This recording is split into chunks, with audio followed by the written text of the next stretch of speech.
Check. Check. Check.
Can we do a chorus? Anybody ambaye anajua hiyo maneno? Aha, another one. Praise and worship team chapter. Yeah, and then tutapata neno. Tutapata neno pia. Anybody who has the word?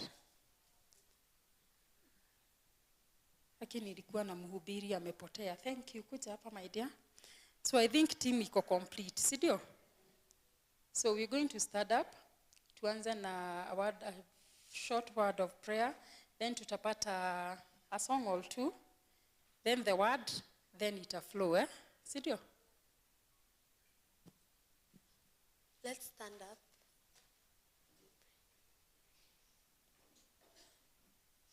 Father, we thank you this wonderful afternoon. Thank you for bringing us here today.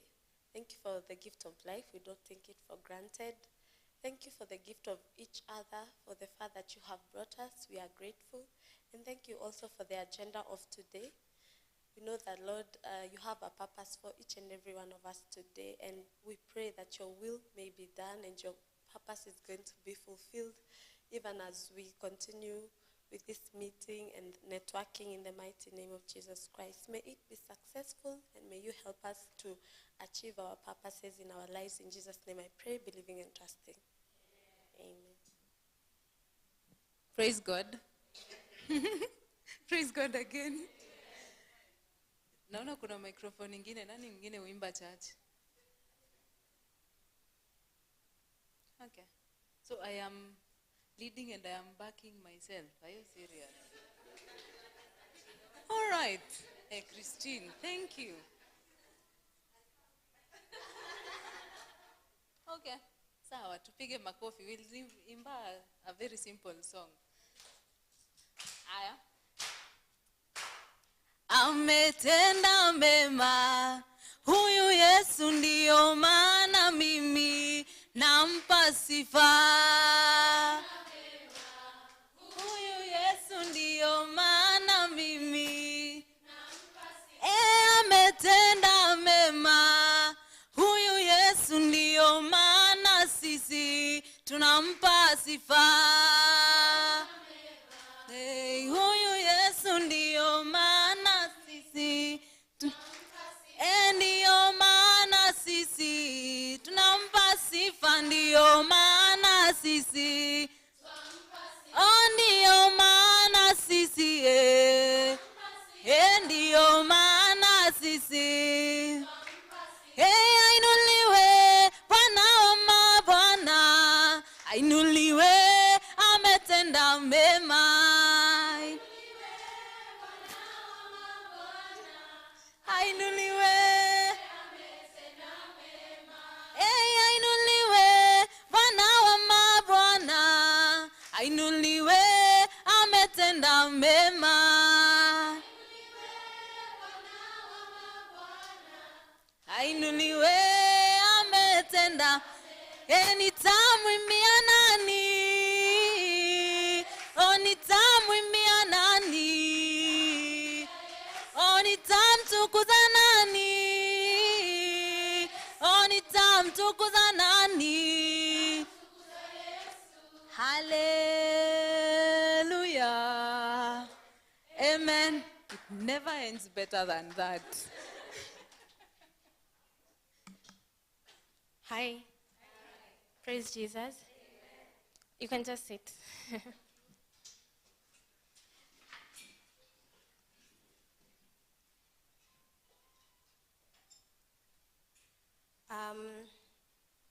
I'm going to share a verse from the book of Psalms, chapter 23.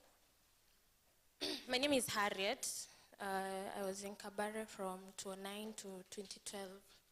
So I'll read from Psalm chapter 23. Yote, it's verse 1 to 6. It says, a Psalm of David, the Lord is my shepherd, I shall not lack. He makes me to lie down in green pastures. He leads me beside the still and restful waters. He refreshes and restores my life, myself. He leads me in the paths of righteousness for his name's sake. Yes, though I walk through the valley of the shadow of death, I will fear no evil, for you are with me. Your rod to protect and your staff to guide, they comfort me. You prepare a table before me in the presence of my enemies. You anoint my head with oil. My brimming cup runs over. Surely, Only goodness, mercy, and unfailing love shall follow me all the days of my life, and through the length of my days, the house of the Lord and his presence shall be my dwelling place. Let's pray. Father, in Jesus' name, we honor you. We welcome your spirit as we share in this word. May you speak to us as your children, and may you give us your revelation. In Jesus' name we pray. This verse encourages me to remember that in every part of my life, in every day, I have a shepherd. And a shepherd takes care of sheep, right? And because the Bible was not written in the context of today, when you look at it in context here, ikiandikwa kitambo, a shepherd, the relationship a shepherd had with a sheep, it was like a parent, because the shepherd is the one who knew the best place for the sheep to find pasture. Like, he knew where it was safe and where it was not safe. So that is the kind of relationship that I would encourage each and every one of us to have with their God, knowing that you have a God who knows what is best for you. You have a God who, ukitoka kwa nyumba, in your going out, in your coming in, he is your shepherd. When you're going to work, when you're coming to an event like this, he has gone before you. He knows the people that you're meeting, your networking agenda. So, yeah. Amen.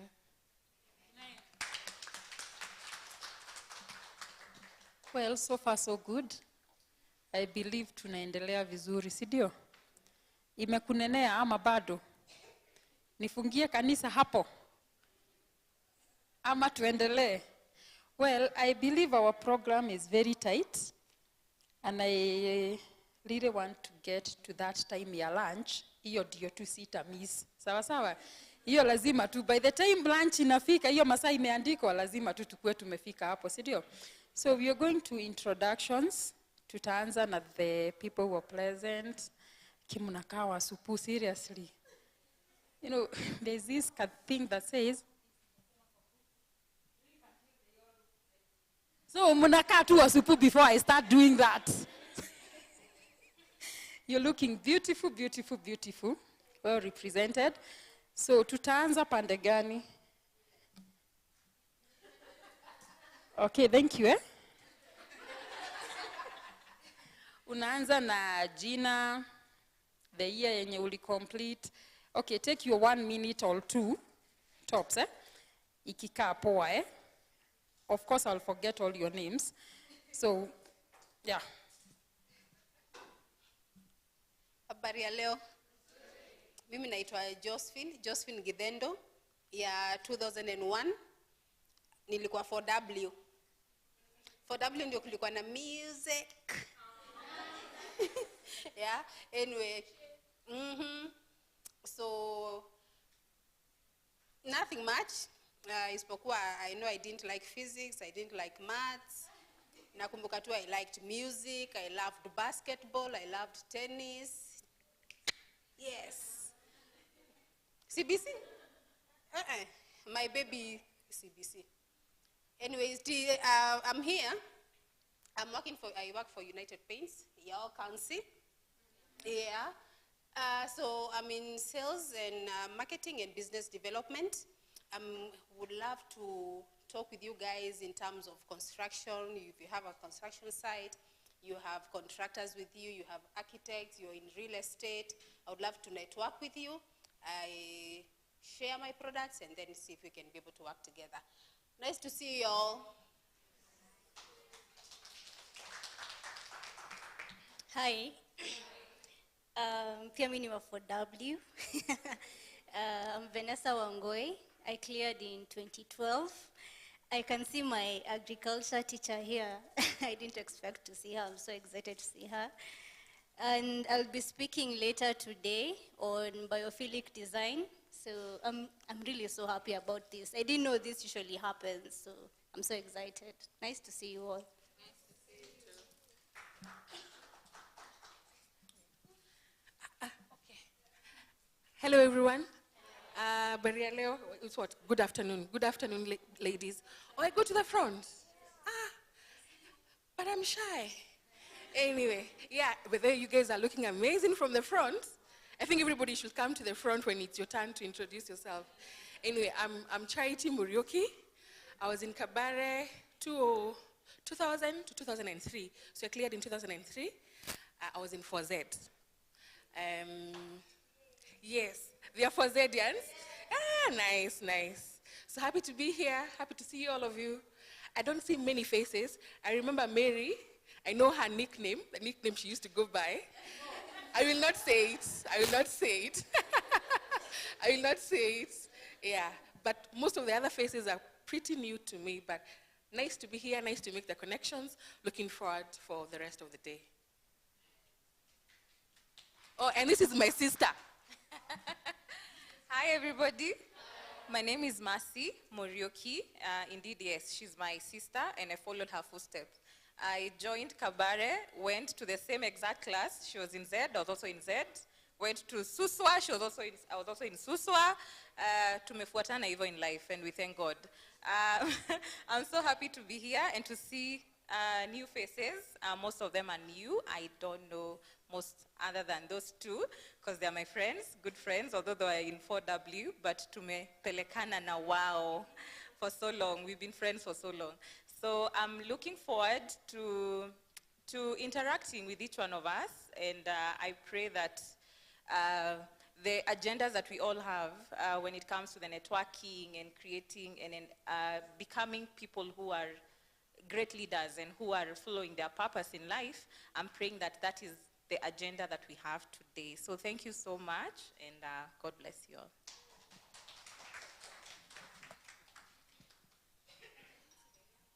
Hi everyone. Sinaonekana? Bwana hii height inaweza kosa kuonekana sincerely. Now my name is Njeru. Yes. The camera person. Tuende huko hapo. Ndio tushike vizuri. Akushike vizuri, number 2 you might capture a photo or two za kuonyeshana ndio kweli. So. Okay, my name is Njeru. Pretty shy, I won't say a lot. Ndo maana niko najificha huko. Yes, I cleared in 99, was in 4W, Menengai. Yes, happy to see you all. Just a few that I remember. Priska in particular, because she was, yes, I met her when I joined. So the rest, I think, yeah, they are youngsters. So tajuana baadaye. Otherwise, tujibambe.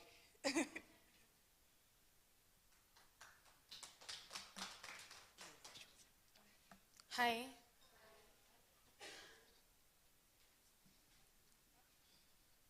Okay, again, I'm Esther Harriet Soirimo.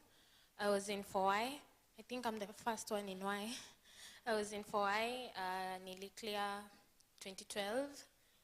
2012 tuko wengi, at least. Hakuna hiyo anxiety. So yeah, I am a counseling psychologist by profession. But I don't practice it, I only practice it because it's my passion. Lakini tunajua saa zingine pesa unaendanga kutafuta kwingine. So yeah, I hope to interact with most of you or all of you soon. Thank you.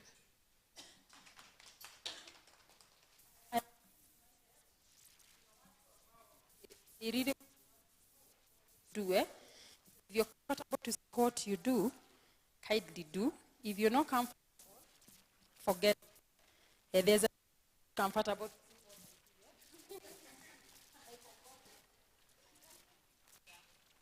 Hi everyone, my name is Caro.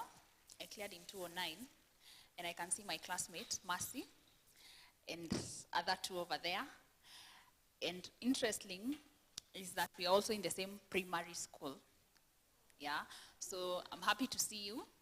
We also come from the same county. Yeah, so I came here to network, to know people, to get to know what they do, because you never know out here, right? Yeah, so I'm an accountant. I work for a multinational, and I look forward to knowing you better in terms of what you do. Thank you.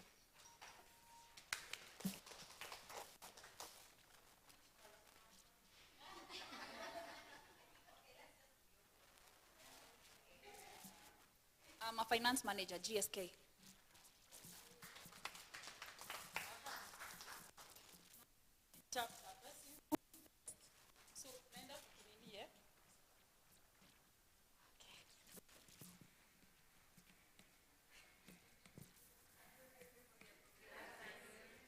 Fine. Okay. So, choose nakaa as if I'm all over, sijasettle sana. So my name is Mary, and I cleared in 20. Hapa. Oh, the only one, eh? So CBC, tukiwa na kina Mrs. Njega over here. So tutajuana baadaye. Thank you. Yes? Mary Wangithe, Mary Wangithe.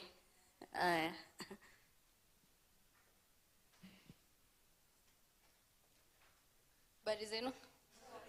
My name is Josephine Wawira. I cleared in 2007. Kuna mtu wa that year? Oh my God, you're making me look so old. I came here to, well, I've never been to any alumni meeting. I always wanted to attend one, so when I got him, I was like, I have to do this one. I'm an architect. I'm also a contractor. Hi. So I do design build. I also work with National Construction Authority.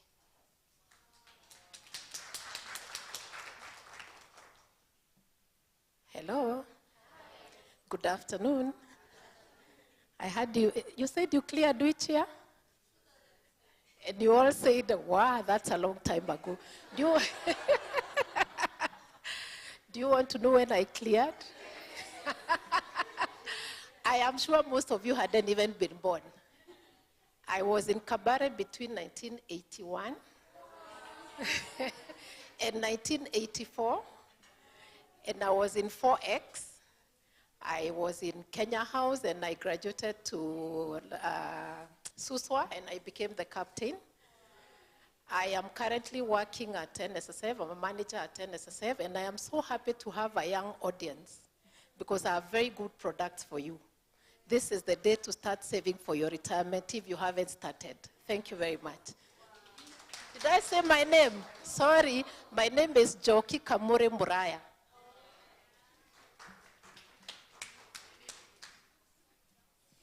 Njoki must have set a big space. My name is Nancy Mikia. I cleared in 2012. I think most of my classmates here. I was in 4X. How many 4X? Okay, 4X tulikuwa tunajulikana tu kwa na tu tabia ingine. Yeah, but 4X. Perfect. So I'm a nutritionist by profession. Yeah, I think I'll be speaking later in the day, so allow me to end it here. Thank you.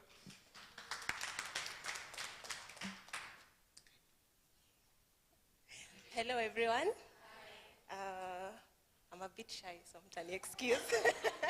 So my name is Jacqueline Wangeshi. I completed Kabare in year 2012.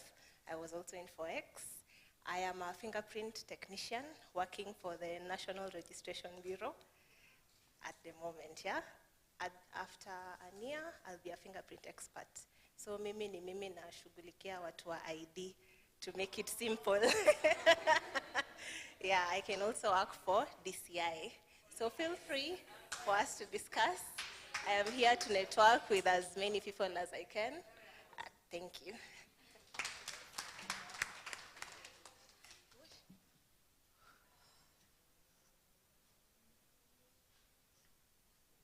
Saseni. My name is Edith. I was done by 2013, the year 2013, now a few of us. I was in 4Z. Currently, I am a structural engineer. Hi, architect. It was so nice kusikia mtu ni architect. I love architects because I work with them. After they do their architectural designs, I do the structural designs. And also, at large, we also deal with approvals, health approvals, county approvals for your buildings. Yeah, so that's what I do. Thank you.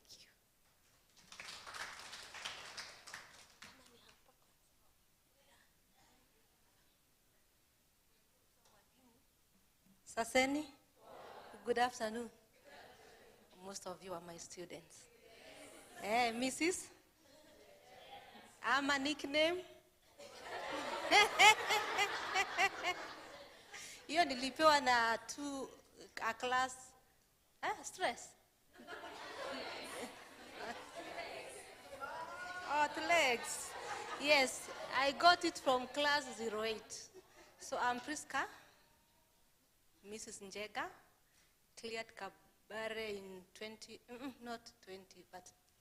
1996, class 4Z, house Menengai, then came back to Kabare as a teacher, agriculture biology, 08 to 017, class teacher 4Z, and it used to be the best. House mistress, Menengai, it was the cleanest, up to date. She was my captain. And then I left teaching, joined the county government of Kirinyaga under Her Excellency Anne Waiguru as the Chief Officer, Education and Public Service. After 1 year, my work was good, reshuffled to Department of Agriculture, Livestock, Veterinary and Fisheries to date. And I'll still serve in the next 5 years as the Chief Officer in the same department, and I believe in future I'll be the PS Agriculture. Nationally, I'm the PS in Kirinyaga, sindio? So I'll be the PS nationally, and you know PS deals with what? You are the accounting officer. You are the one who manages all the funds in the department. Therefore, a lot of mathematics.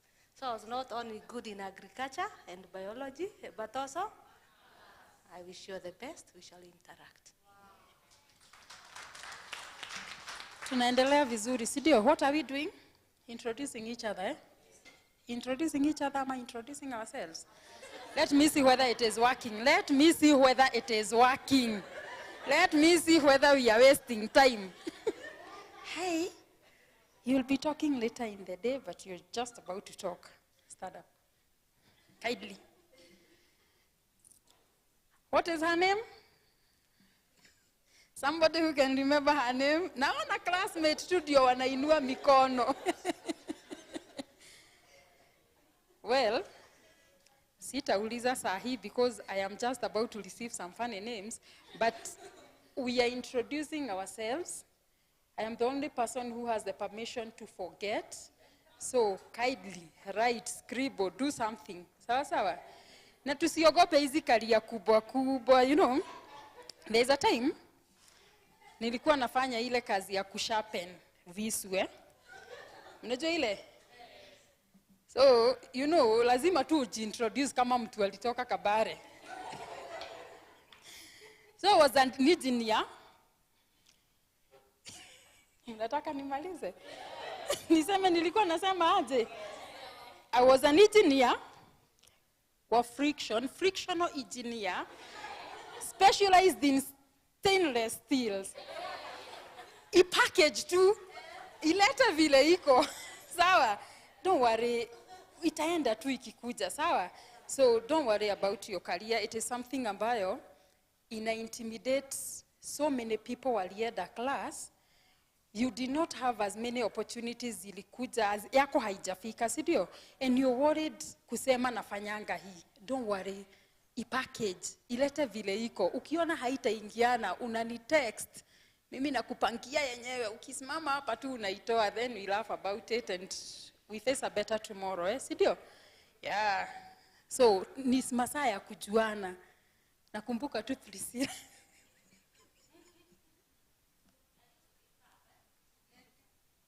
Hello. Mary ungesema mapema nikuambie yangu package. But I remember you, by the way. Yeah, I remember you. I know you don't remember. You look familiar. Maybe when I saw where I work, maybe. So my name is Anne Dirango.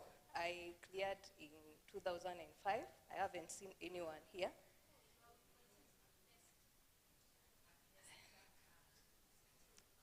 Yeah, 2005, for why? At least kuna mtu wa for why hapa. For why? Usambara, sijui kama kuna mtu wa Usambo hapa. Yeah, Usambo. Yeah, so I work at Summersource, Kenya. I'm a team leader. So let me package it now. People management engineer. Yeah, and I'm happy to be here networking. Hata kama hakuna anyone from 2005, I'm happy to be here. Hi. Comrades Ria. Nilijaribu politics shule. And I understand how the thousands of MCAs felt. It is a humbling experience. I am Juliana Kariko, and more to that I am born again. I finished in 2014. Mimi ni mtoto bado. Nimesikia kuna mtu alimaliza ile mwaka nilizaliwa. So, I am still young. Now, I studied mechanical engineering, and I thank God because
do. I am a head of department in HR. I'm an expert on people matters and talent matters. I am hoping I will be able to maybe mentor, grow, coach. I have interacted with Ms. Weguron a couple of times. I am here to interact, network. Pleasure to meet all of you.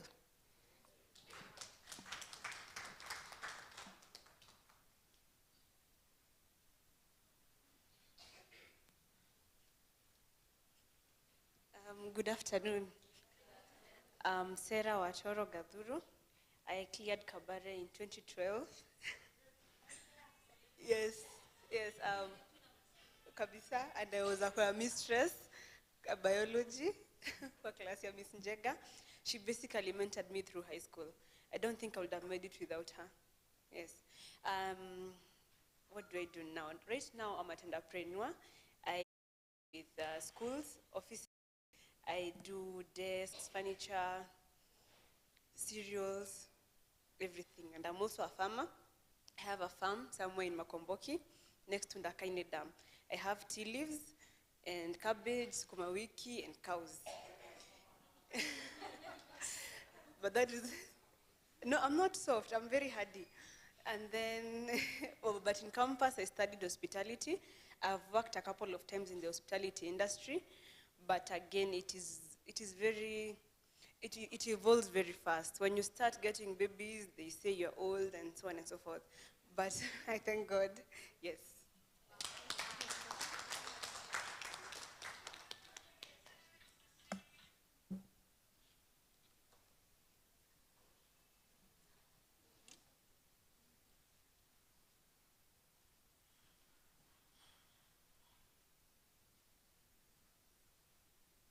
Hi, everyone. Good afternoon. My name is Brenda Mathenge. I cleared in 2009. What do I do? I'm a farmer. On top of that, I'm also in legal. I'm an advocate of the High Court of Kenya. What else do I need to say? Was there anything else? I'm so happy to be here. I'm so happy to meet so many new faces. At least, but you know, one thing I got out of Kabare, I got solid friendships. Mercy there was my maid of honor in my wedding. Nelly was my bridesmaid in my wedding. So I got solid friendships from Kabare. I'm so happy to meet all of you and hoping we'll get to interact some more. Thank you.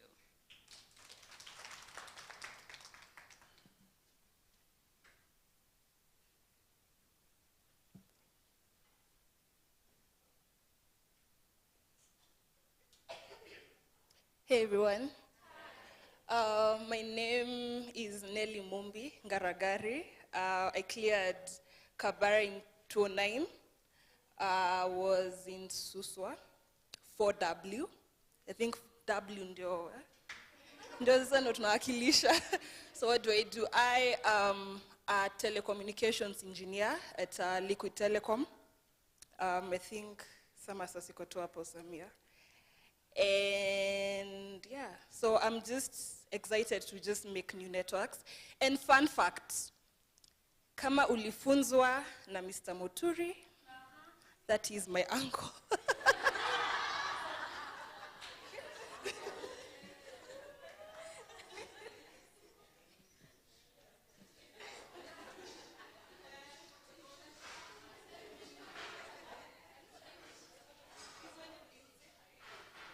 Hi, I hope you're doing well.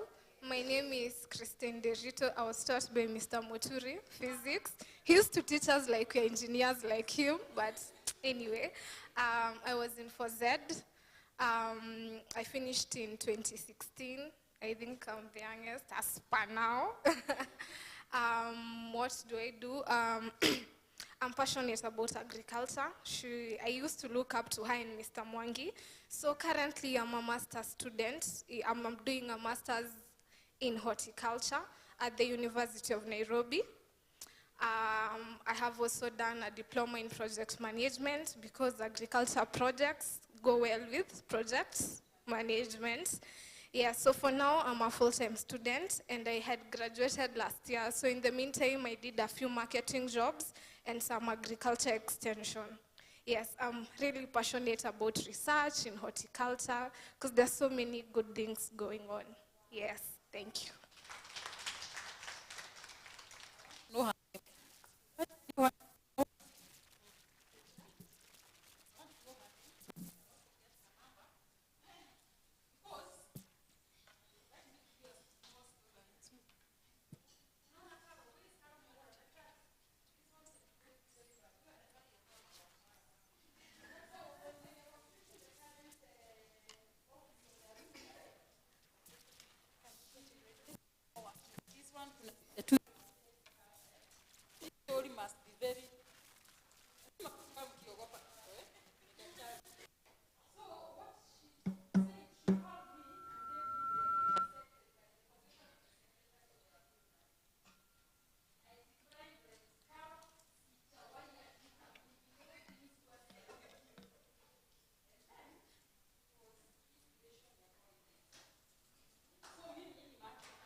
Sasa Murango,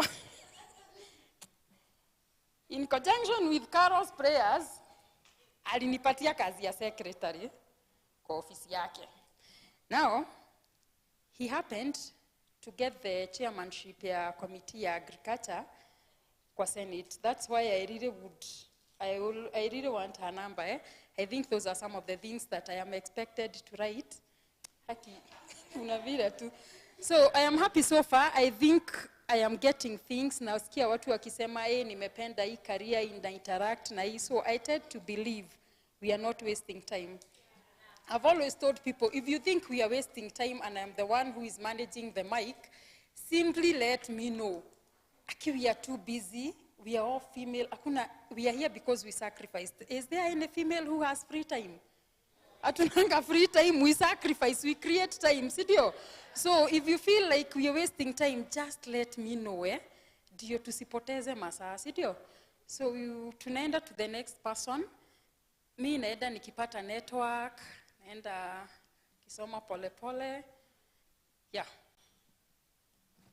Good afternoon. I'm Lucy Wamboi Kamodo, year of 1996.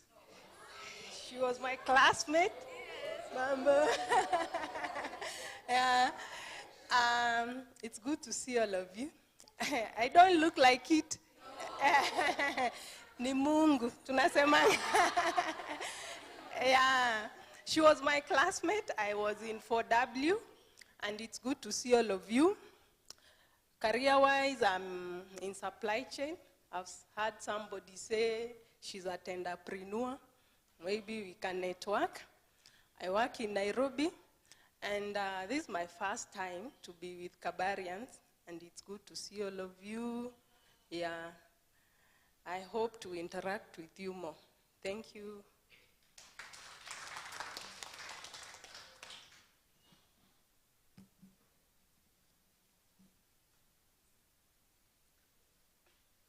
Good afternoon. I'm Frida Nailante. I joined Kabare in 2012 to 2015, and I'm so glad to be here. I'm a financial advisor at Britam Insurance, and I'm so ready to interact with all of you, and I really missed interacting or being in a space of Kabarians, and I'm so glad to be here. Thank you.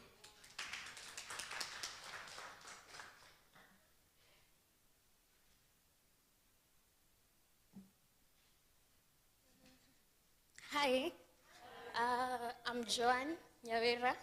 I exited Kabare in 2015. Sorry, I'm so shy. And I work at a market research firm as a project manager and a budding, and a budding business development manager. Usually we don't do face-to-face. We usually do emails and Zoom, so yeah. But it's nice seeing you guys. I'm so happy, and I remember her. Anyway, bye.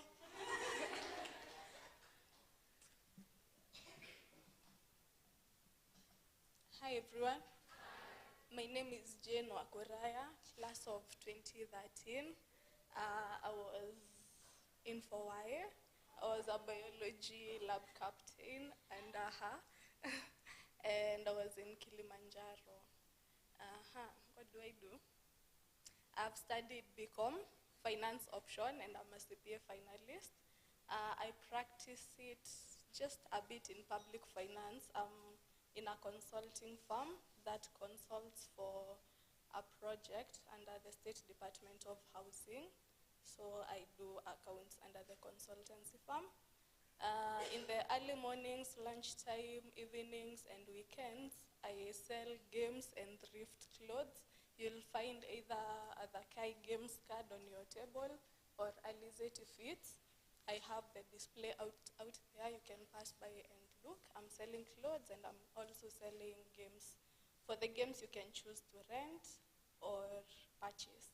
you rent and pay a deposit, go play, enjoy with your friends, then bring back, I refund your deposit. I also do travel consultancy. I'm a travel enthusiast. Thank you.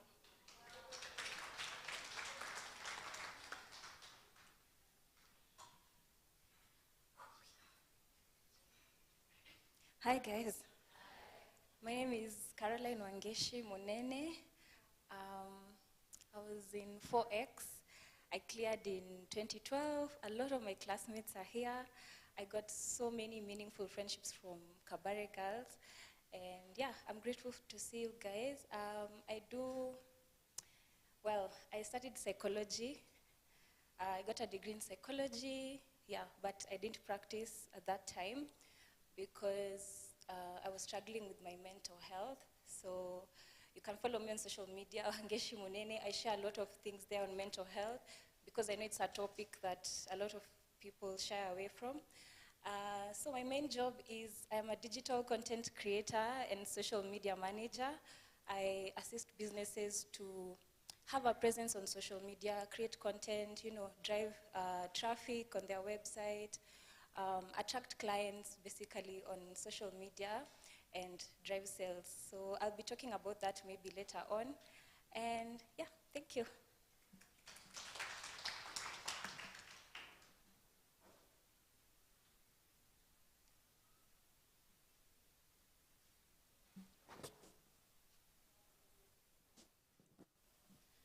Aha. I think tumemaliza na introduction. Ukiona mtu ambaye ako karibu na wewe na hajajiongea, you don't know her name, she has not introduced herself here, tafadhali mwambie tu asimame. If you have noticed somebody hajachukua mic, hajajiongea,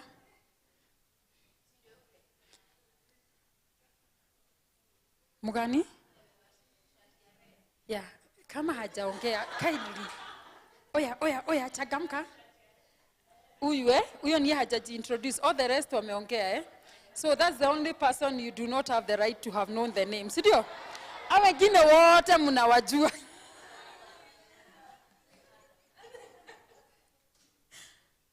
Hao wengine wote wamejiongea, so tunawajua. So I'm going to give 5 chances. Mtu ambaye atasema 1, nimejua fulani anafanya hii, I want to interact with her. 5 only. 5. Oya, mimi nishajisema. 1, 2. Kabare girls is known, tunajulikana kama go-getters. Sidio? Tunashine mpaka mahali tuko black. Lazima tu shine, sidio?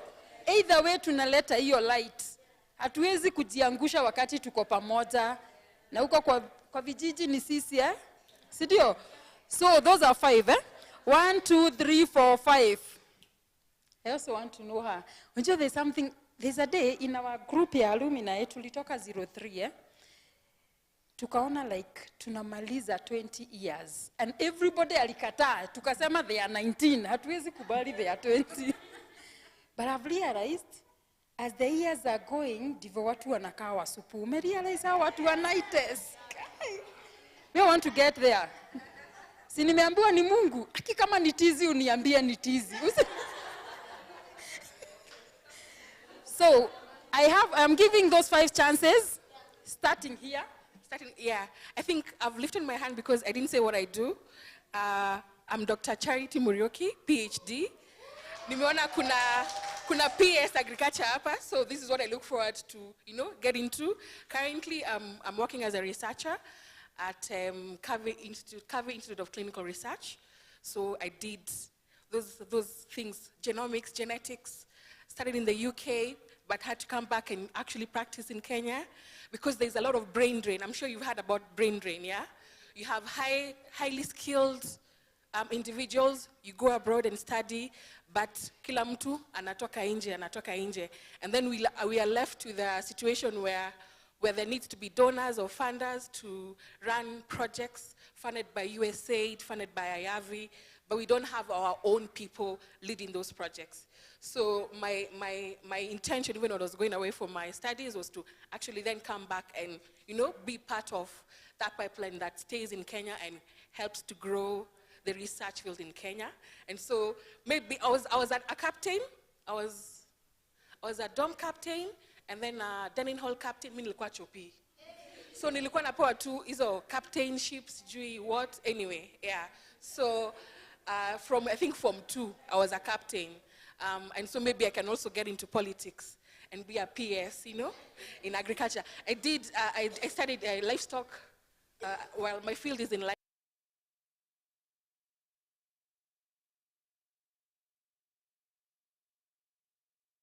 livestock research.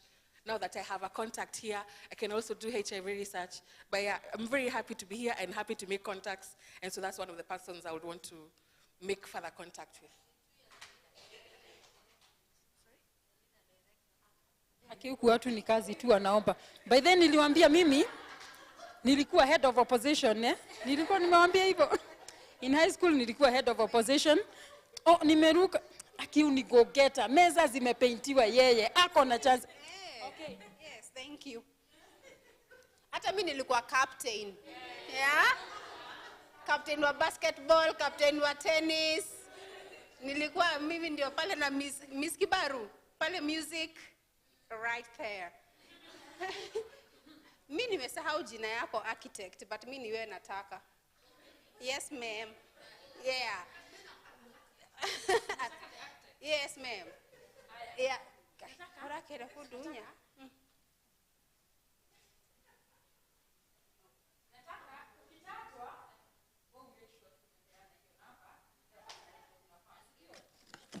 Hata tuko mbali. Mimi naleta business card yangu.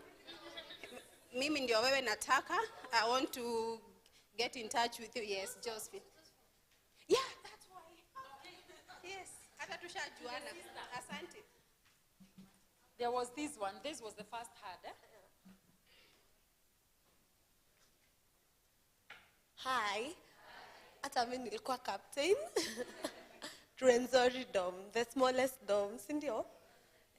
Mimi niko Longonot. Oh. Abadeas. Oh, Abba.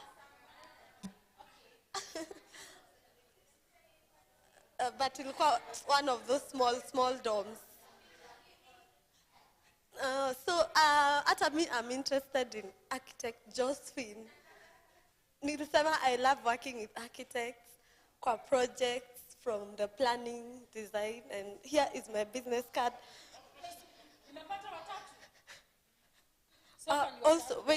Also, I'm interested in Sarah, also hizo tenders. Yeah, I will give you my business cards. Niko na watatu so far, Hi everybody. I also realized I didn't say what I do. So I am a communications consultant. What I do basically is, kuna marketing pale, kuna PR, just helping companies or individuals create strategies around, things that they require to give to their target audience. So Mimi, I'm also passionate about mental health. I liked what she talked about, Wangeshi. So I think I'll want your contact. I'm really passionate about mental health. To me, I refer to it as mental wealth. And it is very important for all of us. Yeah, health is wealth, right? So it is something that we all require to be aware of so that we can be able to create actions towards that. Sindio? Haya. Thank you. One last person, Ndio niweze kupeana majina ya ambao ama tuweze kujua mbona hawakujiintroduce, si ndio? I also forgot to say that I'm very passionate about personal development, and I have a blog. I call it Bloom with Juliana, and it has been, let's just call a spade, suffering. So I'd like to connect with Wangeshi Monene about content creation. Yes. Wangeshi Monene, at this point nataka because hiyo ya mental health with your friend, yule mtu ambaye aliniita merichizi, nataka uangalie kabisa akili zake kama ziko sawa. I really would want to know about my might, because personally I tend to believe but that person who called me that name, alikuwa anaitwa Bossy Body. Somebody join Bossy Body. Huyo nataka kukuletea, yeye uangalie vizuri. I want to give mwalimu a chance, because there's something she's requesting. Na si unajua ukikaribiana na kiongozi, kuna zile favors. Mine is a little bit different. All of you want others, and me, I want people to give jobs. You know, I told you I'm an accounting officer. Who is the head of the department? You know how the funds will be spent. So that means you need people to supply, you need people to do constructions, and you pay them. So in short, tenders. Sindio? Kirinyaga County Department, Agriculture, Livestock, Veterinary, and Fisheries. Si mkuja tufanye kazi? Yes. Did I tell you the county I come from, where tunatoka Kirinyaga? If it's not a woman who is learning, it is because it is that other woman. Kwetu tumekubali maneno. Ladies in Kirinyaga lane, ile tu, muna lane tu, hakuna ati nini. Ama aje daktari? Nikiingia kwa department ya daktari, men tu anasema, madam. Huyu kwetu is a mini miji minji, Yes, at this point I want to yield the floor to Madam Merisa. Huyu tu ni mimi nilikuwa nafaa kumjua jina. Sawa Hapa si Mungu, ni mpaka kula. Si tulisema tuambiane ukweli. Kama ni Mungu ni Mungu, kama ni mpaka food, ni mpaka food. Okay, I want to yield the floor to Melissa. Ndio fanya vile anafanya best. So, kama hatutakula by 2, si mimi. Thank you. Hey, guys. Kama you thought LinkedIn had pressure, have you been in this room? Hey, you think you have done something with your life? Anyway, so my name is Melissa Maura. I cleared in 2013. I was in Longonot. Chapoli to Danganya. Longonot was clean. Yeah. So let me give you a story about Juliana. We were in the same dorm. Sasa for months working here, there was this kahazing that used to go on. Munengia, we used to leave class at 9. Munengia dorms, and of course they are tired, they sleep. So up around 11, sasa form 4s na form 3s wanaingia sasa. Amkeni, ndama amekuja. So people like the form 1s will wake up, go to shower, dress up, then now they are leaving. Sisi tumecheka. Sasa Juliana was a form 1 when that was happening. The following year, she's in form 2. Bado akaamshwa na akaamka. So it used to happen to her so often. I'm so sorry, and I'm glad we can laugh about it now. I was the secretary to the alumni.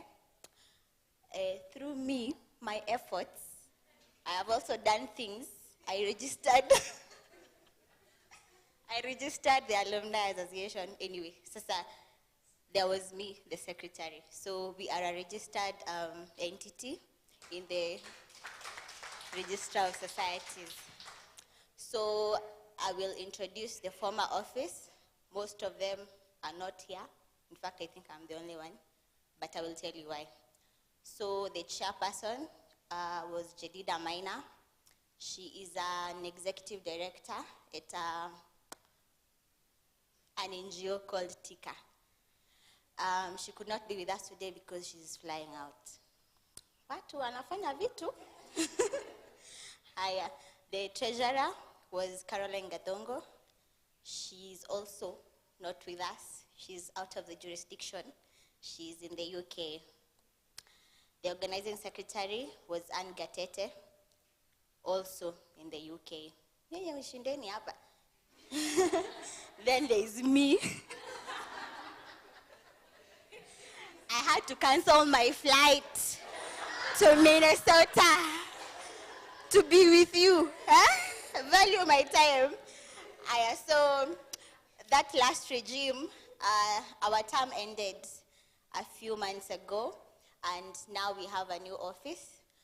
I was re-elected to be secretary, but I could not carry out my duties as enthusiastically as you all deserve. So I ceded my seat to Mirijo. Yeah, so I am a lawyer, and I am also a member of the Chartered Institute of Arbitrators. So the milestones that we saw happen in the past office, we registered the association in late 2020. We conducted a mentorship visit with the girls in 2020.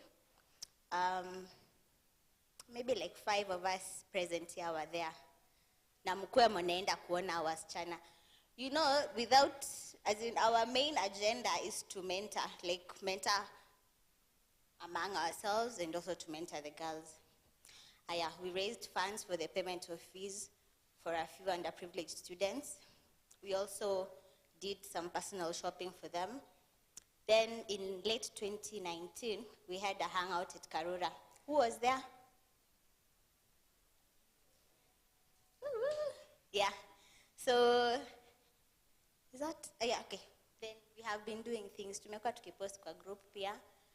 We are sorry that we are not doing so much, or we seem that we are not doing so much. But the thing I would like to say is that we need each of us, like, the committee cannot do anything by themselves. And also, what they set out to do has to be supported by every one of us. So let's work together to make Kabare great, to make the Alumni Association great. There's something I saw, and I want you guys to discuss among yourselves. Somebody posted, come to think of it, it is only guys who are normally very proud of the high schools they went to and still highly associate themselves, i.e. guys went to Patch, Bush, etc. The trauma girls' schools in Kenya across all levels cut so deep you rarely hear any association. So do you think that is a true statement? Food for thought. Yes?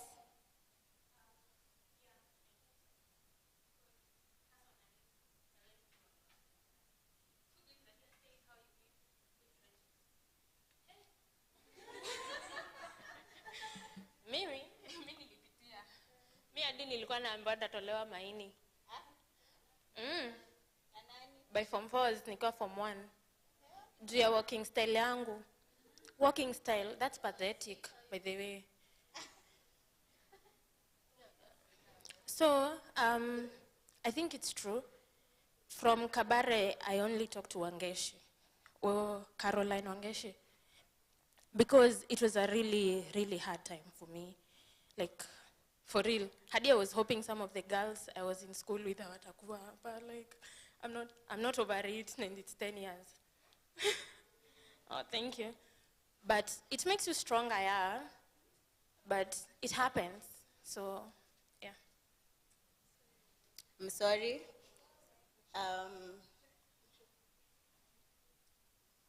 That was deep. I don't know. I also have a story of my own. So, I was unwell. I have a condition. Okay, this will be on Facebook. So, that condition is feminine. So, at the time I went to the principal to ask permission to go to hospital, she asked me to strip down so that she sees. It was so dehumanizing, and even then, I was just in school, bleeding the entire month. It was almost KCSE. It was, anyway. So on that sad note, I'd like to welcome the new committee. Karibu, guys. I'm Kenny.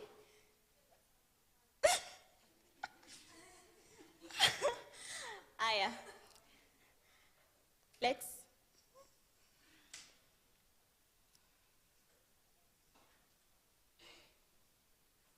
I hope they'll cheer you up.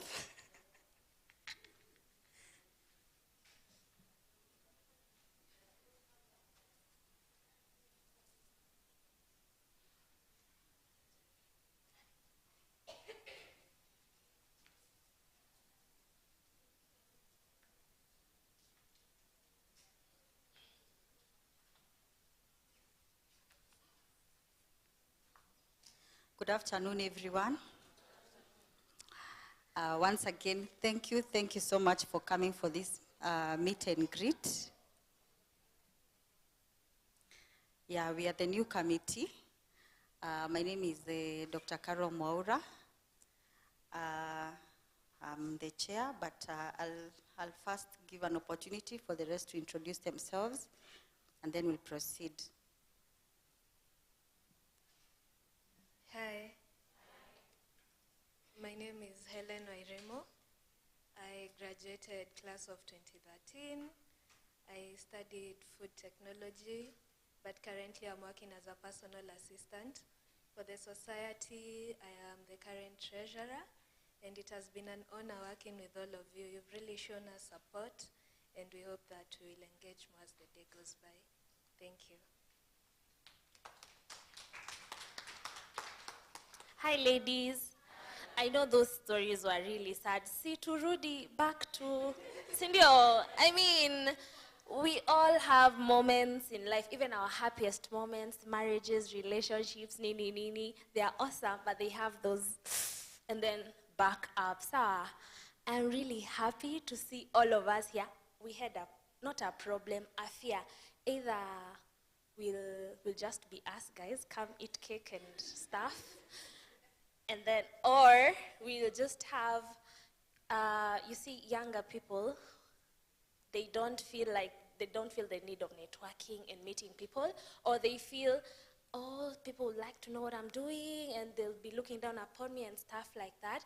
And we respect that. It's a stage in life. If you don't go through that, you'll suffer that when you're like 40-something, and you're like, I graduated class of 1990, Nanisawa, and sit. I mean, and it's okay. Anyway, my name is Halima Magaro. I graduated class of 2013, and I am so happy to see the guys who are 2012, Kina Carol, Kina Harriet, Kina Nancy. I'm so happy to see your class represented. Yani, it blooms my, I came into the room and I'm like, Gaya, Seni Wengi. It makes me so happy.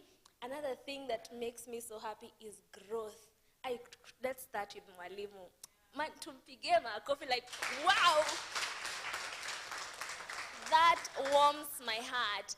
I may not have grown as much as I thought I would when maybe that time I thought by this age I should be like this, mostly married with kids and stuff. Lakini Nairobi ni pesa tunatafuta. But growth like that, as in just growth, that you're not where I saw you 10 years ago, or either mentally, physically, kila kitu, it really warms my heart. So congratulations to all of you. Even a small step is a step, and you should be your first cheerleader. Mimi ni anti wa mafom, kale kadogo, ule mkubwa hajafika, anaitwa Anje here, organizing sec. So si ndio tunatafuta mafom, COVID ilisha. So mkiwa wapoa, tutaenda di Mombasa, tubuy kivan. Unajua hizo mavitu. I'm that person. I get really excited over things that are not done, but then I really work hard towards them. And I would like to associate with everybody.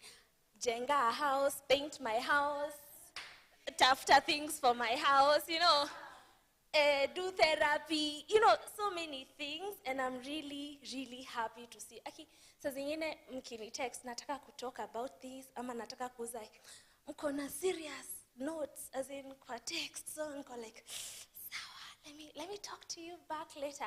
But I didn't know you guys are these, like, Awesome. You're really awesome. And I'm really happy, really happy. Honestly, it gives me so much joy to be in the middle of women who are empowering each other, who lift each other up, who fix each other's crown, remove the kamatongo in my eye if I forgot, and it's okay. It's okay. I am a lawyer by profession, and I just started out, so I am waiting for admission to the bar. So, hi, senior. Yeah, it's really respectful. We are in this Kim hotel, and she might buy me like a cappuccino because that's what she's expected to do. Yes, and now me, I'll buy Melissa, and So I am really excited to be with you guys, to hang out with you, to talk to you. Simtakam Karura, tupande milima, tufanye mavitu, tufanye swimming, stuff like that.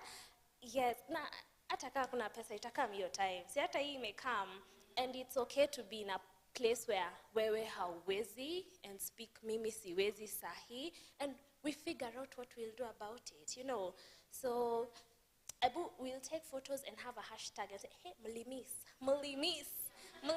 because this is really awesome. And I think with you guys here, next time we'll have more people, more ladies, and we'll go to the school. I'm sure if the girls had structural engineer, frictional engineer, and they don't even care, like, wow, that happiness. And I'm really happy to see you. Asanteni sana kuja. May God see you through, okay? Thanks. Oh, I forgot to mention that the deputy secretary, the deputy treasurer, her name is Esther Wamboi. She sent her apologies. She's unwell, so she was not able to join us today, but we've been working alongside her. We hope she'll be here for the next one. Good afternoon, everyone. My name is Christine Kamau. I joined Kabare in 2009. I left in 2012. I come from Muranga, so my accent. You will hear a lot of R and L. I don't know how to differentiate. I'm a teacher by profession. I've taught for 5 years, then I left. I decided to upgrade my studies. I'm doing curriculum studies in UN, and I'm also pursuing a course in Chinese studies. I'm interested with that. They normally give us offers. If you're a student there, you get free things. Like that one we are registering with 2K, and I thought it is a good, because though it is hard. So just getting up, I'm not working now, but I do part-time tutoring. I tutor during the school holidays. I normally I work with PENAFA. PENAFA is an online school. We go to tutor students in their homes, Ukorunda. I live in Waka. So I also do crocheting. I didn't come with my kofiyas and scarves, but I sell in Facebook market there when I'm free. But I'm very grateful for you coming. Actually, I'm so excited. I don't even have words to say. We are so humbled. We thought that maybe people won't show up. We had so many negativities, but we are optimistic that we will show up.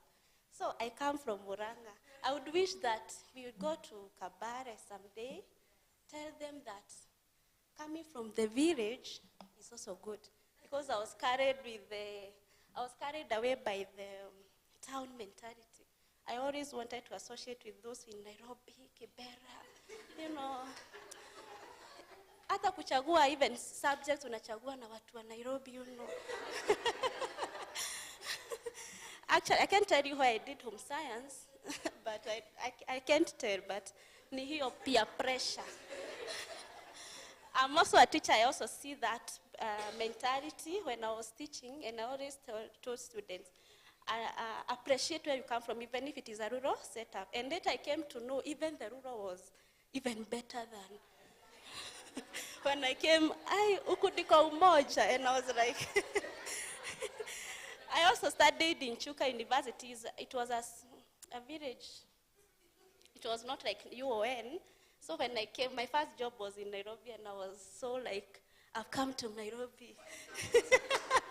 And I'm so happy. That's why I went to UN, because I want a bigger thing, But I would wish we encourage those girls that appreciate who you are. You are unique. You have unique things. You are not like the other one. Don't be like the other person, so that they concentrate on their studies. So thank you so much for coming. I look forward to networking with you, business, and to laugh together. Thank you.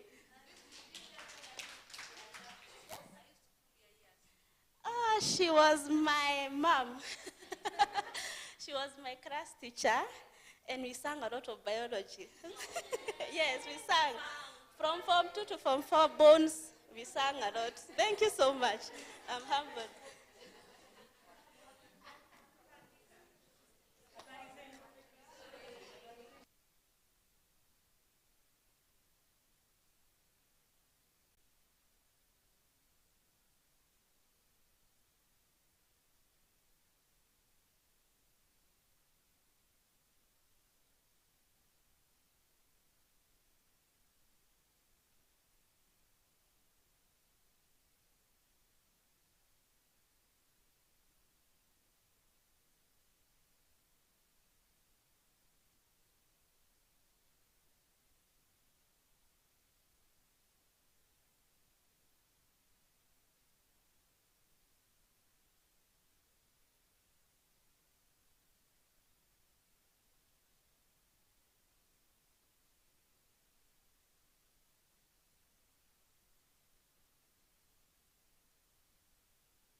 Well, I think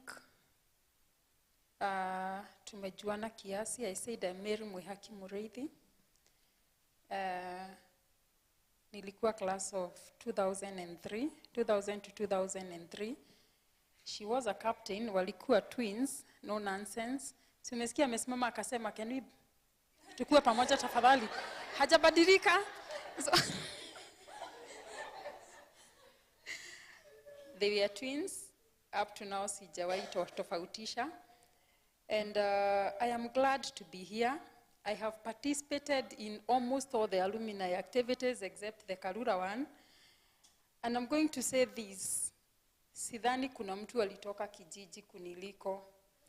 I had this accent from Nyeri. So kwetu, share means what you're seated on. So, and but I have this attitude, this is me anyway. Yeah, so that attitude imenipeleka far. It is one accent inaweza fanya ukose kufanya what I am doing right now. Amidst all of you with that fine idea, that fine language, but it is me. The reason as to why we talk is communicate. At the end of the day, you got it. Unaajiliwa na mchina, anakuja anakuambia vitu funny and you're listening and you're there. Does that Chinese stop working in Kenya because ati haezi ongea? I wish we can tell those girls as early as now that it is them. It is not what the people are saying. It is whom they are. It has always been my mentality. Background nayo ilikuwa tu ile tu mzuri. I was a daughter of a single father. Agekuja visiting. Unajua wale mlisomea Kabare ikiwa national, kuna vitu mingi mlikosa. Sisi tulikuwa na visiting, I think, every first Saturday of the month. And the only thing my father, here she is! Okay, allow me to announce the entry of my partner in crime for 4 years. Anaitwa Andre here. So she can say what I am saying is very true. I want to kind of let you know, it is you who embrace the harshness, ama the harassment anywhere you go. It is you who walks in with that mono mentality, with that not complete ama inferiority mentality. Si shule peke yake, ukiingia ukiwa umejiamini, nobody will intimidate you. So my father would come with chapatis, na ile unga kubwa alikuwa anatoa chapati 12. So akaniletea kama 3. Alafu aniletee the boiled maize, mitungo. Aki Nairobi mnakula mitungo bei kali. Nimeenda place fulani nikanunua mtungo nikaumwa. But he could come with those. By the time nilikuwa nafika second term, I had already realized cool kids kwa metungo, whatever we call doma, zilikuwa vitu ambazo hawakuwa napata. So I would trade 3 metungo for a kg of cake. Okay, I had to leave anyway. So it is for you to decide, how do I take this to my advantage? So hata wakati tunaongea na wao, when umeingia mahali wewe ni mpya, kumbuka, there was that first day, na si wewe most disadvantaged. Na hiye venye unaona kama ni mbaya kuna mtu hapati. Jua tu vile utaicheza, Because at the end of the day, I believe in Kabare tulikuwa tumepatana pale sababu ya IQ, Also, ukijipata in that position of power, jiulize, at my age, okay, at her age, huyo mwenye ako chini yako, whom was I? At my age, whom will she be? Relate in that category, Because mwalimu here, the PS in Kirinyaga, hatoshani na sini ukweli, ana might kumpatia kazi. Are they the same, in the same level? But at your age, whom will she become? Are you aware? Unaweza sema. So maybe hata atakuwa juu kukuliko. Tuko na power ya influence. Handle them easily. This is the last story I'll give. In Kabare, there was this lady. Sitamtaja na jina, because nikimtaja wenye walikuwa hiyo miaka watamjua. But Kabare ilikuwa na hii tabia, staff room huku unaingia miaka yetu. Nani alisoma hiyo miaka ya kwenda kuongea na mwalimu kwa dirisha? Ni wote ni watu wa dirisha. Now you're going to relate with this one. Hawa watu wa dirisha. So this lady kalikuwa in form 2. Akaenda kuona mwalimu. So you see utawalk, alafu uzunguke. Akizunguka kufika na pale walikuwa napelekewa chakula. Those who have had the privilege ya kuingia the staff room, kuna mahali chakula usaviwa, then unatokea kwa dirisha. Akapata topic yake ndio ilikuwa juu ya meza. This is not going to go on record because I don't want to believe Kabare ili behave hivyo, Alipata wamesema,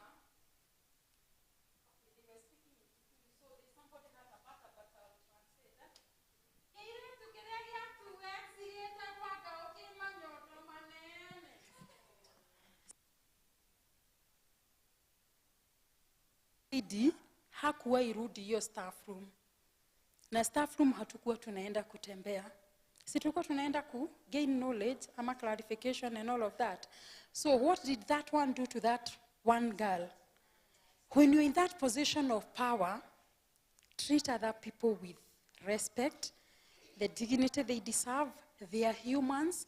Tukiamua kudescribe hapa niamue tu kuangalia, nitasema kile tukeriage kuhegetu agadagetare, kike na kiogetu. I will say all those things. See, I'll find a fault in you.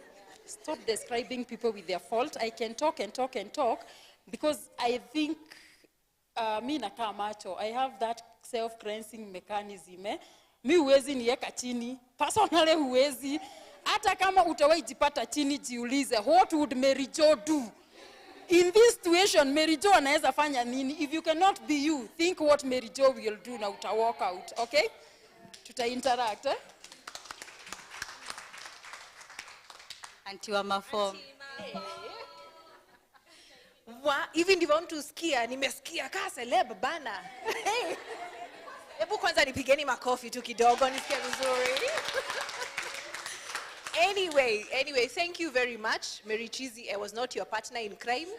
She taught me crime. Tulikuwa namuita Mary Chizi, I have never changed. Recently, my daughter saw that akanza, ala, uko na rafiki Chizi? Kambea. So Mary Chizi, I was not your partner in crime. Tuambiane ukweli.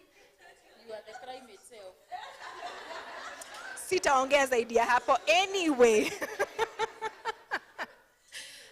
Anne Wanjiro Njehia is my name, as the government of Kenya knows me. Huko nje, wananijua kama governess, wananijua kama Wanjiro, Kabare walikuwa wananiita Sting, the ghetto princess, my friend. Back in the day, my very able principal and myself could not see eye to eye because I was very highly opinionated, still am, and being a teenager, she could not understand how. I remember one time I wore a short skirt. Akaniita. Na mimi nilikuwa napita Government Road, by the way. Somebody reminded me that sikuwa nakumbuka. Nilikuwa napita nimechelewa katikati. Kuna hapana tambua. So one time I'm in my short skirt, I'm sashaying. She calls me to her office and she's like, hey, Ann nje here. Please explain to me why you love wearing short skirts. I told her, I think I have pretty legs. Like, eh? Kambia si umeniuliza si nimekujibu. Kuna makosa. And I think since then I became a marked person. Until the day I left Kabare, she actually came to the gate to wave me goodbye. Finally, shida imeisha. Anyway, I don't know what these people are doing here at the front. Nimepata tu wakiongea. Am I supposed to be introducing myself or what? Sababu nimekuja tu na kierere mingi. Anyway, in this group, I left Kabare in 2003. In this group, I was the official leader of opposition in Kabare. I know there is not such a position, but in Form 2. Or in Form 2. I was the mastermind. Sio siri. Lakini kulikuwa na mashida. Lazima tungeongea na hatukuwa tunasikizwa. Sio siri. Mulipanishiwa akipoleni. Anyway. Kama mulipanishiwa poleni. Mimi nilipewa punishment. Nikaambiwa nilime shamba. For the 2 weeks I was there, I went and I created somewhere a nice shelter. I used to, beautifully, it was in the shamba. There were very many fruits. I used to have a fruit salad every single lunch hour. And I had a small radio like this. Your time do Kiss 100 ilikuwa imefunguliwa, ilikuwa inavuma. After kwanza walikuwa wanacheza reggae na kajairo, my friend. So anyway, one time the deputy principal found me pale nime-relax, niko ma meditation, niko ka reggae kiasi. Na niko na fruit salad kando yake. So she was like, my friend, what is this? Hamza, what is what? You are given a punishment to uchimbe. Nikamwambia mimi sijui kulima. Kwenye hamuna shamba. Tuko nayo lakini naendanga kuangalia wafanyikazi. Ai. Anyway, I was forgiven. I was told to go back to class with a very stern warning. I think the only thing that kept me in Kabare then was my good grades. Otherwise. Anyway, official leader of opposition. In Form 3, when we were electing prefects, kila mtu akanichagua, nataka nikuwe head girl. Aish.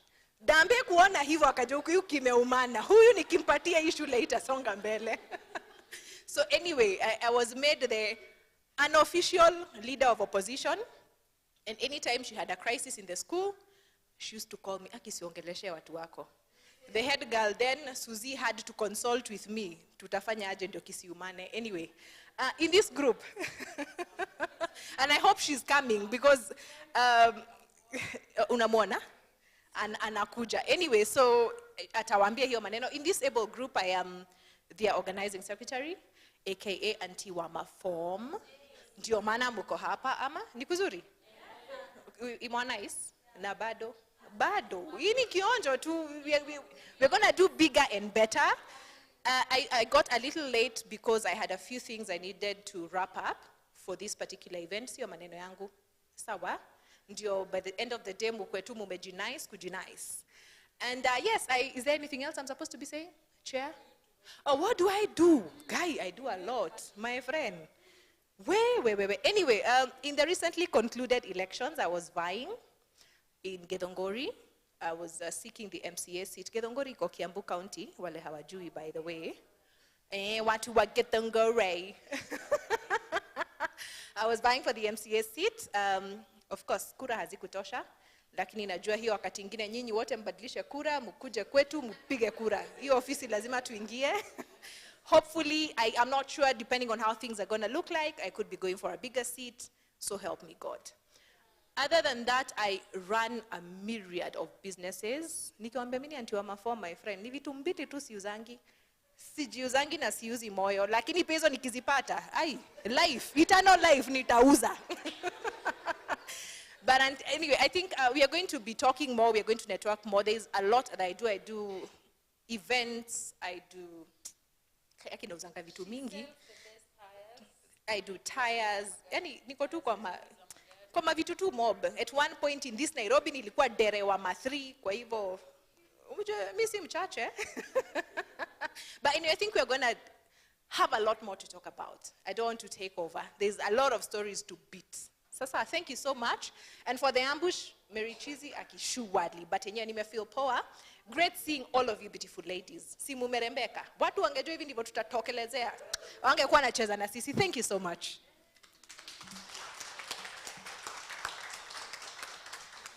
Wow. Semeni wow. So this is your current committee. My name is Dr. Carol Mora, like I said earlier. I am a pharmacist, but I'm also a public health specialist. I'm also in the board of Kabare Girls as the vice chair. In our doctors' union, I'm the KMPDU treasurer for Central Region, where we are covering doctors in Nyandarua, Kirinyaga, Murang'a, JKUAT, Kiambu counties. What else do I do? I'm a mom, and I'm very happy that you came to this place. This has been a labor of love. Somebody there is trying to shout that she's my sister. Sawa basi waambie basi.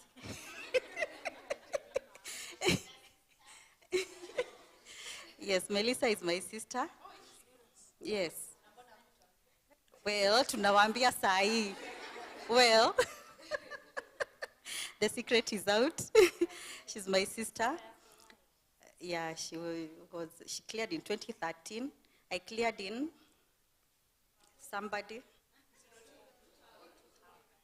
Anyway, 2001.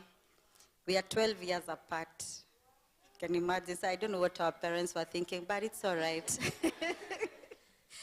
Yeah, so I'm happy that you all managed to come. Kabare, okay. What came to mind about Kabare when I was called the very first time?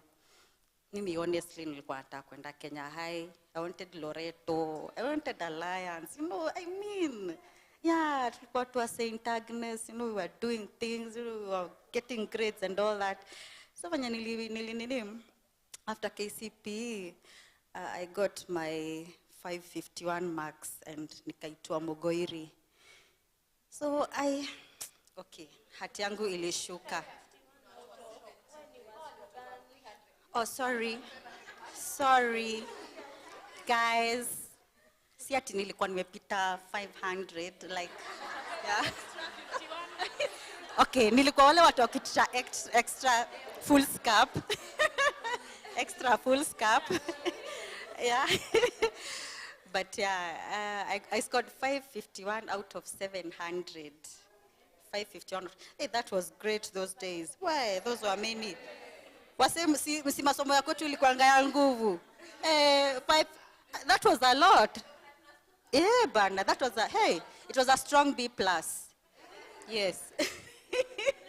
Okay, but to me it was a fail. Mimi nilikuwa nimezoea ma 600, my 590, sijui what. As in, me, I had great dreams. Sasa mimi nilipata 551, I'm like, now what are these? I was number 8. Nilikuwa nimezoeanga kuwa number 2, number 1, number 3. So kupata 551 was really heartbreaking for me. Hata nilikuwa nimeambia my parents, okay, let me just rewind. My friends can't all be going to Alliance and all that. Na mimi niitwe a provincial school. Unajua niki-select those schools, I had concentrated on the nationals. Yeah, my dad went to Alliance, so Alliance Girls was number 1. That was my it was my number 1 choice. Then I think the second one was Kenya High, and the other one was maybe Chalks. Then hizo zingine we didn't even think about. Mugoiri. The rest were the rest. Sindio. The rest were zilikuwa hizo. I didn't even care. Mimi nilikuwa najua naenda na show. Mimi naenda na show. Mimi msiwa na show. So when Yes, I was called to Mogoiri. Nikashtuka moyo, nikashindwa okay, sasa kutaenda aje hapa. Me, I told my parents, wacha ni rewind. Na by the way tukaanza kushikilia hiyo, but they were like, hapana. What if you rewind alafu uanguke? Hapana. Let's not go that route. We fanye hivi. My dad is those guys, eh? Akaniambia, we enda Kabare, show them who you are. Enda Kabare uwashow. Just go there and shine, and enda tu uwashow what kind of material you're made of. So we changed route. We changed course from Mugoiri, and my parents had connections in Kabare. Okay, yeah. Oh, it's no more. Sawa. So, so I went to Kabare instead of Mugoiri. And funny enough, we went there and found Mrs. Munene. Mrs. Munene, what were before, please? Yes, Mrs. Munene was a very, very nice principal. Very, very, very nice. Actually, she had been my mom's principal in high school. So she went there and like, oh, Mrs. Yeah, I remember you. She's the one actually who made my mom finish high school. My mom came from a very poor family, and Mrs. Monene helped her through high school, helped her apply bursaries, never sent home when there were issues. So I really felt I was at home. So I went to Kabare and decided I'm going to exploit everything I'm going to find there. Immediately I enrolled to play lawn tennis. Sindo tulikuanga ball girls pale na kina Josephine. We did, what else did we do? Many things. I was always in music festivals. Nilikuwa kwa hii kitu ya ilikuwa inaitwa nini? Si kwaya, iko na kajina. Set piece. Ilikuwa inaitwa set piece. Yeah, so I was always in those ones. I was the best dancer in that school. Nani anaweza nishinda? Those years. Josephine, sini kweli? Yes, I was the best dancer those times, chakacha and all that. So me, I was everywhere. Ata kwa scouts nilisema nimeingia. What are those things called? Hizi blues tulikuwa tunavaa, rangers. Ata hiyo niliingia so that ni make sure that time niko na trip. Yes. So yes, me, I had a nice time in Kabare. I came from a rural place, by the way. Kianyaga, what were rural places we are talking. But people didn't know that about me. Me, I didn't care about those kinds of labels and stuff like that. I interacted with everyone, and my life in Kabare was just, it was a learning experience. I took it as an adventure, and of course I wanted to prove a point. Hata kama sijafika na show, I can still make it in this place. And in 2001, God was good. I was top in our year and the whole of the district of Kirinyaga, 2001. Oh, yes. Unfortunately, those days, hatukuanga our year, we didn't have a prize-giving ceremony. So unaenda huko ni kama hata you are embarrassed. Ni ile tu nakutana na Miss Karanja, she's like, come say to the teachers, nini. But anyway, so later on in 2012, sorry, I'm building a story as to my interest later on. So somebody approached me and asked me if I wanted to be a board member in Kabare. And I was like, Nani Princey?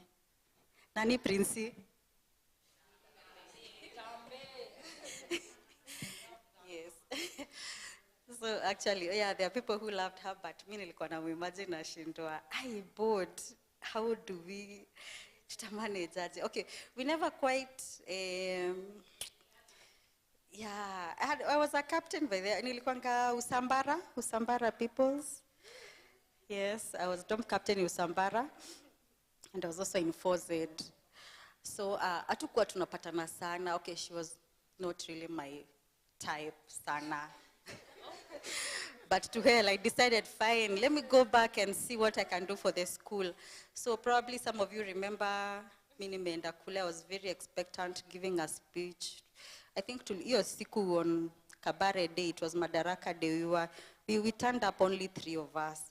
So the students wenye tulipata hapo, tukawapigia stories, motivation and whatever. And I decided, okay, let me just join the board. Let me see what it's about. So tukaenda pale. Okay, it's not easy. It is not easy. It is not easy. It's not easy. But one of the people who was really encouraging me alikuwa Mr. Kagiri. After the meeting, nenda namwambia guy, sijui itakuwaje. Ananiambia hapana. Wewe, whatever you have in your heart, whatever goals you feel you want to fulfill, wewe sema tu. Don't be cowed, you know. And this one, my colleague, Madam Alice will bear me witness. She's with me in the board. So it's usually not very easy, but even the idea of the alumni was not very well received, by the way. Don't think it was easy, but we pushed it, and finally it was taken up. So at this point, after the alumni has been registered, we still have a few hurdles, a few regulatory issues that we are dealing with in the backdrop, and we will be sharing the details as we go along. So once again, I want to thank you so much. We'll keep interacting in the afternoon session, and feel free. Asante sana. Wow. We on time? To be a leader, si kitu ambayo inakuanga umeabililiwa anything. On this one, ama miaka yenu Melissa mlikuwa mnalipwa? Oh. Najua nilikuwa nataka tu nisikie yes muone nianze riot. Mi lazima, okay, we make money. Tukiwa na nje here, we make money. That's a major career. So, kujitolea kuwa kiongozi, there is that butterfly mtu usikia, I had not said that I am the vice secretary. Ni mimi na terrorizigi mwalimu. Mwalimu hata hajawahi jua wanafanyanga kazi na nani, because mimi na writing inakuanga shida. I am left-handed, na miaka yetu being left-handed was a crime. It was a taboo or something. So I was not very good in writing. Lakini si niliwaambia Karo Mwaura na zile maombi zake, soon I'll be the best secretary, nitakuwa nikikusaidia tu sana. The next meeting nitakuwa nikiandika not scribble. There's one person nimeona mahali. Where is your Grace or somebody? Yes, say hi. Grace hakuwa tukijiintroduce, ndio? Na ni vibaya tu tukue tu na mrembo. There's another one. Raise to your hand, useme jina. The office imeamua tu kujipatia ruhusa ya kuketi. And sababu sitaki kufutwa. Grace, raise your hand, useme.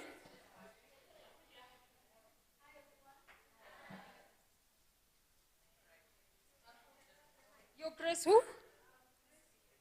Grace Kiongera, And I think you have kuna kitu na discuss leo, Yeah.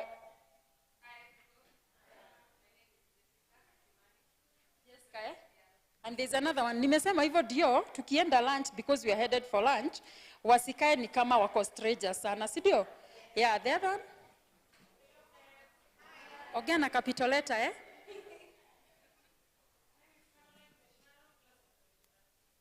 Yes, Caroline. So I think at this point, tutaenda lunch. Lunch tuta take very little time, by around 2:30 to 35 hapo tutakuwa tukirudi kwa hall, because the hall that we are using for lunch kuna group ingine inaingia after lunch, That's what I was being told hapo. So I think we shall say that prayer. Mnakumbuka ile ya oh God bless our lunch in Jesus name. Do you know that one? Najua wengi ni wazazi sahi mnaopanga hiyo. Mimi hata ya usiku inabadilisha kwa lunch inaeko bless our kulala. Ni ile tu. So can we say that prayer na tuiseme tu ile tu honestly. Aya, so tunaianza tutaamka, hatutaketi, tukimaliza we shall walk. Lunch itakuwa tu mahali tulikuwa, breakfast for them who had the privilege of having lunch. The others wanaweza follow. So tuamke tu. Stretch a bit.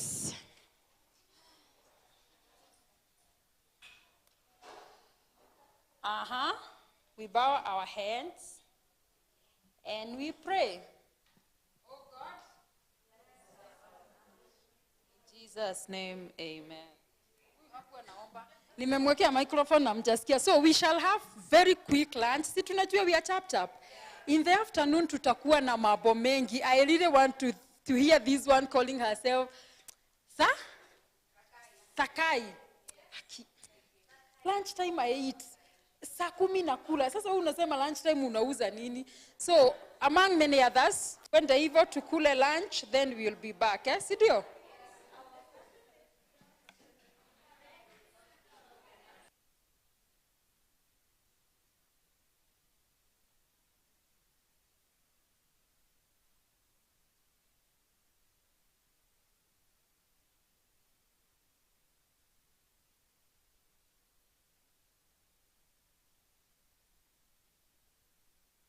Action tufanyie huko kwa hall, eh?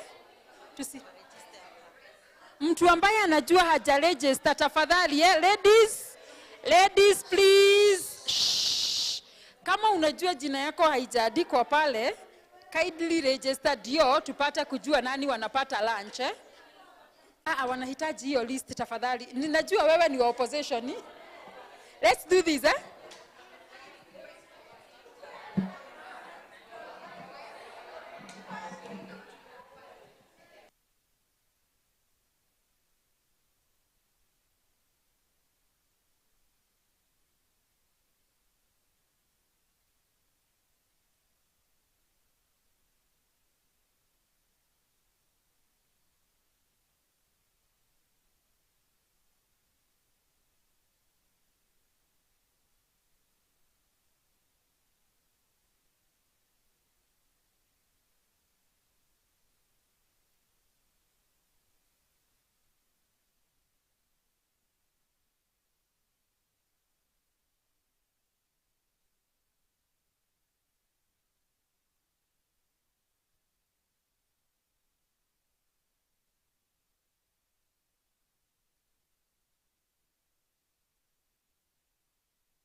Ninaomba, if you're outside, kindly ingia ndani. So that, I wish this day had a little more hours. I'm looking at the time, I'm like, man. But, unyamaze.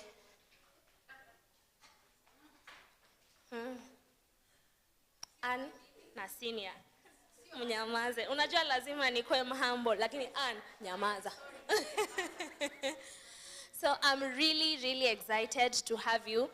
I know there are guys who came in later. I hope hawaja feel out of place. I hope mmeongelesha, mmekula pamoja. And I think at times we get too comfortable when you're at a place. So you're comfortable at your seat, but you know someone. Tafadhali simameni. Mngekuwa mlisimama last week. Simameni. Mmeshiba. Sijui mwashwe AC.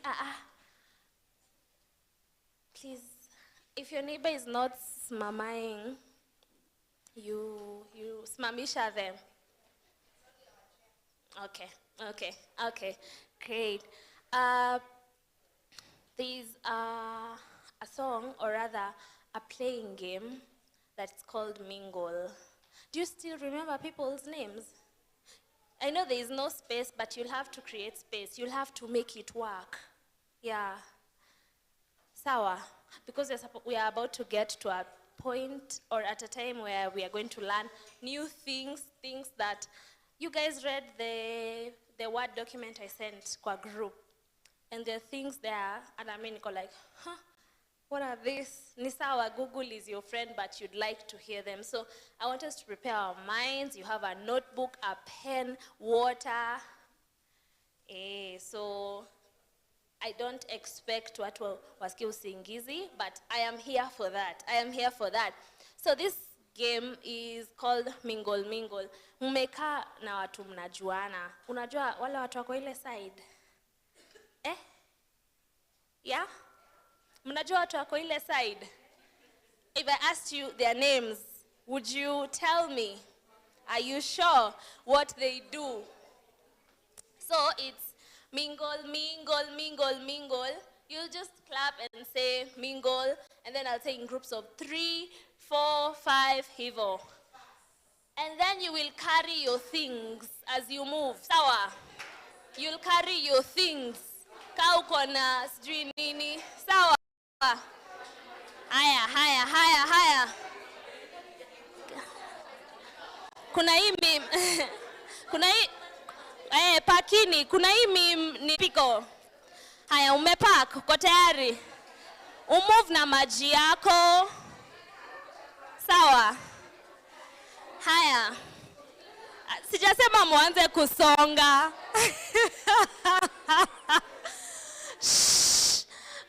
Guys, you're already moving to where? You're already moving. Ni wapi mnaenda? Haya. I hope you've packed your stories. If you have stories. Sawa. Hapo utaenda kuketi, I'll give you like 2.5 or 1.5 minutes so that I can see if you have rapport with your friend. Make that your friend, your prayer partner. It doesn't matter alikuwa what class. Sawa. Haya. Tuna move, mmepack. So we can do trizex. Don't move, I just need a response. And if you're not responding to my voice, kindly, please. I say mingle. You say mingle. Mingle ya kitu kama hiyo, sawa? Haya, mingle.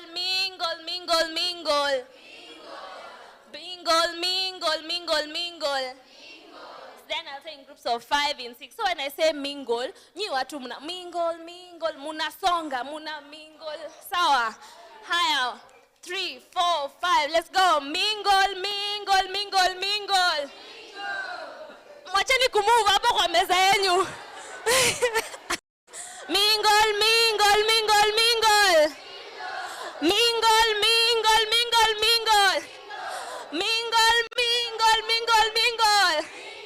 In groups of 7.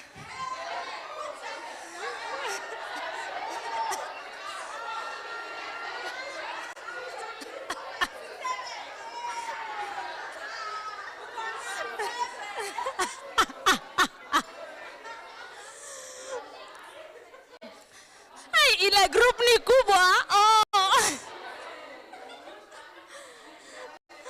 Haya. Hao wenye wanakuja sahi, msijali, we'll do another one. We'll do like 2 more times. And then finally you'll have a seatmate. No, wengine wanajificha hivi, sijui ni si. Okay. Mingle, mingle, mingle, mingle. Move. Kuna wenye wamesimama tu akutwe. Mingle, mingle, mingle, mingle. Mingle, mingle, mingle, mingle. Kwa nini mna mingle? Mingle, huko hakuna watu. Huko hakuna watu. Mingle, mingle, mingle, mingle. Mingle, mingle, mingle, mingle. Mingle, mingle, you mnaenda mingle. In groups of 4.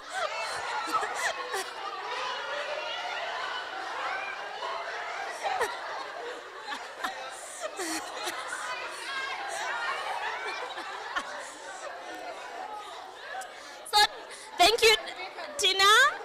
You'll stand here with me. Wale hata wako 64.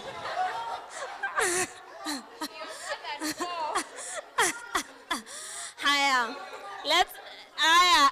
Pale mko wangapi? Hapa 1 2 3 4 5 6. Haya, mingle, mingle, mingle, mingle. Stop moving with your desk mates. Hey? Nyinyi mlikuwa mmekaa pamoja. Hakuna kumove na ule mtu ulikuwa umeketi naye. Mingle, and no wonder you all did well in life. Wow, what is this? Mingle, mingle, mingle, mingle. Mingle, mingle, mingle, mingle. Mingle, mingle, mingle, mingle. In groups of 10, 10.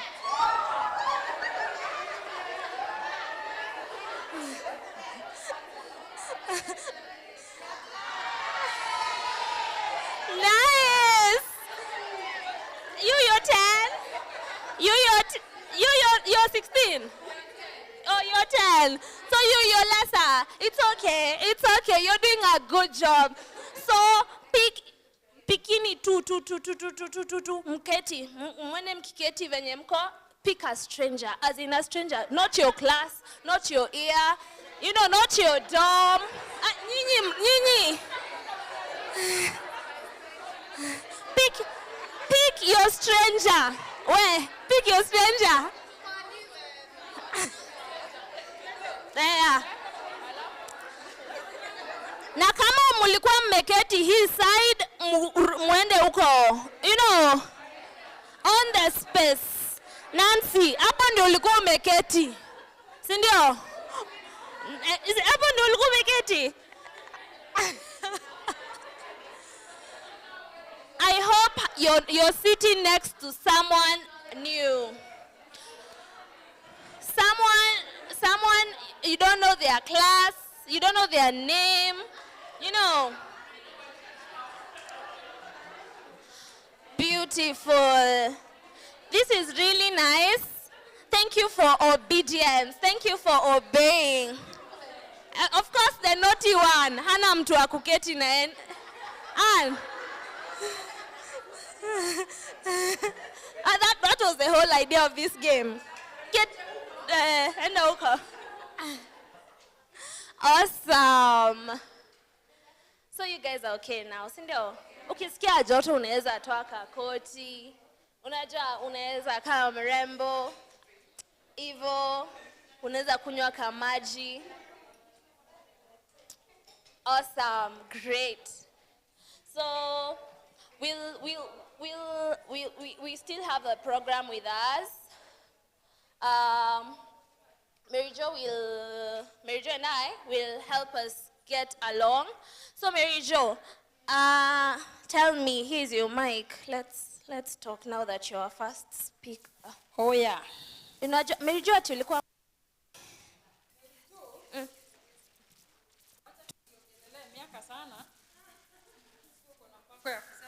Mzee, And the only old person hapa ni Anje here. And another one.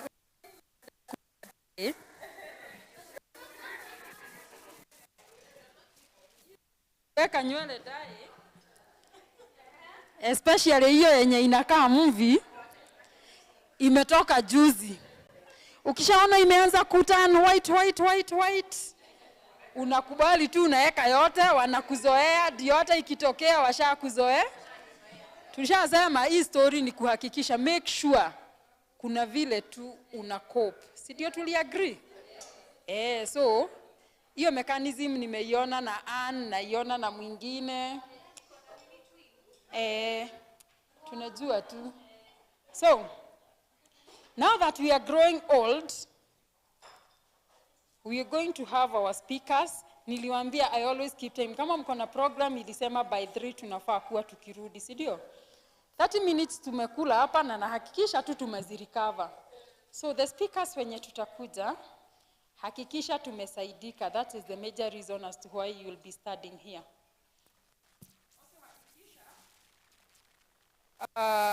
Umepatia mtu mwingine chance ya kutusaidia kusaidika, si ndio? Because we're here to gain as much as possible. So in that spirit of growing old, I want to invite one Joki Kamore. Kabla uanze dakika moja tu, important matters. As ladies, women, tunataka kupanga our space ndio shida zitukute. Mamangu anasemanga, as a woman, you see the future. Usianze kushtukia ukiwa huko, haya, ina me. Like that. So, before we get our first speaker, tafadhali, tumekula, tumefurahi, tumeshiba, but kuna watu wako wameona treasure.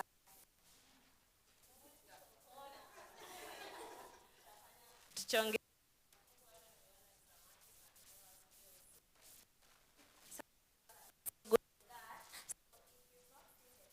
Kindly send in your money.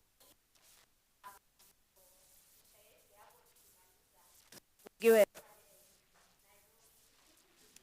Nairobi ni ku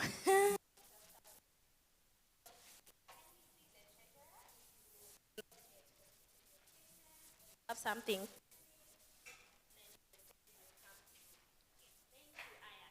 So kama hatuja, as long as I can sell my skills in whatever way, mimi naweza kusimamia. So kama hujalipa na baki hapa naonyeshana najua kutoa samaki scales, leo hawanilipi, kesho they contact me, si ndio? So kindly kama hujafanya hivyo, on a treasurer. And in that spirit, Joki Kamuri, come remind us that we were born, we are working, we have a future, and we are growing old. Akima kuambia mtu atazeeka akini. Karibu.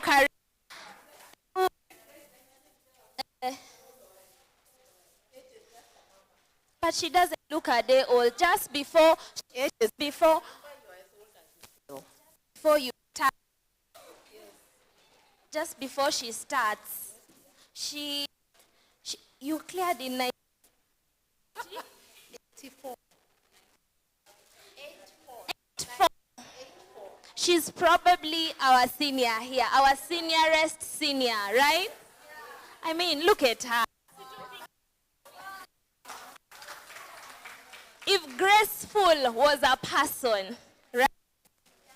Kind of not only this, but pia tukifika hapo hatuambii.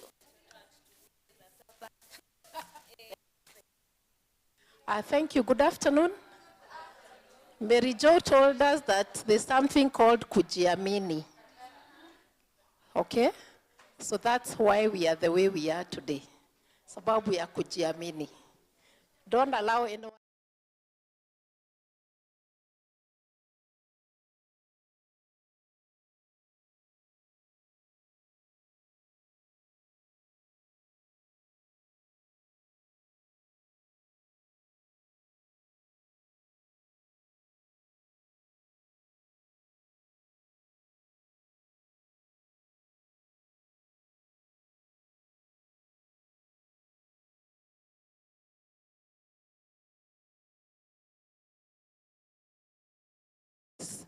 to make sure that when you're 60, that your life is going to be as comfortable as it is now, okay?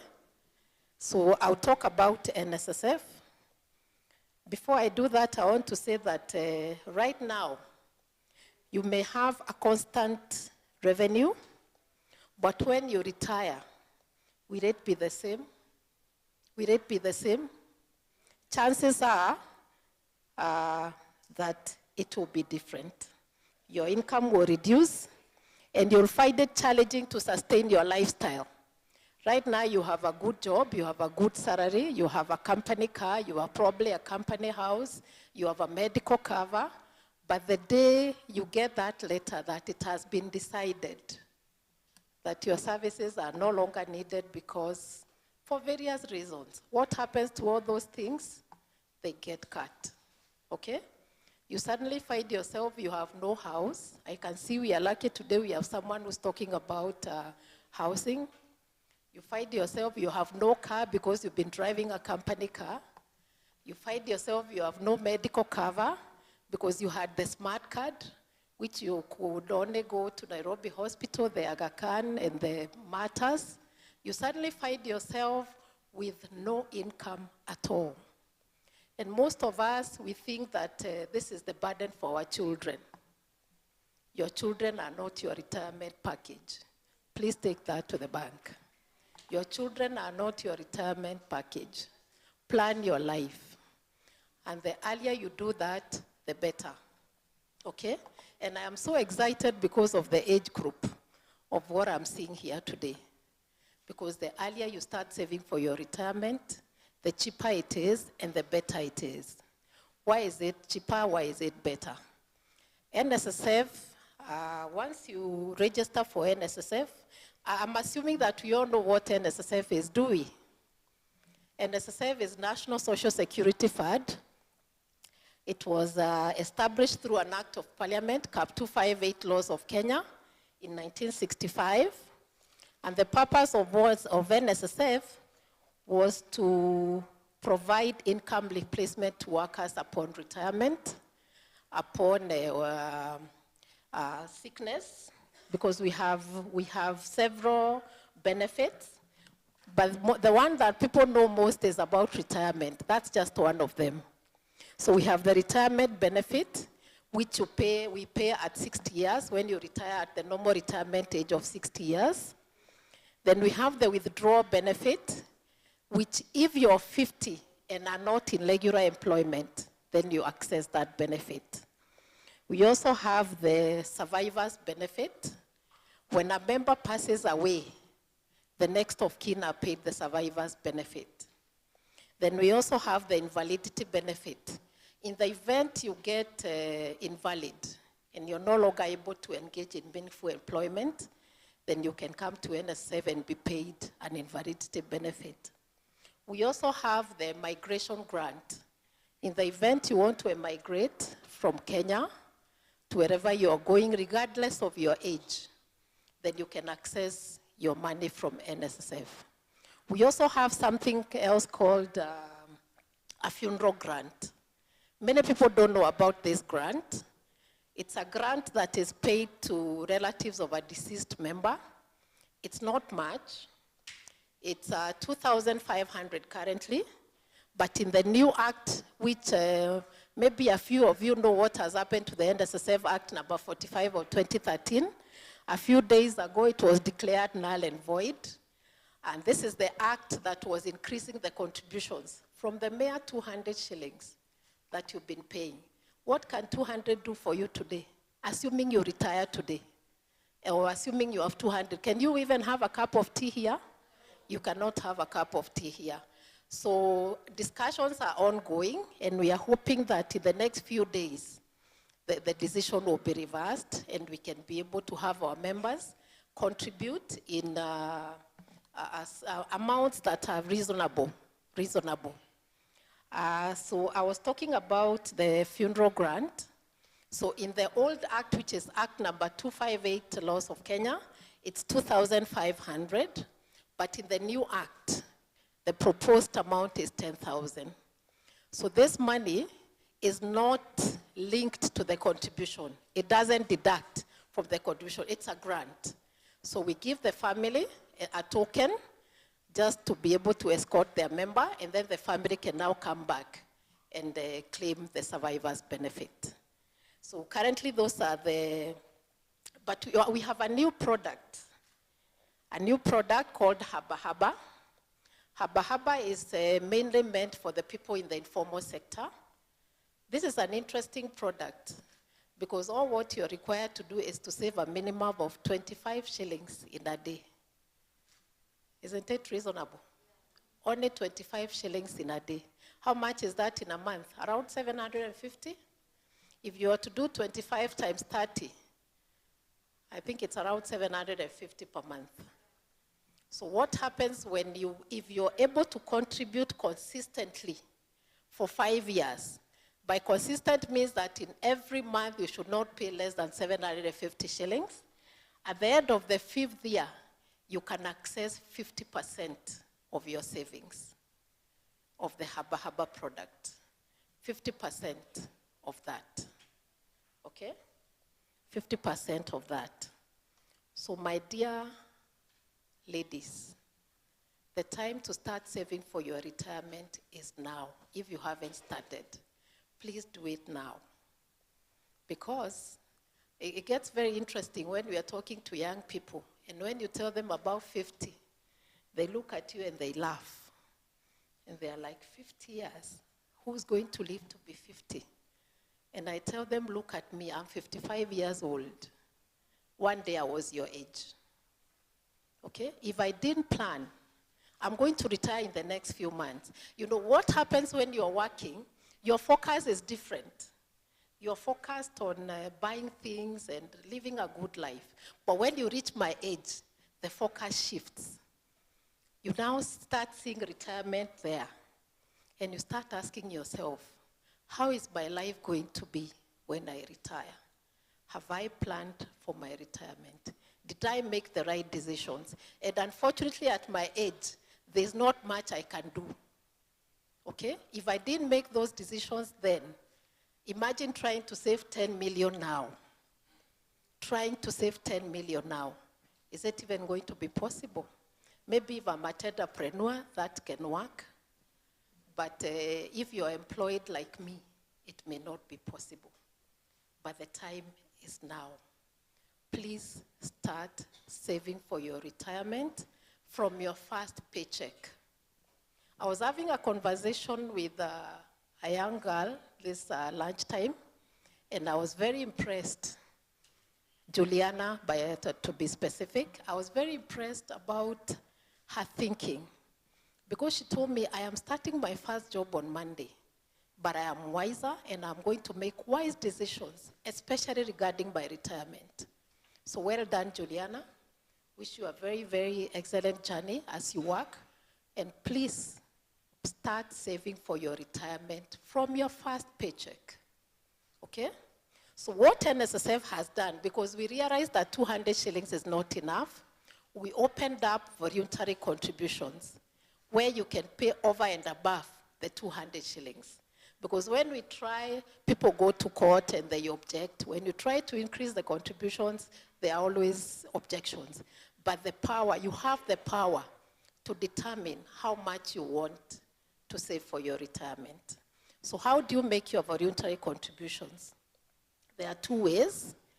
You can either instruct your employer that over and above the 200 shillings, whatever other extra amount can be paid together with your 200 shillings. The other alternative is that you can use your phone. You can use your phone. There's a pay bill number. The pay bill number for NSSF is 333300. So once you go to your M-Pesa, you put in that pay bill number, it will ask you for your account number. Your account number is your NSSF number. And that one is real time. Once you put in your money, it automatically reflects in your NSSF statement. For those who are not registered, you can also register from your phone. You don't have to go to an NSSF office. You just dial *303#. Once you dial that, it will prompt you and it will ask you for certain information. At the end of that process, you will get an NSSF number. *303#. However, if you want an NSSF card, you must visit the nearest NSSF office. Just go with that number to any office, and you'll be given a card free of charge. You can also go to the Huduma centers. We have about 60 branches countrywide, and our presence is in all the Huduma centers countrywide in the 47 counties. Now, maybe you don't know your NSSF number, and you're asking yourself, how do I get to know my NSSF number? So you dial *303*55#. It will ask you for your ID number. If your ID number is registered with NSSF, then it will automatically give you your NSSF number. You can also be able to register another person. If you're an employer and you want to register your employees using your phone, *303*44#. So if you do that, you'll be able to register your members. So once you register with using *303*, you're able to get your statement. It is important to keep checking your statement of account. I see people who wait until the day they retire, and that's the day they are coming to check their statement, only to realize that most of that money has not been paid. And it's usually a very, very sad story. We normally do what we can, but sometimes you find that this person worked for a company that closed 10 years ago. And maybe we may have the records, we may not have. So it's a 50-50 chance that we'll be able to get those records. If we do, well and good. If we don't, that's a story for another day. But that's where you hear people saying that NSSF does not pay, NSSF, there are many stories. But those stories are caused by our negligence. Maybe it's lack of information, but make sure that while you're working, that you constantly check your statement. And now we are lucky that we can be able to do that on our phones. But you can also visit any NSSF office with your number, and you'll be given a statement free of charge. So once you see that statement, you'll be able to make more decisions. If you've been doing a voluntary of 1,000, at the end of the year, I remember like last year, we paid an interest rate of 10%. So 10%, and it is compound interest. So all the money that was in the statement, you multiply by 10%, and the same is added onto your statement. I remember checking my statement before the interest was declared. And after the interest was declared, I think my contribution went up by about 250,000 in a single year, because I'm also doing voluntary contribution. Okay? So please, my dear girls, plan for your retirement. Plan for your retirement now. Okay? The other thing I want to say is that any contributions that you pay to NSSF are tax exempt, both at the point of paying and at the point of receiving the claim. No tax is charged. So it is tax exempt. Actually, for those who are employed, you see that your NSSF contribution is done before your tax deduction. So even if you do a voluntary contribution, it will be still tax exempt. I think it's up to a maximum of 20,000 for your pension schemes per month. It is tax exempt. So take advantage of that as well. Sawa sawa? So thank you very much. Maybe I can take a question or two. Yes, dear.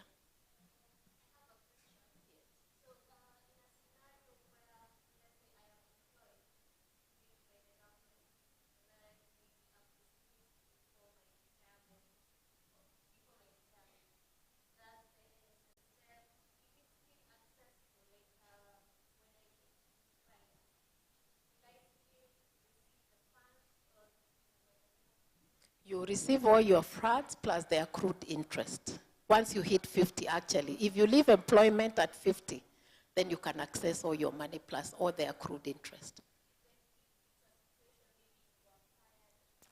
It doesn't matter how you left the job, as long as you're not working. Yes.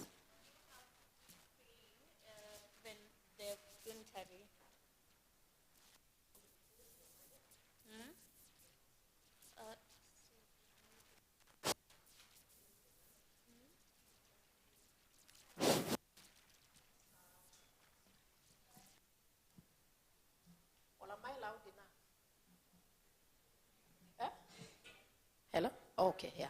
It is your money, and it is you to decide. Once you're not in employment, it is not compulsory. It's up to you to decide. Do I want to continue? Do I not want to continue? The power is in your hands. Thank you. Yes. Yeah. In terms of the interest rates that you guys calculate the retirement benefits, is it the same as the no, okay, like inaendana na ile rate yenye iko sahi, because I'm imagining a person who was saving back in the years, let's say even if they were saving 200 shillings, right now the worth of 200 shillings is imeenda chini. So in, let's say, 10 years to come, even if you had saved, let's say, 100,000 shillings or a million, that won't take you long enough until maybe the end of your life. Because maybe from 55 to, let's say, 70 years, that's a lot of, you need a lot of funds. Because you're eating, your health is at risk, all those things. So is it worth it, like NSSF? Like the rates, okay, wanafanya nazo, is it worth investing with them, or should you find another scheme that offers more?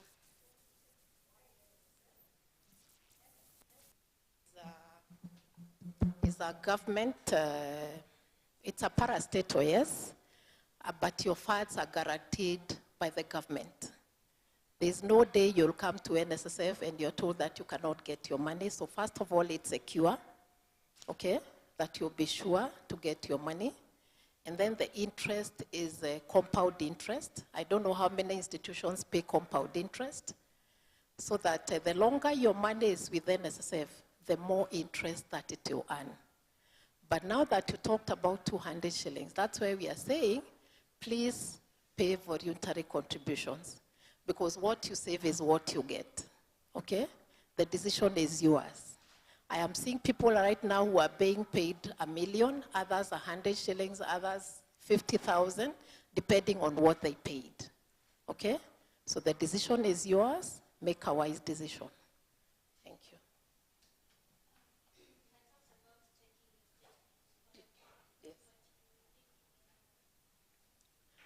I said once you register for *303#, there are several things that you can be able to do. You can register.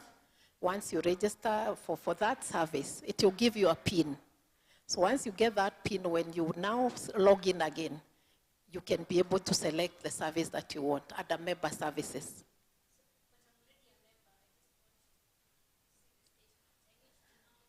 Yes, you need to register for the USSD, just *303#. So that gives you a PIN and allows you to access the system. Yeah.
Thank you. Thank you. Thank you so much. Actually, I am deliberately avoiding talking about Act number 5 of 13. I do not want to be accused of contempt of court. So that's a matter that is in court. But if I just comment on what you're saying, actually it had proposed tiered amounts. There was tier 1 and tier 2. Tier 1 is what was compulsory to take to NSSF. Tier 2 you could take to any other scheme of your choice. You had a choice to opt out. So tier 1 was a maximum of 1080, like she said.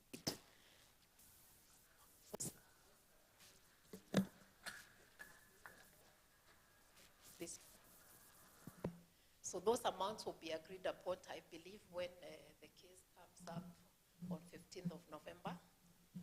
But as employers who are here, please find a way of assisting your workers. It's not good to just fight things for the sake of fighting. Of course, employers would want to save, because if you do a contribution of 1080, the employer has to match the same. So you understand why sometimes employers can be a bit, but the most interesting thing is that it's not employers who are in court. It is unions that were in court, but we are hoping that that will be sorted. Your second question about survivors' benefit. So upon the death of a member, the next of kin, for example, and for NSSF, the next of kin is already determined. You cannot say that when I pass away, I want Carol to be paid by NSSF benefit. What happens is that for NSSF, if you're married, the first next of kin is the spouse, okay? If you're not married, the first next of kin is your parent. If you're not married and you do not have parents, that's when your siblings now come in. Okay? So,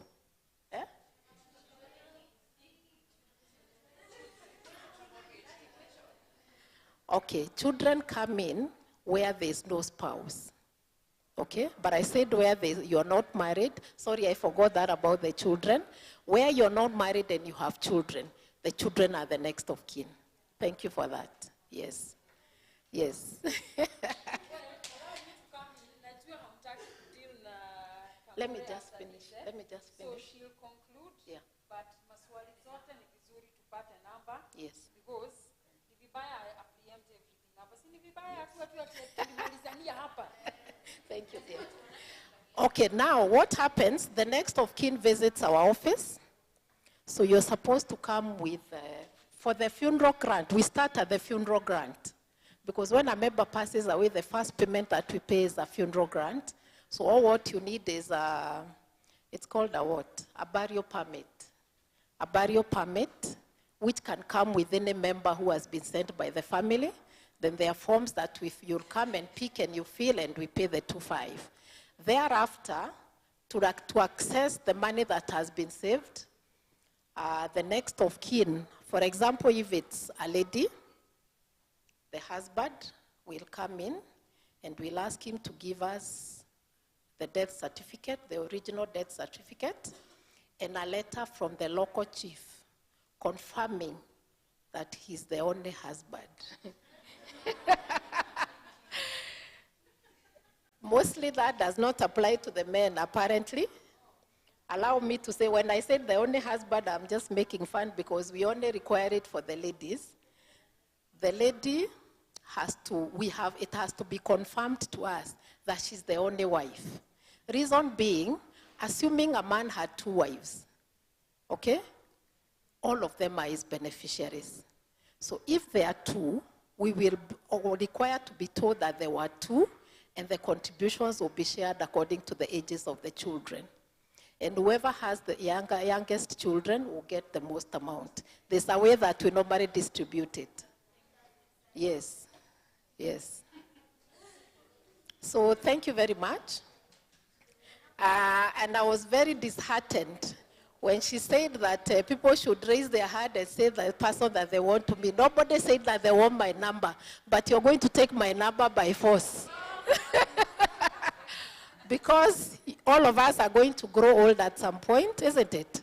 Tujipange, tujipange. My number is 0737 090 0737 090 096 or 0721 343 744. And my email is kamurealice@gmail.com. Kamuri, Kamuri, alice@gmail.com. Thank you so much for listening. Thank you so much, Carol, for the good work you're doing. We sit with Carol in the board of management in Kabare Girls, and she's a tough girl. She's a leader, she's our deputy chair. So Carol and your team, keep it up, you're doing a good job. Thank you so much. I know the reason hatukuitisha namba yake, tulikuwa tunadhani NSSF ni mambo na 200 peke yake. Until now she kind of akai-expound. So tukaipenda. Personally nimechukua notes. I never thought that I'll take notes. And I have always calculated ningefanya kazi kutoka nikiwa miaka 25, ni retire at 60, ningepata 84,000. Naona it is not even making sense, but now I think it is making sense with the calculated interest and all of that. So this is what we are going to do. As a speaker utakuwa ukiniangalia ama ha. Akikwambia madhaa inaisha, okay, it is for you to package chap, eh? Then from there,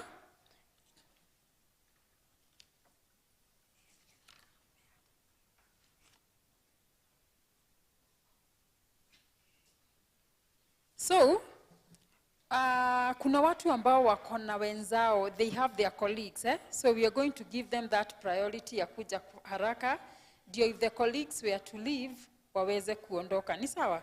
So we are going to give Pauline na kupatia dakika 8 za kupackage haraka, dakika 4 za kuchukua maswali na 2 za kumaliza. Sawa? Then from there you give your number, we can always interact. Eh? Then the secretary atakuwa akichukua any other question unaweza andika uforwardie secretary, zitakuwa zikiforwardiwa the right people wenye walikuwa nafaa kujibu. Eh? Is that okay? Tuko sawa up to there? So, Pauline, najua mlikuwa mnaogopa lile nini ati hizo mambo za retirement. Sasa kuna mwingine hapa. It's about manyumba mzuri. There's a time I was telling shamba then niwe nagoja ufike. Na nikiona kashamba mzuri najiuliza sasa mimi. So at times inaku-excite na kumotivate, at times inakuvunja moyo ukiimagine umeuza amejenga na bado hujajenga. How does these things happen? Asante sana. Good afternoon. Yes, my name is Pauline Gathoni. In high school, Gathikwa was my name. It's still my name, it's my dad's name. I careered in Kabare in the year 1996. Currently, I am an entrepreneur. I have a shop neighboring Meridian, right up here, the adjacent house. As you're going up, there's a computer shop there, running under the name United Microcare Systems. You can pop in whenever you need any IT product, computer, a desktop, a laptop, anything. You can talk to us. We are also in real estate. We've done several successful projects, and currently we are doing apartments. I want to invite my colleagues to talk about it. Thank you.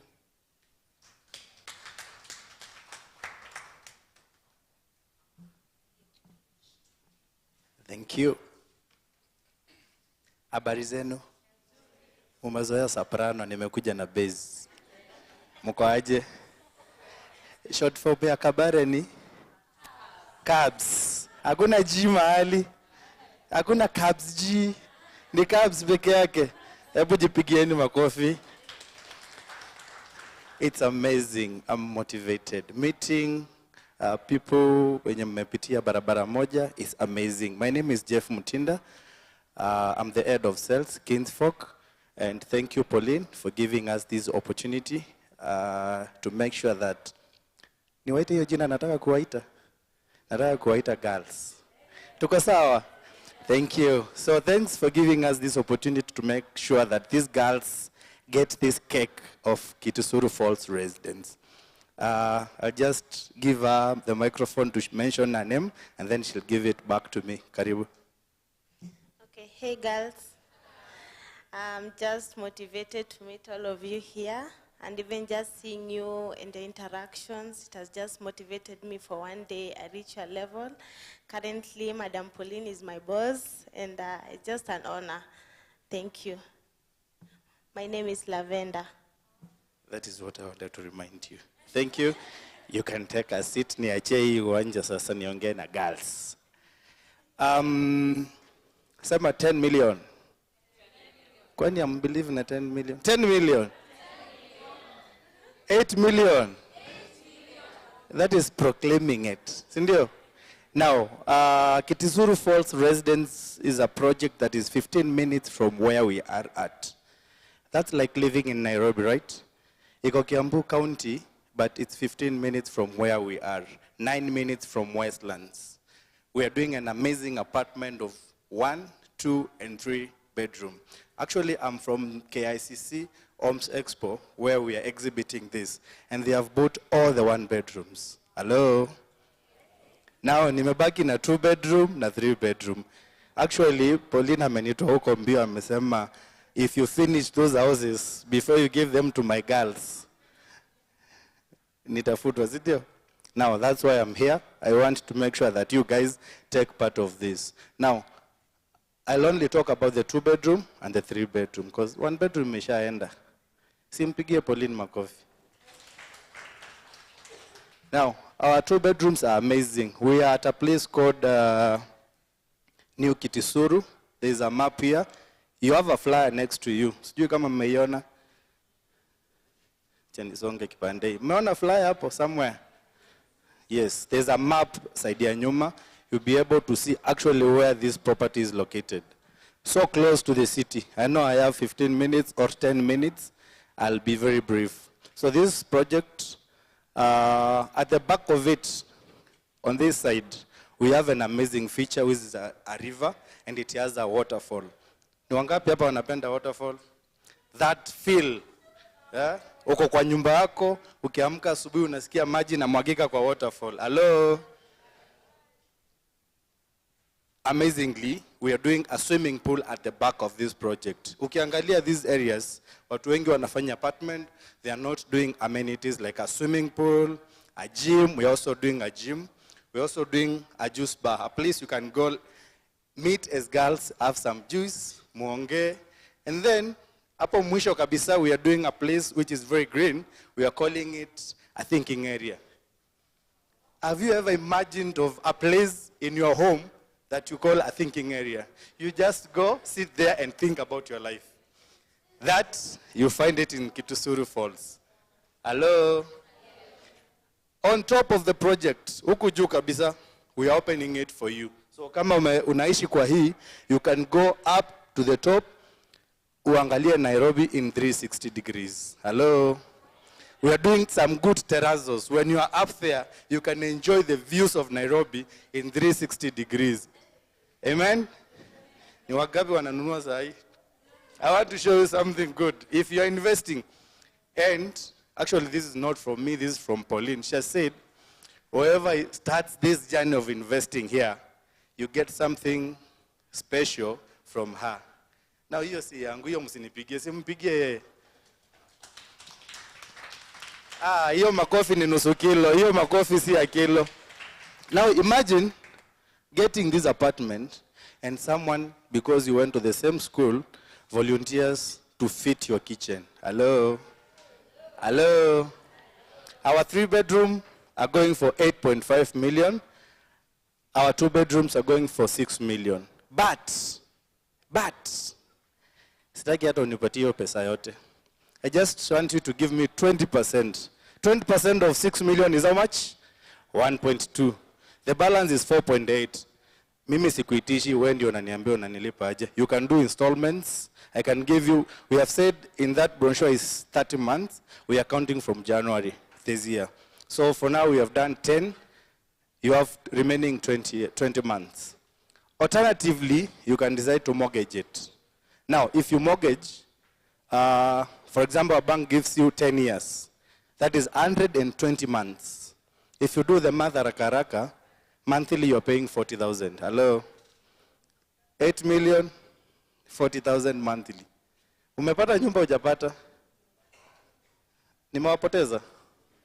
Kuna mahali hapo tumepotelea no? Pardon? Yes. So we are making this project. I want you guys to be in Kitusuru and become so affordable for you. Living 15 minutes from Nairobi is amazing. Sindio? On the next week, on Friday, Saturday, and Sunday, I'm having my open day. And I want all of you to come. Mutakuja? Hii saida wacha kuja hawa. Ama ni aya. Munakuja? I have your numbers and I have your names. I want to see you on Friday, Saturday, and Sunday. You need to come and see this project. It's amazing. Ukikuja, make sure kwa M-Pesa kuna 100,000. Juu utaona nyumba hapa, upende na uchukue. Ama mnataka tubook sahi? Hello?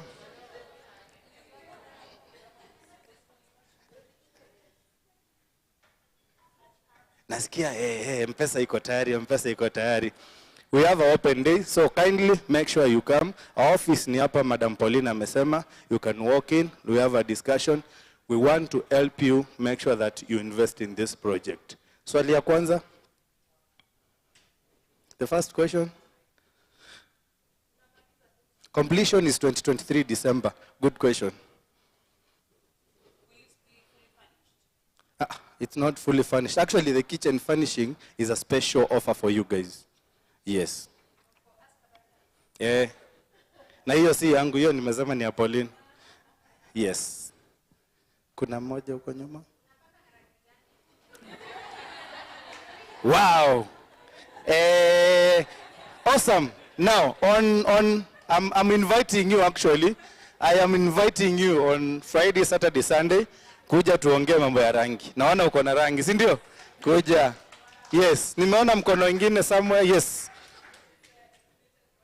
For 2 bedroom, I'm looking at 60, 65. For 3 bedroom, I'm looking at 90 to 100. Ukifurnish the 3 bedroom, itakupea 120. Come and ask me how. Thank you. Any other question? Watu wapande wamenyamaza. Ama niwaulize swali? Hamtaki kuniuliza kama iko na title? Hamtaki kuniuliza hiyo? Tulizama nyumba shamba ni title. Iko na title. Yes.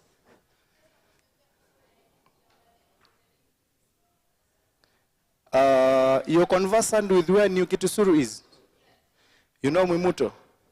You know Kifishiku? Kibishiku? After Mwimuto is 2.5 minutes.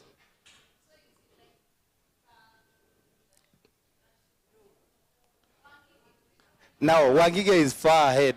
Yes. But barabara ndio hiyo. Inaitwa, mzungu alikuja mkamwambia sema geta dhuru, akasema Kitusuru.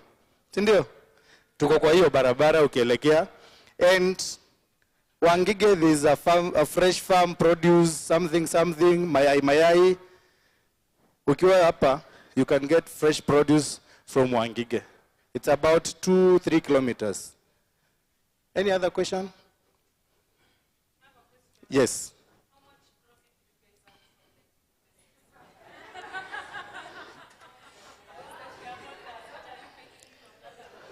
Awesome. Huyo tunamsnapia hivi, si ndio? 1, 2. Good. You want to know the prophet. Sasa ukikuja Friday, nitakujibu hiyo. Makofi kwangu. Si ndio? Hiyo sasa tuongee Friday ukikuja site. Nitakuonyesha vile hesabu tunapiga. Si ndio nataka mkuje ndio tuongee hapo kwa sauti. ndio usiseme vitu kwa site, vitu kwa ground ni different. Nataka ukuje uone ndio vitu zikuwe sawa, si ndio? Yes. Yes. Yes. Mortgage has an interest. Mimi sikujaji interest. Mine is 0 interest. Well, now if you're going to mortgage, hiyo interest ya mortgage ni dogo.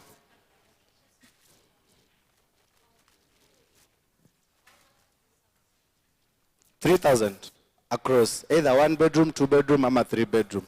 3,000 affordable, right? Service charge. Ile unalipa kila mwezi, takataka, security and all that. So it's 3,000. Yes. Kuna swali nilikuwa nimeona. Amepotea? Yes. The next project nikimaliza hii. We usually deal with one project at a time. Kuna ingine nimefanya inaitwa Red Hill Villas pale Limuru Road. Watu wa Limuru Road, hello. Red Hill Villas. Mnaijua? Red Hill Villas was us. Yes. And I want also niwapeleke pia hapo muingie ndani, you enjoy the views. I'm about to finish. Naona you have a question? Wacha nichukue mbili. Hii na ile and then I'm done. Moja. The last one, please. Yes.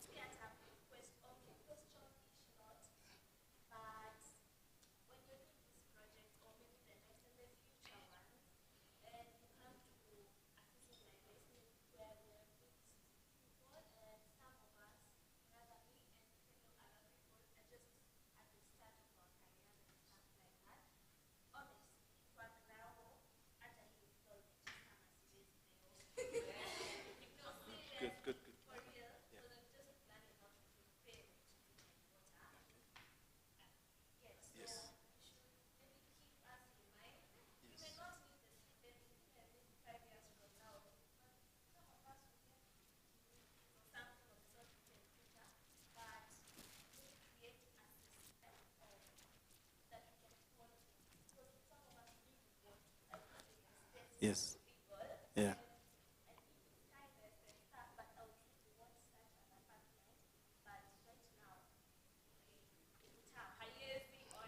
Nikuonyesha vile naweza. A warm clap for her.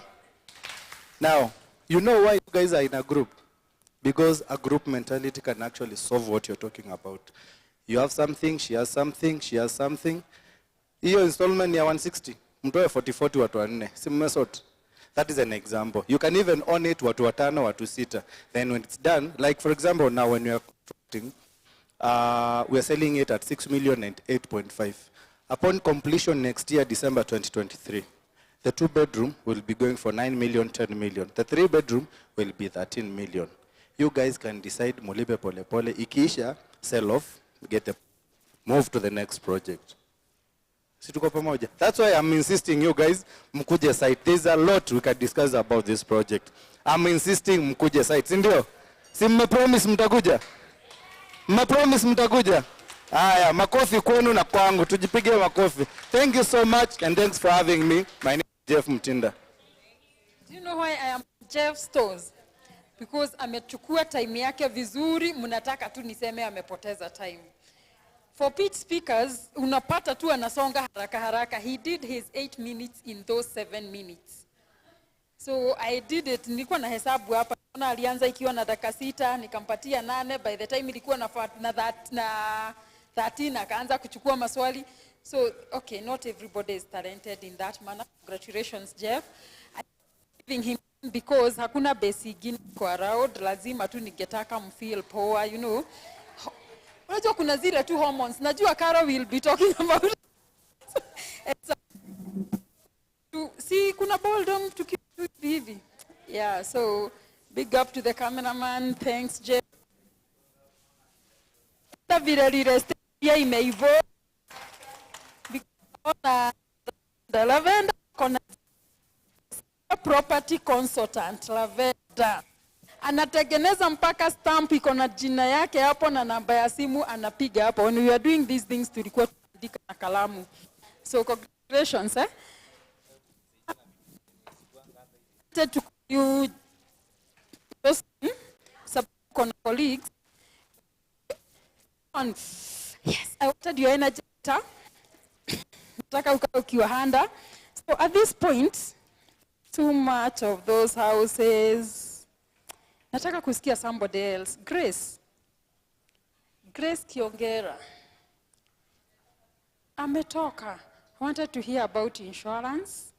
Nikisikia about insurance load, nione itakuwa aje. But kabla tujenge, si tunaweza jua hiyo place yenye tunafaa kujenga, whether we can be farming. See, we can do some chicken, we can do some economic agriculture. Sidio? So you're doing that? Yeah, kindly. Somebody by the name Wangeshi Ndirito. Yes. Tunaweza panda spinach, we can do some skumas, we can do some maize, we can sell in schools. If you don't make money, I can tell you for free we are not doing it. Tata pesa? Okay. Karibu. So, good afternoon, everyone. I'll start by saying maybe I will not share much because if I decided to share everything, it's a lot of things that I can tell you for sure. So, as I had said earlier, my name is Christine Derito. Currently, I'm a master's student in horticulture at the University of Nairobi. So clearly, there are a lot of things I can tell you, but I'll just tell you a few things that I can share in this time period. So when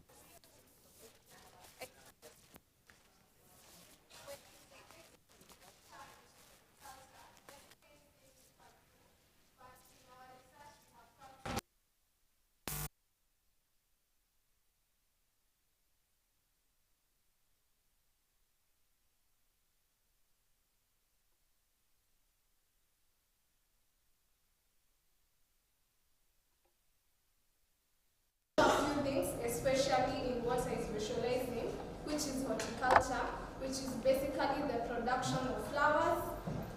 When people hear about horticulture, everyone assumes I do flowers, right? Yeah. Because I remember my first year in campus, people would ask me, sasa uliamua kusomea maua? I'm like, oh, not exactly. Hata hiyo maua nilisoma that year.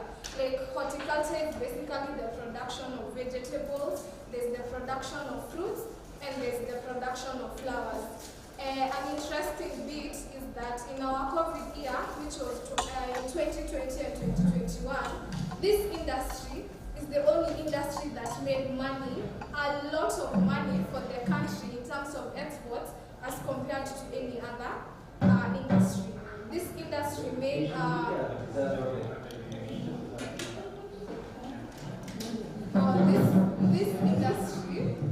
this industry made around 700 million US dollars in our COVID year, which was 2020, which means there are a lot of things that are going on in this industry that if we put our feet into, we'll be making some good money from. When we talk about agricultural ventures, you people know of the common things: dairy farming, beekeeping, fish farming, pig farming, vegetable farming, poultry farming, sheep and goat farming. But there are crops or tell you they will make you more money compared to what has been custom. When you talk to a farmer, they grow the normal things: potatoes, maize, beans. But there are other crops that will make you more money and that people either don't have knowledge about, or I can simply say some people ignore because nitalima hizo nipeleke wapi. When you look at the market, when you get the market, you make more money. So first and foremost, if you are in a position to start a flower farm or be in an area where you can keep a flower farm, that is the #1 highest earner in agriculture in the country as we speak. I will not tell you everything, as I said, but a single flower, when you export a single flower, if you do your research well, it makes you more money than exporting any other product, farm product that you can produce. And I'm telling you that as a matter of fact because I'm in the industry right now. I'm doing research on flowers. My interest right now is in floriculture.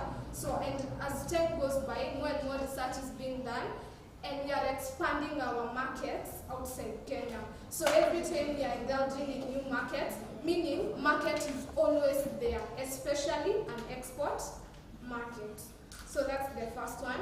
The second one is the farming of capsicum and cherry tomatoes. You people know the cherry tomatoes. Yeah. I would advise you, if you are in a position to consume cherry tomatoes or produce cherry tomatoes, I would prefer them to the normal tomato. They are good, their nutrition value is higher than the normal tomato, and also its way of production is okay. The next one will be garlic farming.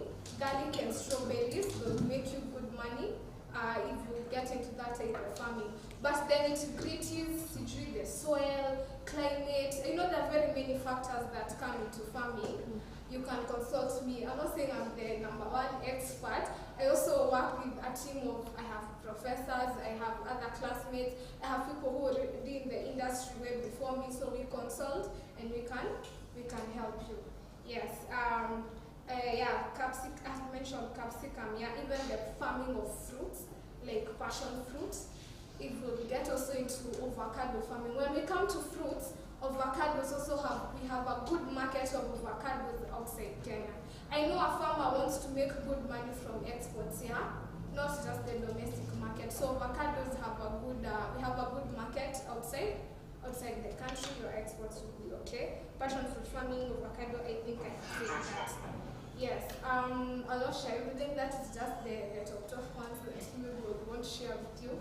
The next thing I would like to tell all of you is that as time and ages are moving by, we have destroyed our climate, we have destroyed ourselves, we have destroyed our rivers, we have destroyed almost everything that God gave us.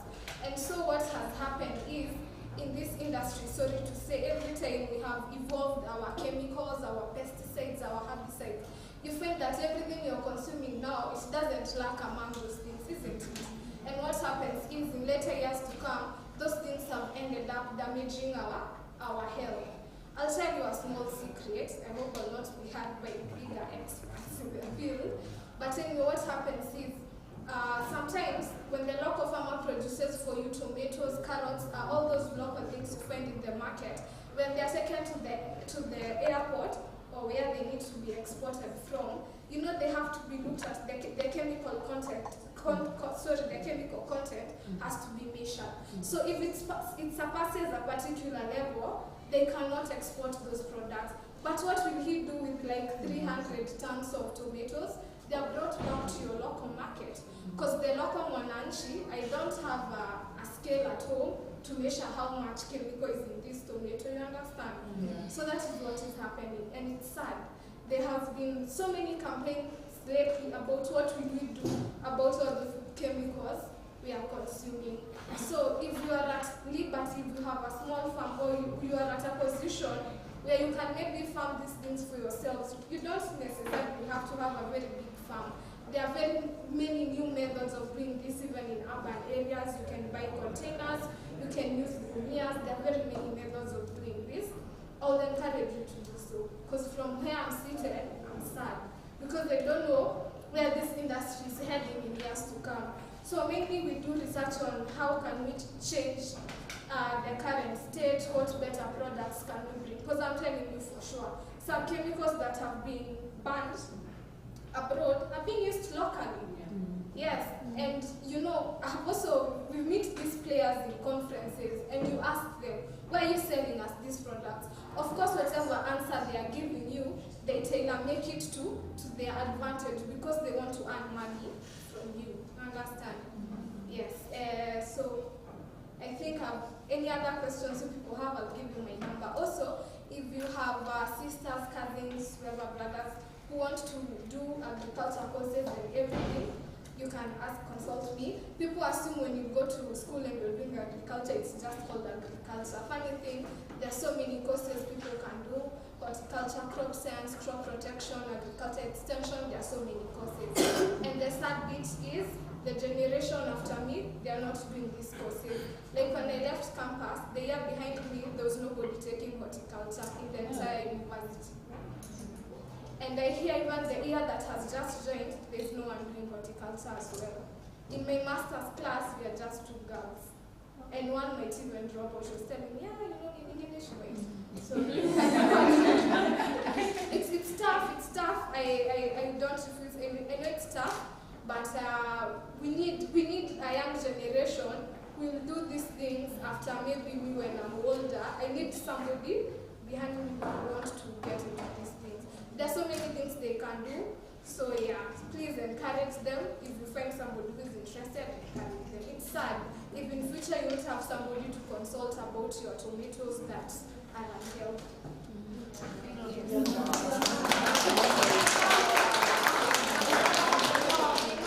Yes. 0743 300 676. 0743 300 676. My name is Christine Wangeshi. I was in the class of 2016. Also, I was the deputy school captain. Also, I was the first student to go for great debaters contest at Kabare.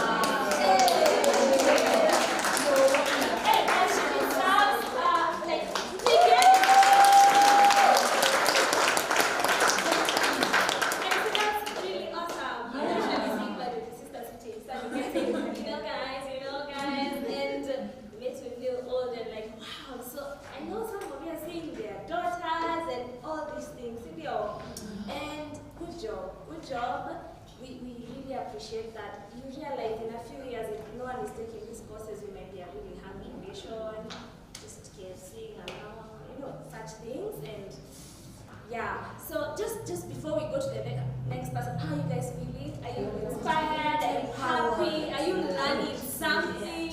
There's so much. As in, are you happy that you came? Because I'm happy that I came. Really, really happy. I know Kabare ni cha Kabare.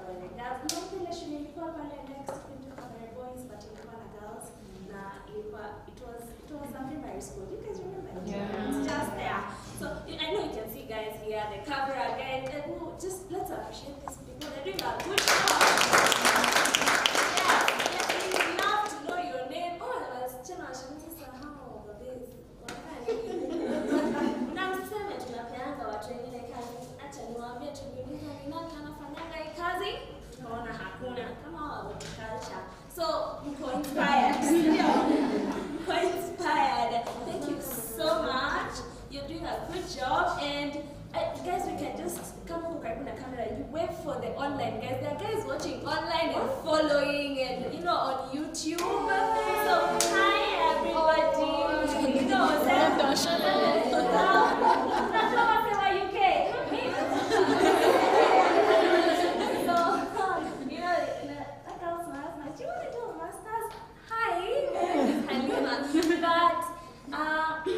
Thank you so much.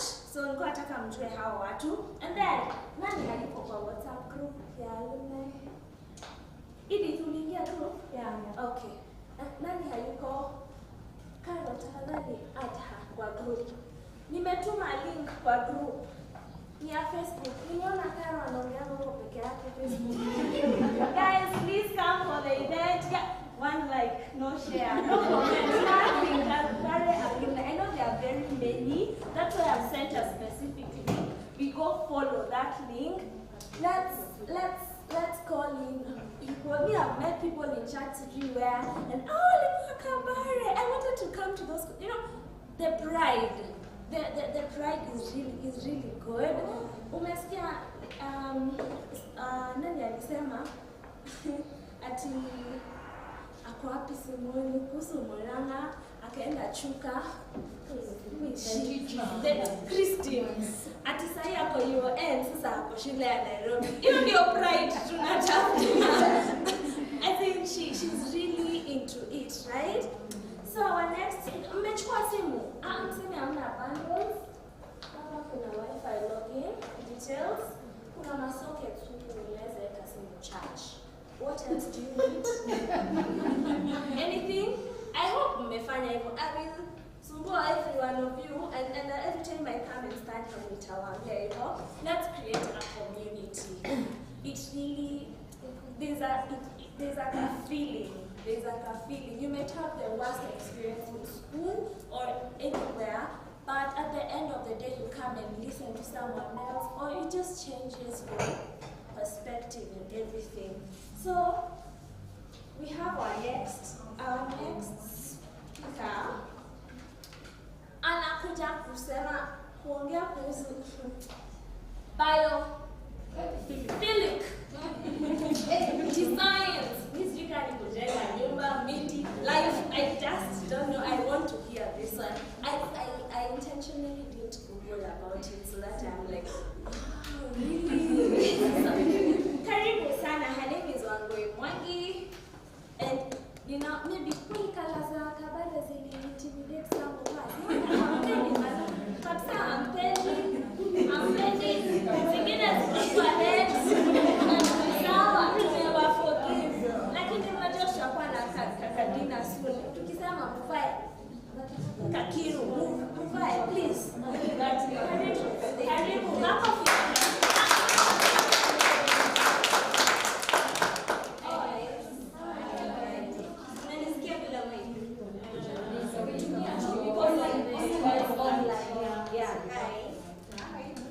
Hello. Hi. So, I'm Wangoi Mwangi. I didn't get to introduce myself, Kabisa, when I first taught. So, yeah, I'm an interior designer. I did art and design in KU, thanks to, no, this is interesting. Melissa was in 2013, but we shared the same dorm in Longwood. So she knew that I loved art and design, and she told me her dad is a lecturer in KU teaching art and design. So I met the dad in one of the visiting days in KU, and he guided me even in the course to apply, and that's how I landed in KU, did art and design, and majored in interior design. I got my first job at Scala. It's an Italian firm, so we specialized in kitchens and wardrobes.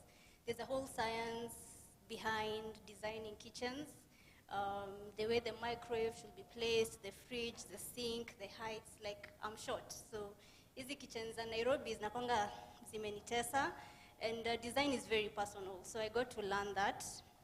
After that, I left and joined the government. So right now, I work as an interior designer in government. I know everyone is like, kuna interior designers government? Yes, we are the first breed of interior designers, so we are really, really trying to change how government buildings look like. I know they need improvement, so we are a very young department, and you'll start seeing change in government buildings. Yeah, so in government, I got to study green building, so I'm a green building expert, and I'm part of Kenya Green Building Society, and I'm also the Secretariat of Climate Change in government, so that has really opened up my mind to, biophilic interior design, and how do I put it? Like the environment, bringing in the environment in our spaces. So I've majored into a branch of biophilia, which is something I got into by passion, because I love traveling, I love nature, and I've come to realize that we are all interconnected.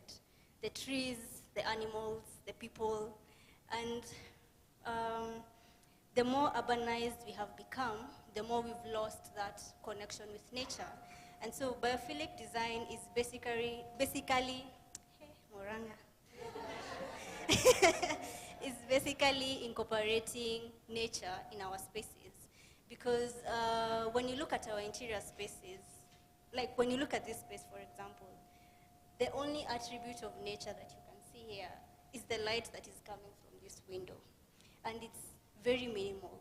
But light affects your circadian rhythm. I'm sure Daktari can explain that, but it's basically how your sleeping patterns, how you wake up, how you sleep, and everything in our built environment is really affecting our health when it comes to our mental health, our physical health, because we're spending most of our times in buildings like Saituko in an interior space. Ukienda home, you'll be in a car, which is another interior space. Ukienda job, you're in an interior space. So we really need to be conscious of these spaces that we're spending our time in and how they're affecting our health. So I talk a lot about biophilic design on LinkedIn. You can follow me, Wangoi Mwangi. I post daily. I do articles as well. I even show examples of biophilia on LinkedIn. So basically, when you're thinking of designing your spaces, the people who are building, you really need, I feel that you need to have someone who is bringing in this natural element so that we do not enclose ourselves as these people who do not have touch with nature. When it comes to the fire, we need fireplaces. When it comes to even invoking like sounds of nature, you see how people love sleeping when it's raining? It's something that we have evolved with over time. So it's basically trying to bring in all these elements, natural light, things like nature, views of nature, indoor plants. When you go to hotels these days, like places like CJ's, even clubs, 1824, there's so much plants. And when you're in those spaces, you feel so energized, but you can't really place why this space is feeling this good, but it's just basically the incorporation of nature. So, yes, so there's studies that have actually proved that incorporating nature helps us to reduce our cognitive activity. So ukienda Karura, by the time you're leaving Karura, you're feeling so less stressed and so re-energized. So taking that and bringing it into our spaces, like I come into your space, we bring in plants that release oxygen at night, things like snake plants, spider plants. We look at even brain development. The more time you spend in nature or within nature, the faster your brain develops, especially for children.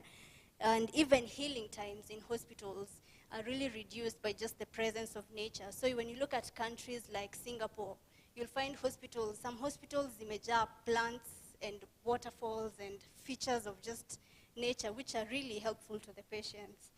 So when it comes to now me as an interior designer, and with the focus of biophilic design, if I come into your space, it's basically bringing in environmental features. It's a lot. It's very deep. I can't really get into it at the moment, but from my page you can get to see articles where I explain it.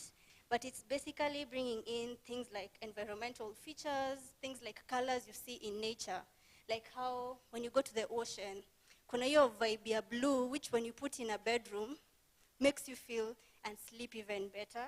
There's things like natural shapes and forms. When you look at a bee, kiangalia how yenye bees, the house of a bee, they make it using hexagon structures. Actually, hexagon structures are the most stable and easiest to build. So nature kind of, it's been there for so long, hadi, systems zake zote, they work. So when you go to Sarit Center, the library, I don't know if you've ever noticed, it's actually a hexagon. It looks like a bee structure. And it's actually, it's not the norm that you see the rectangular, who is the architect? I don't want to say that you just build boxes, but I think our architecture, our design can really evolve by studying nature, because nature is so dynamic. And nature has worked over so many years and millennia and times, and it just works. Then there's things like natural patterns and processes. When you walk through Karura, the same example, like there's a way the light is filtered in between the trees. It's not just light imeanguka tu hapa directly. Like there's this thing, it's called a Koromebi effect, how the light is filtered through. Like we play with that, things like fairy lights, things like lampshades that create some variability in the room. It just plays with your mind and makes you feel more relaxed. And there's also light and space, incorporating natural light, and then playing with light in a way that it can create shapes naturally. Yeah, so it's deeper than this, but basically look into it, follow me. You'll see the benefits of having nature in your space. And I think I'd really like to collaborate with the doctors because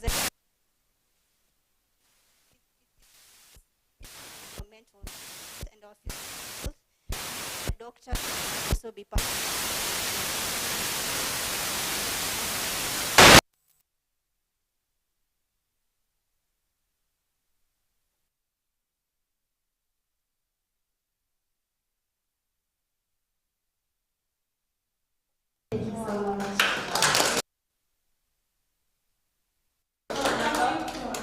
My number is 0705 55 6904. Wangoi, class of 2012. 0705 55 6904. Thank you so much. Hey, thank you. Hi, why you want to go to Mombasa and go to a room that is blue and the curtains are flowing. Unashanga kwa nini nyumbani sisikiani? You realize when you get an Airbnb in Mombasa, it's not at the beach, but even the big windows, alafu curtains kwangu. Kwani nasikia some type of way. Thanks. I've been like, don't worry, it's biophilic design. Contact me to know more. I love. I'm going to nikuulize. Kuna mtu anauliza hivi. As in, you know, you guys, my contacts are going to change. Like Njoki and SSF. Hey, the other day, my mom kitu inaitwaje driving license. It was taking too long, I think, because of elections. I don't know what was happening. She had gone to renew it. Then I told her, wait, I have a plug. Someone in TSN, she looked at me, hey, kumbe ulimea? Uko na plugs, NTSA, NSSF, and when you just start the career, wakili wanajua kwenye wanatutumanga huko kwa registry. Tushine tumepanga line. Lakini uko na manamba hapo hivyo. I know a guy, let me call them. I know a guy. So, if you do not have I know a babe on your phone, it's your problem. It's your problem. Hata kama uko online, kwa WhatsApp group, my babe wote wako. So, I mean, it's tap as much as you can. Saturate yourself. Tapumzika kesho, sawa. So, hi guys, welcome to my channel. Nanyi wanajua hizo vitu. Alafu unasikia, what do you do? Nimesomea medicine lakini mi create content. Mi ni influencer. Ati so, what does that mean? You know, sometimes to explain for someone that you sit in the house and look at your machine and you're smiling and then unasikia tulun M-Pesa. Alafu kuna hii time elections, pesa hazikuwa zinatoka sana kwa content creators. Ilikuwa imekwama. Hata mimi nimefanya hiyo kaventure kidogo lakini mimi sina patience. Hey, these people make money. They make money. And then bad publicity is good publicity. They don't care. You tell them they look like this, they do what them. They have their money. They're over there at Sankara taking their best wines on a Monday morning. Mtu ako like, some at the Mara, and you know, and you're wondering, Monday, niko kwa traffic. You're looking at your boss. Mimi napatanga files zimejaa zinatoshana na mimi. So we would like to hear more of that. Maybe today we'll understand that, and you can make it your side. That thing, you can even do it when sleeping. So when I sleep, I tie my hair like this, and then I wear this bonnet. Remember to do your skincare, guys, okay? So good night. Alafu kesho unapata tingling. So what product are you using? Garnier. So we would like to work with you. Hey, Mark. So there's this lipstick. Give us your rate card. I hope you teach us how to do those rate card things. Because who doesn't want to just look pretty and get money? You know, like, you're not struggling. As in, I know there is a lot that goes with it, consistency and everything, but it looks kind of classy, like kind of cool. Traffic ya Thika Road. Naweza taka kuambia boss yangu, so today I think I'm gonna work from home. I'll send you the emails. Saizo niko meet and greet, and you paid me 50,000 to just appear and take photos. Chilling, hashtag boss babe. Ako wapi? Caro. Where is Caro? Oh, she's here. This babe, see, she looks like those ones for influencer. Look at her. And her hair, bullets. See, she looks like those ones. I mean, look at, and it's like, oh, stop. Karibu sana, Caro. Show us how to hashtag boss babe, yeah? Karibu. Thank you. Mpigeni makofi, acheni. Hi guys. First of all, there's nothing easy about content creation. Nyi mnaonanga tu the glamour hapa juu, but just like any other job, it takes a lot of planning, research, and a lot of effort. So yes, I'm a digital content creator. I mainly focus on social media management. Social media management is just like, you know, all the tasks that you execute when you're trying to make a social media strategy. Basically, it's a strategy where you apply on social media so that you can get clients, you know, generate leads, and just position yourself as a leader maybe in your industry. So how many of you have businesses on social media? Hata kama ni YouTube channel, anything on social media. And I know the biggest challenge is maybe engagement, sindio?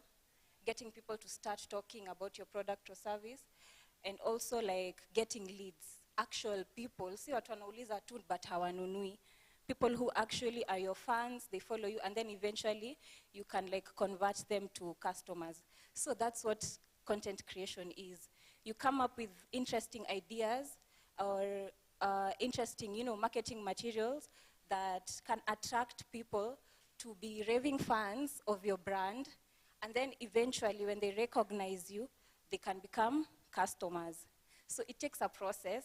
I know some of you see these pages on social media, especially thrift shops. Unaonanga ni kama wanauza sana. And you'll expect that you'll just post something leo, and then, you know, you're having customers flooding in your DMs, sama nini. But that's not the case, ndio.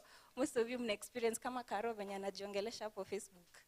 A lot of you guys are getting crickets, ndio. You take so much time, you create content, you take so much effort and time to create something, and then you're not getting any results, ndio. So nimekama hapa kuwapatia solution. I feel like a lot of businesses, they fail at content creation because you don't have a strategy. Like, you're just posting. You're posting maybe client feedbacks, you're posting your products, you're posting promotions, and just, yani una post maybe ukijisikia ama ukiwa na time, you know.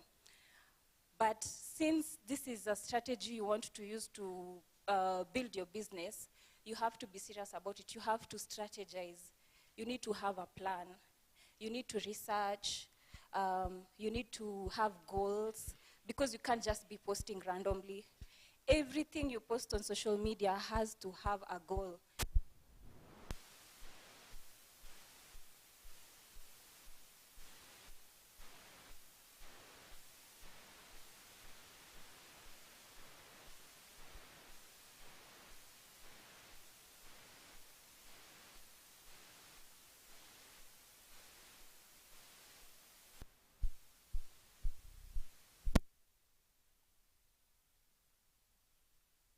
You don't Google, you research, you do all those courses, which is okay, especially if you don't have a marketing budget. But I feel like it's easier to, you know, get a professional who can help you identify your target audience, like the specific people that you're selling to. Because of course you're not selling to everyone. So even like Kina Unicolor, when they're selling paint, they're not selling to everyone. When you're entrepreneurs, you're just starting our careers, you're not building houses, really. So there's a target market that they're trying to attract. So you need to know that target audience. And it's not the same, people can't just say, I'm targeting people from 28 years to 35 when you're an agenda number. No, you have to categorize those people because according to their age, according to their occupation, according to where they spend their time and stuff like that. So that at least when you narrow down on those specific groups, you can be able to create content to target them so that they can get attracted to your business. You know, they can see that you're an authority in whatever that you're doing. So posting on social media, it doesn't have to be sales, sales, sales. I know unataka kutengeneza pesa, sindio? So posting your product kila siku, your service kila siku, it gets boring. Ukitembeanga town, unaona vijana wanashina wamekwambia kucha, mnatengeneza kucha. You know, they just wanataka tu biashara. Ama wasichana wana advertise mafuta pale River Road. You know, they're looking for customers and you get irritated. Uko biashara zako unatembea and then mtu anakuja anakuambia kuja utengeneze kucha. As if you didn't know asubuhi kutoka kwa nyumba kucha zako zinakaa vibaya, you know. So you need to divide the things that you're posting. 20% selling and then the 80% is just educating your clients, identifying the problems or the pain points that they're going through. Show them in ndio shida unapitia na mimi niko na solution. So that's how content works. You're telling them, you're reminding them, you have a problem, and I have the solution. So 80% of the content is identifying, is about your audience. And then 20%, once in a while, you're selling. So when you're asked to hire a social media manager, or basically if you're trying to, you know, build your brand and grow on social media, there's a lot that goes into it. Like I said, you have to do research. You have to research your audience. You have to research their demographics. You have to research your competitors. What are they doing that's working for them and it's not working for you? You know, you have to research where your customers are spending most of their time. Their businesses, your customers are on Facebook. Wengine wenyu wako businesses, customers wenyu wako TikTok. Kuna wengine, most of your businesses, especially B2B, business to business, a lot of you get your clients on LinkedIn. So you need to identify the platform where your business will do well. Don't overwhelm yourself being on every social media. Lafu, una post once a month. You'd rather be on that one platform, focus on that one platform, master that platform, and then move to another one. That's how at least you can be able to, you know, look at trends or, you know, where your traffic is coming from. And then you can build on that. You can also focus on goals. Like I said, you need to set goals before anything. And your social media or content goals, they tie to your general business goals. So if it's building brand awareness, for example, you set a business goal of, okay, so we are selling paint. We want to be recognized as the #1 you know, paint seller, something like that at Pulse Live Awards, something like that. So that's a business goal you've set. You want to be awarded in the next 2 years. So what are we going to do that? How do you build brand awareness? You build brand awareness on social media. There's also the traditional ways, like easy brochures you're seeing up on newspapers. Those are traditional forms of marketing.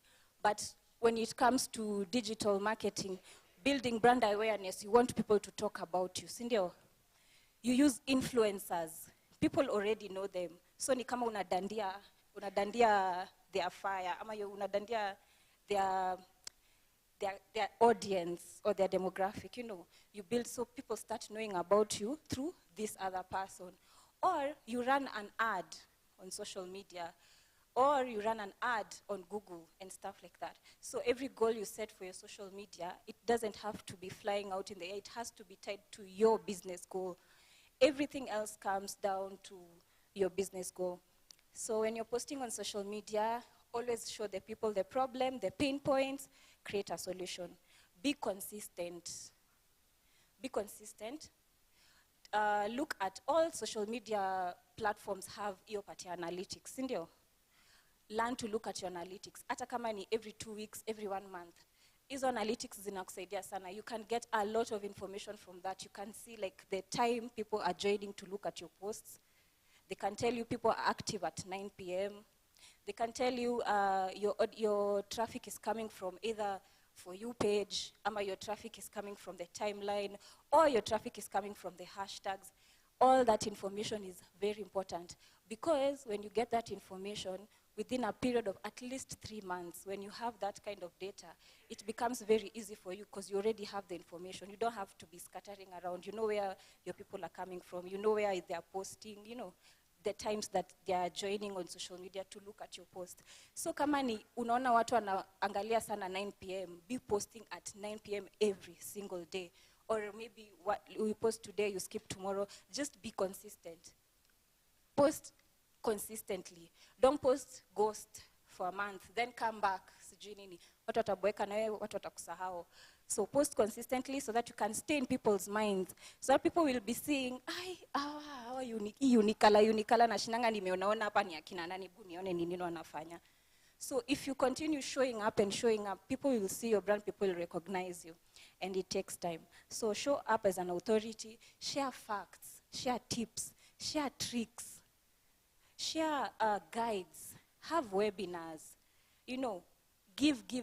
Content is all about value. If you give people value, of course, they will come to you, they'll recognize you as an authority in your brand, and anytime they need your product or service, they'll come to you. Learn to collaborate also. Don't see people in your same industry as competition. Funny thing, your audience, like I see Modikonjo Paints, kuna Hawa, kuna Tawi Paints, like you can collaborate on something because their audience maybe hasn't seen yours and the audiences can, you know, can clash and stuff. Of course, there's something unique that you're offering. Not all companies offer the same thing. So don't see your competitors as competitors, but as people like you can, you know, iron sharpens iron and stuff like that. So when you're creating content, you're just not creating like general content. So you see, when I talked about sharing tips, tricks, facts, you know, guides and stuff like that, that's just content that is shared at the top. There's like a funnel, the sales funnel. What wako kwa sales? There's something called a sales funnel. There's someone mwenye ako at awareness stage. Hakujui ndo ameona product yako ya kwanza. So when someone sees your business and anaona una give value, you're sharing tricks, you're sharing tips, you're sharing, you know, this valuable information, they'll be like, you know what, I'm learning something, let me follow them. And then badai, they go to, now they know about the product. They're considering buying the product, but they haven't made their minds yet. So here, you share another type of content. That's where like email marketing comes in. So nananga sign in kitu like wanakutumianga emails, wanakwambia tuko na 20% discount, tuko na offer, we are doing a sale. So that's someone who already knows your business, but now you're trying to make them to jump to become a customer.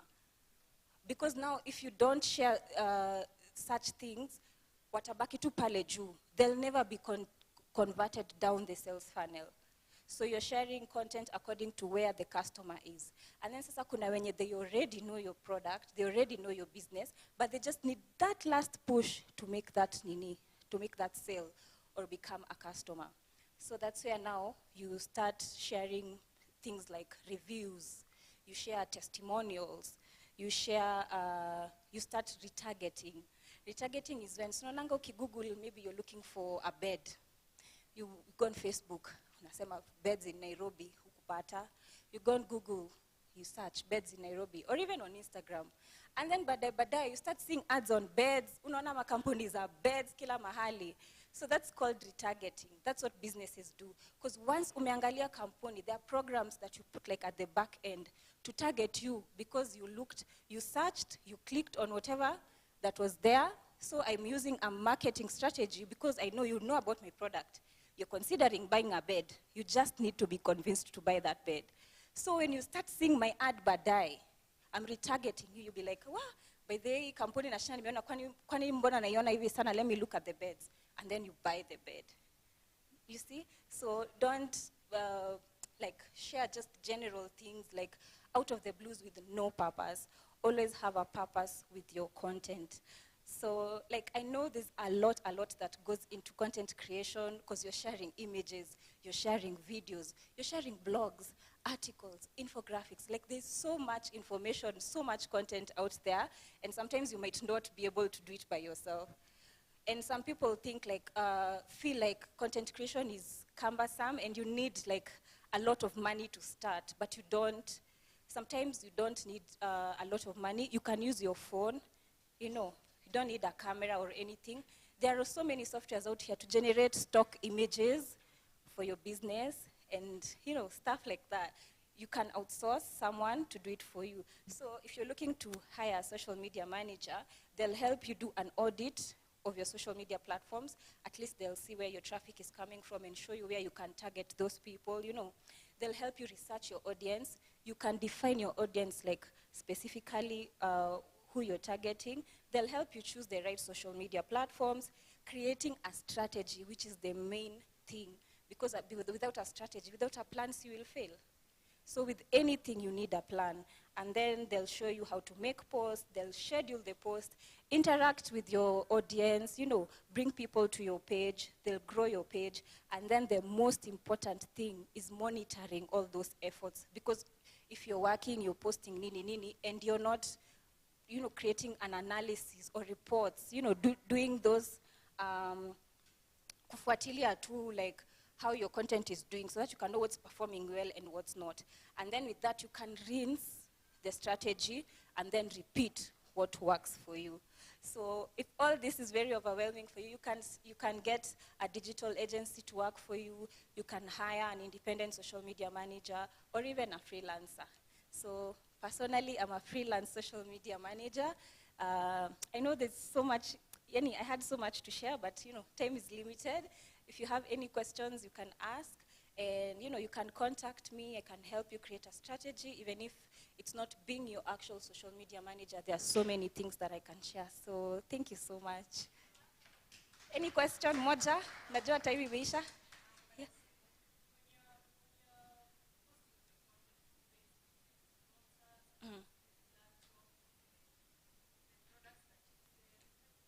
As an influencer or like a social media manager for a business? Also, as an influencer, there are many ways you can make money. YouTube pays you through AdSense, but that's very little money. You need to make at least 1,000 followers and 10,000 hours watch time to start earning. But the main money comes from working with brands. So you build your following. If you have good engagement, you create that kind of a report or something that sells yourself, and then you'll determine a certain amount. Come maybe in a post, if you're posting on stories, maybe you charge 1,500 per post. Others charge 5,000 per post, just depending on your followers and your engagement. Kuna wengine wako na millions of followers, but they don't have any engagement because whatever they are posting, it's meaningless. There are people who are posting, I don't know, bikini bodies and stuff like that. You know, businesses are not interested in your bikini bodies. So it depends on the value you're giving to your audience. You might have 3,000 followers, but the value you're giving and your engagement is off the roof. Businesses will hire you to pay you so much money for that. So focus on the engagement. Usijali na mambo ya followers. As long as people are engaging your content, of which followers is important here, but the main thing is to get clients for your business. People to buy your products, buy your service, and even to hire you. Yes, so my number is 0702 448 982. 0702 448 0702 448 982. My email address is carolwangeshimunene@gmail.com. My name is Caroline Wangeshi. Yes, my social media zote ni Wangeshi Munene, YouTube, LinkedIn, TikTok, Instagram, Facebook. I'm on all of them. Yes. Thank you so much. Hey. Hiyo ni mzito. Hiyo ni nini? Mimi kwanza ile wakati aliita vitu nimeishi kudhamani ati traditional usually. Unajua ulifanya nikubuke pete, ukafanya nikubuke kamisi, ukafanya But anyway, it is a truth at the end of the day. It's time we embrace digital because hata kutoka tuingie maybe kuna watu hawajasoma the whole of this wakamaliza. However, tuko na other 5 speakers, lakini ni zile vitu muhimu: fitness, reproduction. Unaona vile mnafurahia hiyo? But for now, nataka wale watu, nani alipata Mr. Kemani wa mathematics in Kabare? Kama ulipata Mr. Kemani, sorry. Mr. Kemani, tafadhali simama. Alikuwa anaitwa Kamani. And kama ulipata so tulimpata. Now, I want us to sing the song, Sowing in the Sunshine, Sowing in the Morning, Mr. Kemani's Way, okay? Okay, he could come in and say, gosh, look at question number 6. So we are singing, nani anajua sowing in the morning, sowing in the sunshine, sawa? Aya, we are doing that one, eh? Tunaijua, tunaweza ipata Mr. Kamani we? Aya, Anje here ndiye alikuwa anaanza nyimbo wakati wetu. Sijui kama it is still happening. So you're leading that one, eh? Mr. Kemani's Way, eh? Nitakupatia, hata mimi nimekopi vile ilikuwa inaenda.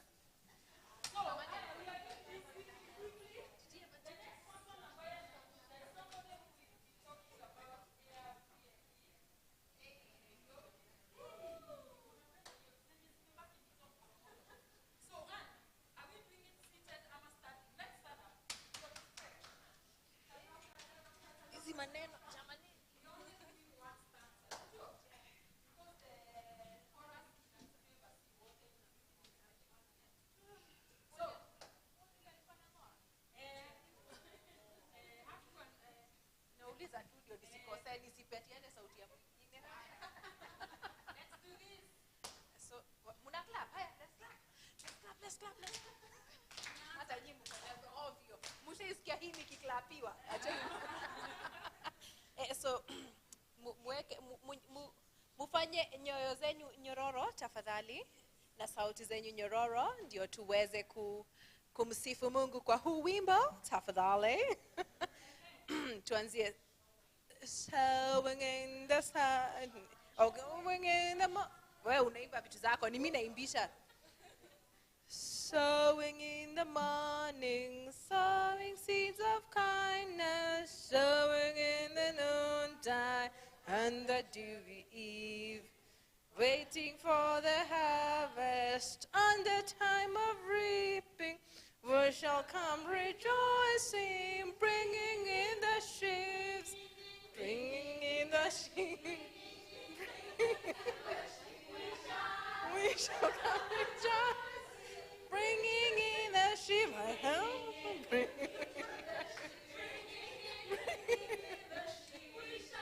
We shall come rejoicing, bringing in the sheaves. Hata nimeona tutafungua kwaya. Tukimaliza ni watuonane nyuma ya hema. Okay, so mumeshindwa tu kusema ati we shall come rejoicing. Ni sawa, mumekataa. But he could do it so proudly. Ooh, that teacher did not try to kind of kujibadilisha ndio fit in that society. Ambao he could even shrub the word shrub, sidio? And he was good, he was very doing well. Na tuli survive your place. So watu wa Murang'a, watu wa Nyeri, we are doing well here. So tuna shine. Watu wa Nyeri huwa tuna shine. Watu wa Murang'a ndio wana shine. So Lydia, karibu. Najua the first time nilisikia Airbnb in our village, I thought it was about flying.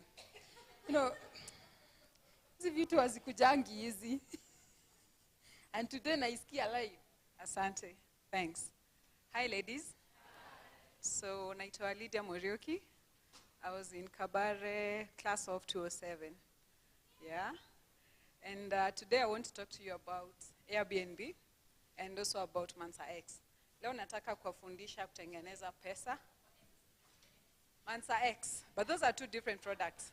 Mansa. There are some flyers hapo kwa meza, yeah? Mansa. Money, yeah. So, Airbnb. Who knows what Airbnb is or has ever used an Airbnb? Airbnb.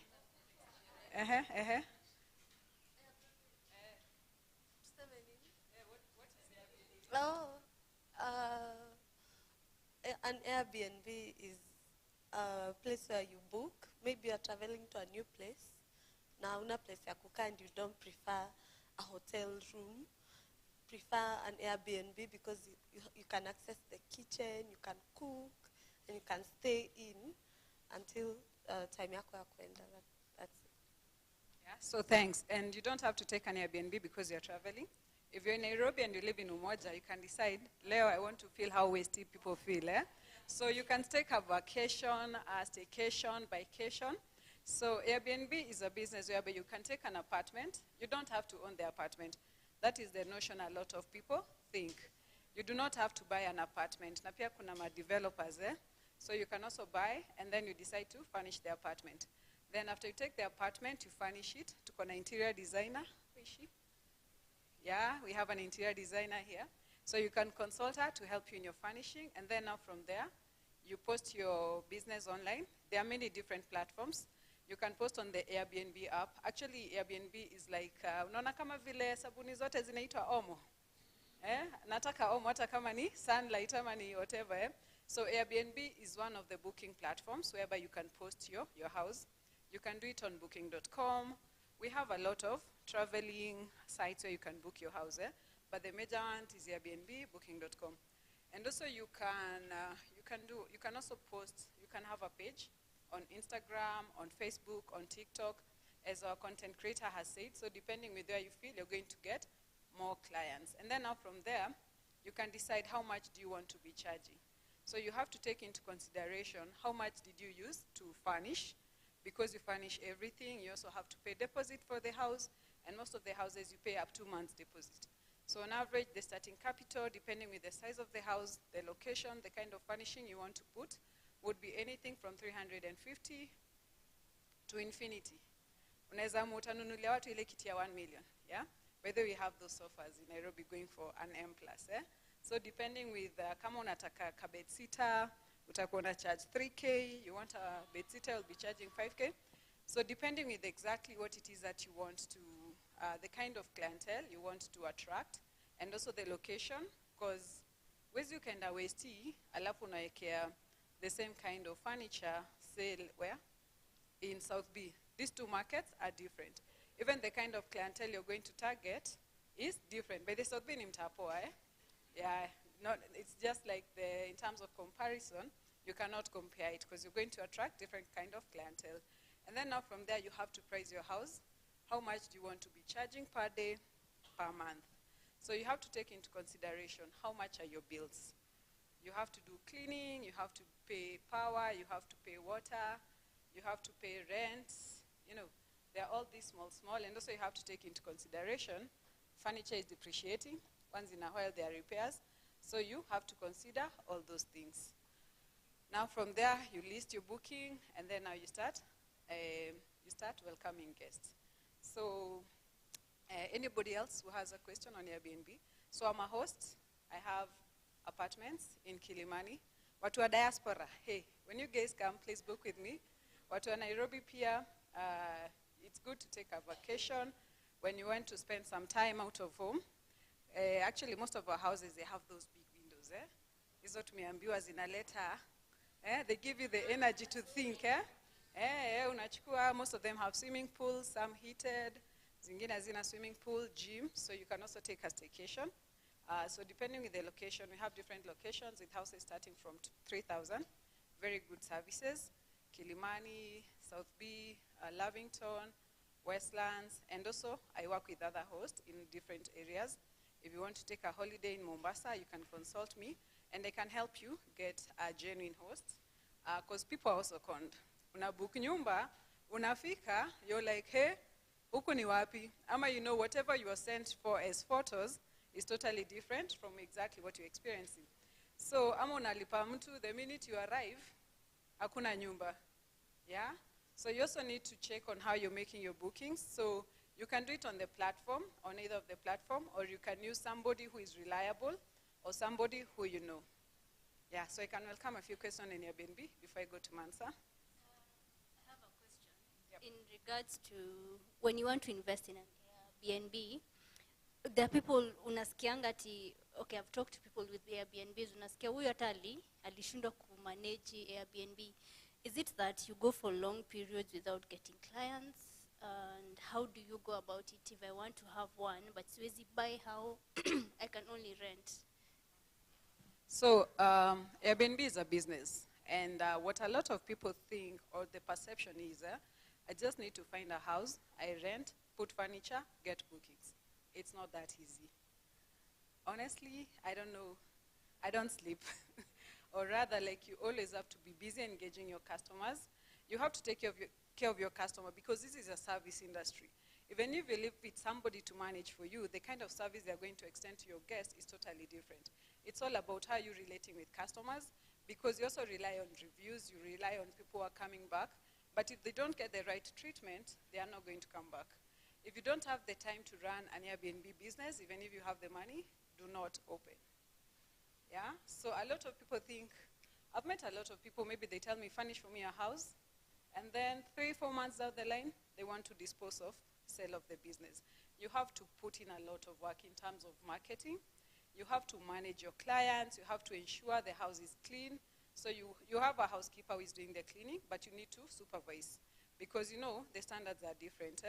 So a lot of people are closing the business because you think, or maybe I'm a landlord and I have houses. Then I'm thinking, this house, the rent is 60K. If I furnish it, as our Steve, the guy was selling houses, was saying, I can show you how to make 120 from the 60K.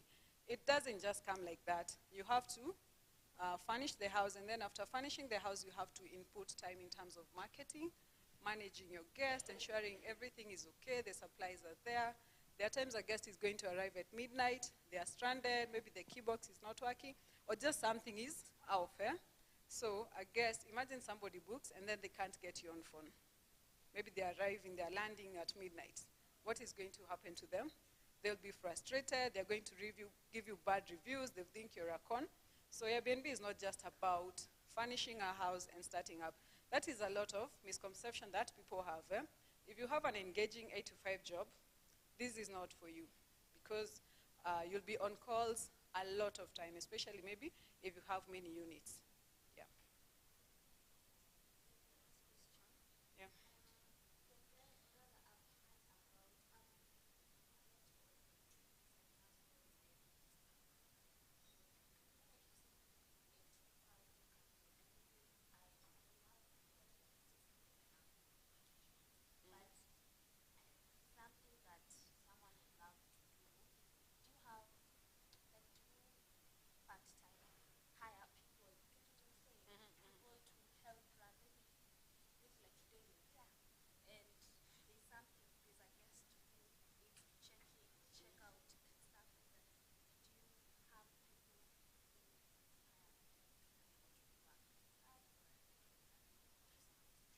Okay, so you can also have a co-host, and also you can have a manager.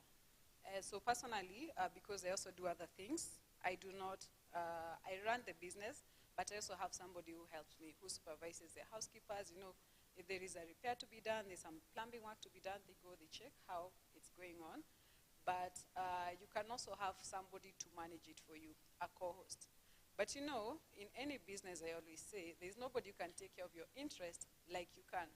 So don't just invest money and then you leave it for somebody to run it for you. At the end of the day, you have rent. And rent in these uptown markets, it's expensive. A one-bedroom goes from an average of 50,000 to 70,000. So even if they don't have any bookings, to them that is not their problem. So what you can do, you can work with agencies that people are going to give you guests, and then you pay them a 10% commission. And also that is a side hustle the young people can do. So in case maybe you have a social media following or you would like to do something like that, you can take up somebody's apartment, you post them, and then when you have a guest, you get a commission from it. So that is also a side hustle you can engage in for the young people who have time. Yeah. I hope you'll give me some good time for the other product, please.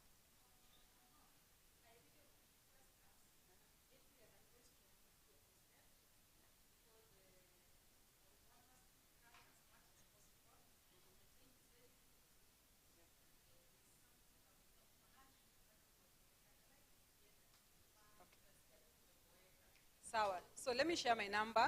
Anybody who has any other questions. So can I do the other product briefly? Haraka haraka. Sawa. Okay.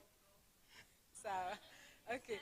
So now I'm also going to talk to you about another product called Mansa X. It's by Standard Investment Bank. If you look at your desk, there is a flyer for SIB, Mansa X.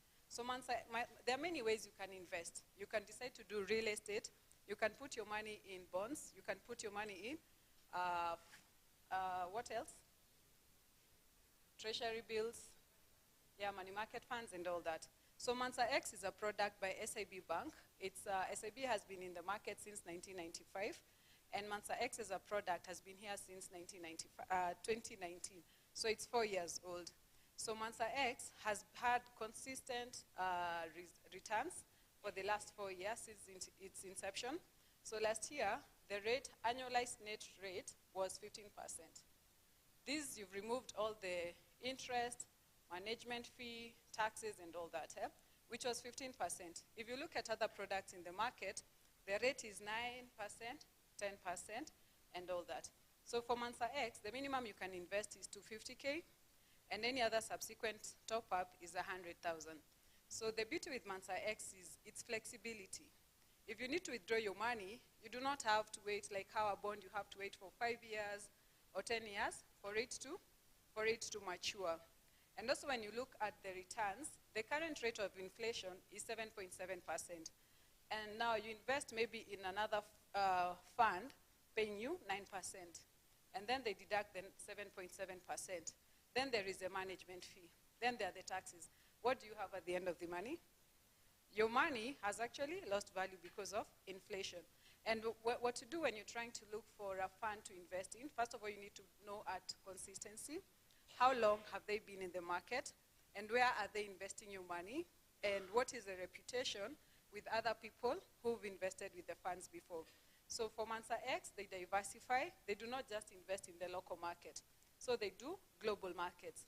So you find that they are investing in maybe shares in other countries. They are buying derivatives. They are buying currencies. They are buying, they're in Forex, buying the shilling against the dollar, the USD against the pound.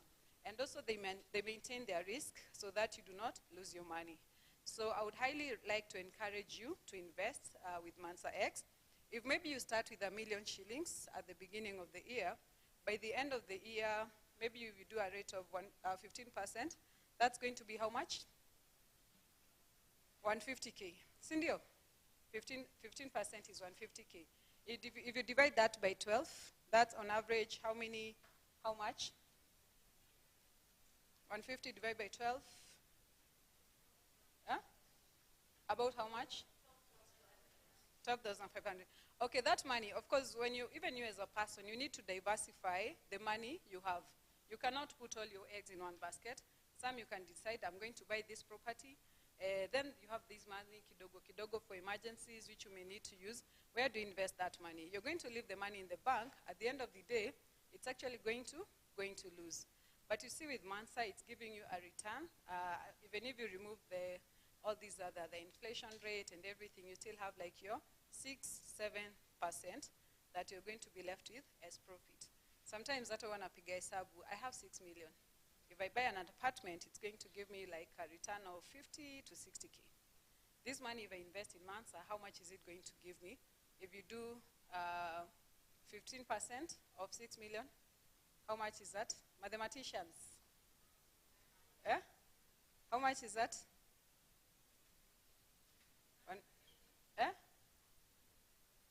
15% of 6 million, how much is that? 900. Yeah, when you divide it by 12 months, 75. Now, this is like you don't have to deal with the tenants.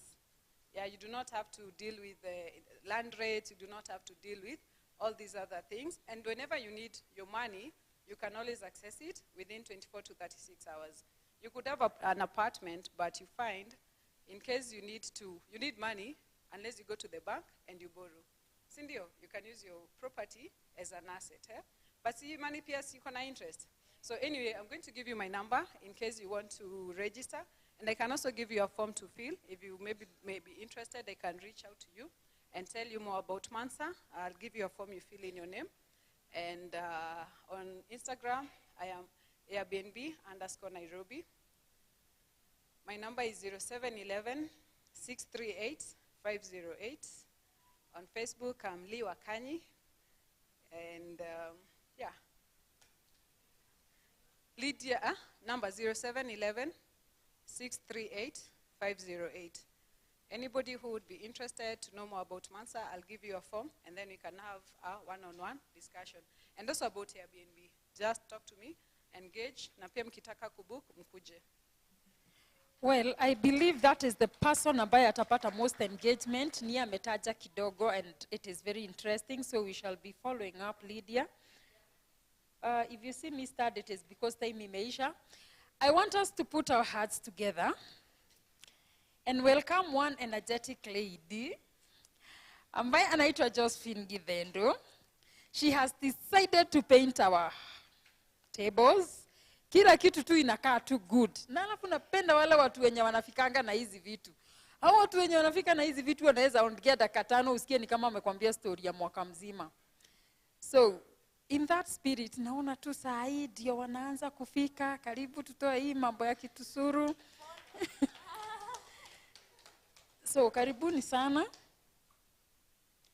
Josephine, naamini you got it. Thank you. Niko pare. Hi. Juu ya time, yes. Wacha nimpatie mwenzangu. Hata yeye ni alumni. Tulimaliza the same year. Yeah, aonge kidogo tu, and then sasa me I'll take it over. Lakini, you know? Sasa COVID. I know this is rare. I know this is rare inside these rooms, ndio? Una feel fiti. Tami niko poa. Nimeambiwa ati leo nimepata optical nourishment. Hey guys, good afternoon, good evening.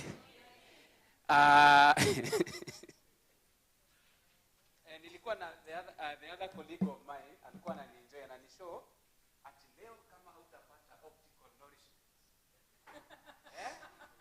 Wewe hautawahi furahia. Sio? Nikaambiwa nikule kwa macho. Sio? Na tuko wachache pale nyuma.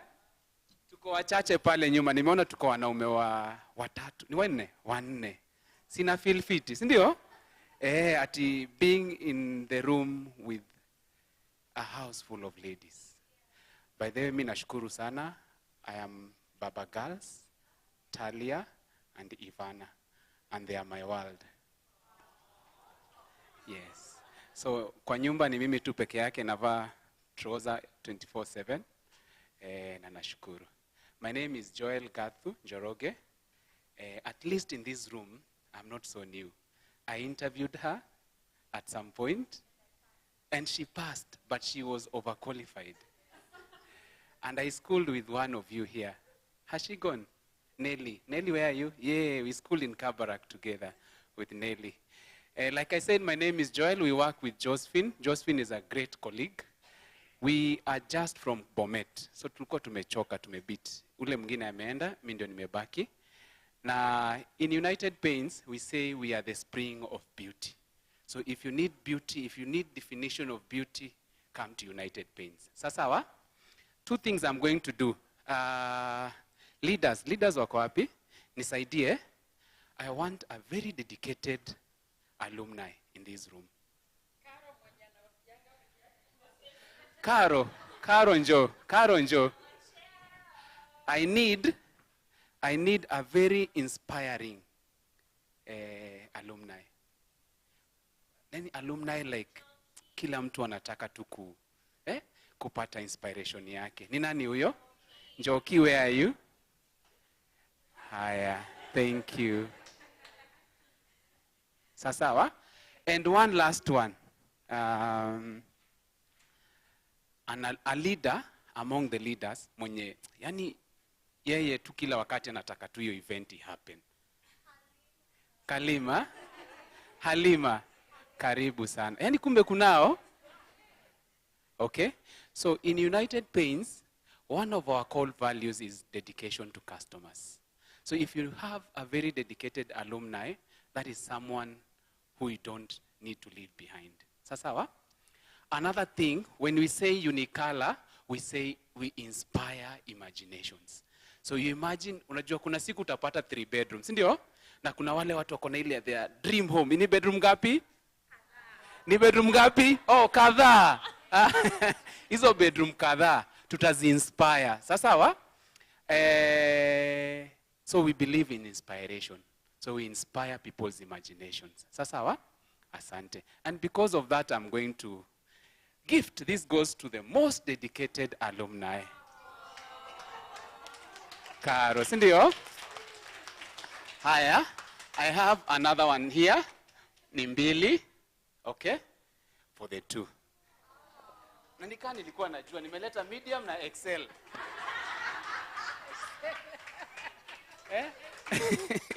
God aliniongelesha. Ngoja. Ladies, I want to teach you something. Excuse me, Caro.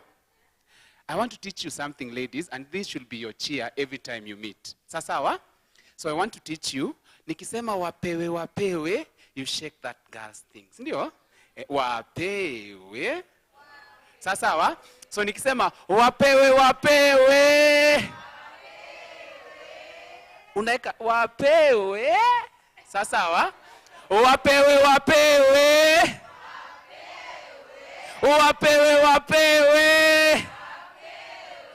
And if I say na tuwape, unaichukua mzuri, unafanya nini? Sasawa? That was a rehearsal. Let's do it together. Haya, twende. Wapewe.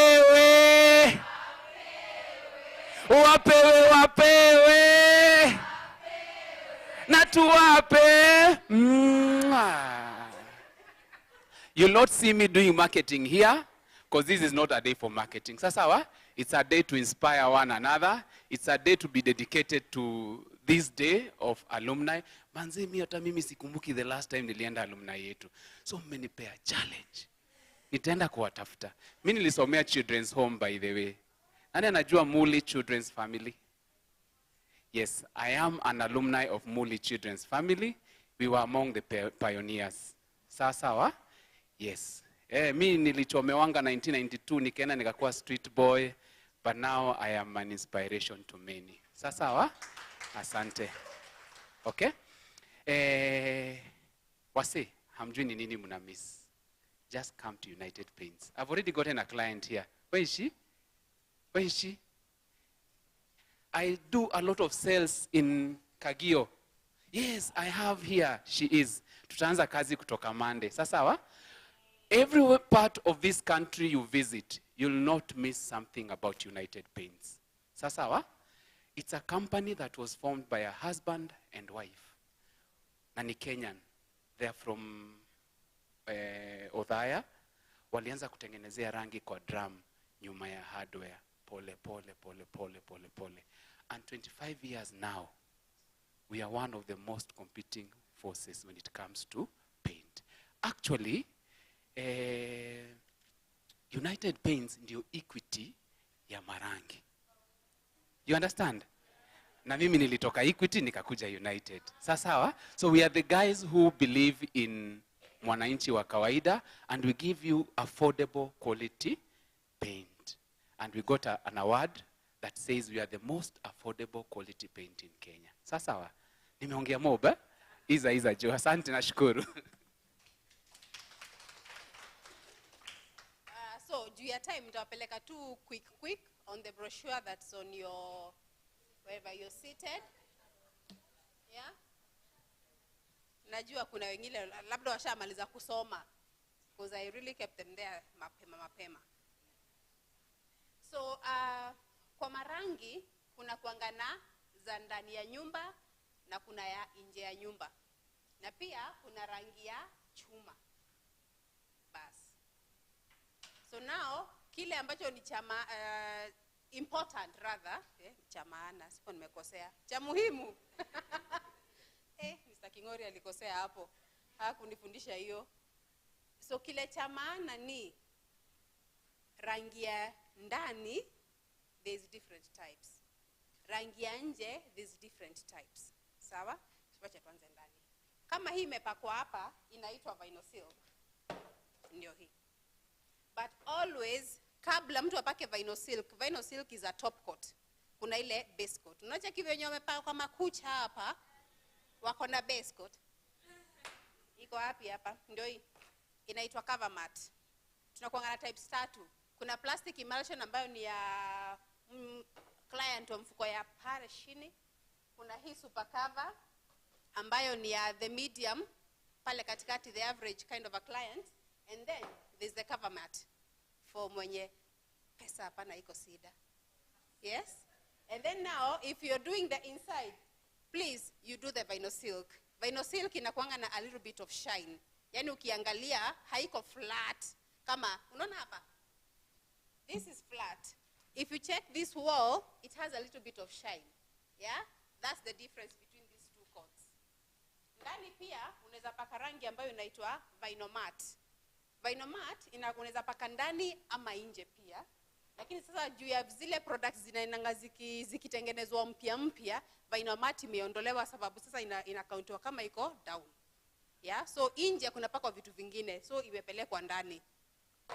Pale nje tutaenda chap kule kwa nyumba yako nje kuna products 2 ambazo tunapaka. Moja inaitwa Weather Guard na moja inaitwa Unirock. Ushaona hii product yako nje iko na tumawe? Yeah, this is it. Inaitwa Unirock. Zile mawe ziko pale ziko ndani yake ziko different sizes. So ukitengeneza ile pattern with the fundi wako akitengeneza pattern inatoa according to the size of the stone inatoa different sizes of the pattern. Kuna ile ndogo itoka kidogo very tiny, kuna ile katikati na kuna ile kubwa. Zinatoka ma lines kubwa. Let's just call them lines, yes? Alafu sasa kile cha maana hapa ni kwamba Unirock is our premium product. Premium kuna tuseme like you're trying to create a brand, yeah? Kwa kampuni yako tuseme na uko na products mara 2. Kuna ile ambayo ni ya bei ya chini, kuna ile iko na bei ya juu. Kuna ile inakupatia margin ndogo when you do wewe ukifanya calculations zako na kule inakupatia margins kubwa. So that this is it for us. Unirock, Weather Guard, vinyl silk, vinyl mat na acrylic emulsion. Acrylic emulsion ni ya kupaka kwa mabati na ni rangi ya maji. Sawa, tumetoka kwa zile rangi za kawaida, tumeenda kwa rangi ya maji ya acrylic emulsion. Na in Kenya actually, there's only 2 companies ambazo wanazitengeneza. Plascon Kenya na sisi United Paints. Hao wengine bado. But I'm sure they are on their way, but you never know. So kile ningekuwa nacho cha maana ni because of time nisifuze hapa na Mary. Nimenotice kwa hii quorum kuna interior designer, kuna architect pale, there is a developer, I think Pauline, yes? So why not create a network of our own? Why not create a network of our own? Because I mean, yeah, right? Nimekubamba. Why not create a network of our own? Because I mean, why do we have to wait for people to do things for us? Why can't we do it ourselves? Sawa. And in this life, it's all about confidence. Nisipofanya nani atanifanyia? So unajijaza, my friend. Unakanyanga hiyo nje. Unaenda unachomeka najua by the end of the day, you'll go home and grab a good shower and then you'll be all right. Sijui kama kuna mtu anaweza kuwa na swali kuhusu nini? Kuhusu rangi. I mean it's really. Tumeintroduce machines, tinting machines. So ukiendelea vizuri na Joel, I'm sure mtaongea story ya machine. Machine ni kama ni pale ndani ya machines kuna kuangana products tunaitanga colorants, na kama wakati huu kuna 14 colorants ndio zinawekwa kwa hizi kuna kuangana pia na hizi buckets ziko na product inaitwa base. It's a base. So a colorant plus a base unatoa paint. So we usually have like more than 10,000 colors, and color is not even a problem. So if you have your house Like there was a lady I was seated to next there. Where is she? Yes, this one. Yeah, she's doing her kitchen. Yeah, and akamwambia the designer amsaidie kumodel her kitchen. Yeah, alafu mimi niingililie paint.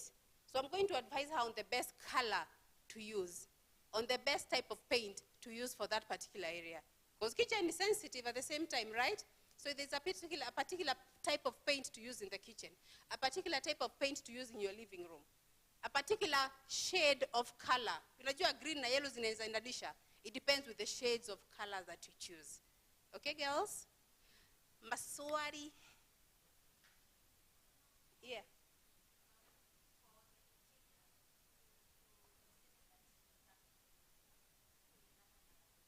Yeah. Yes, best spots.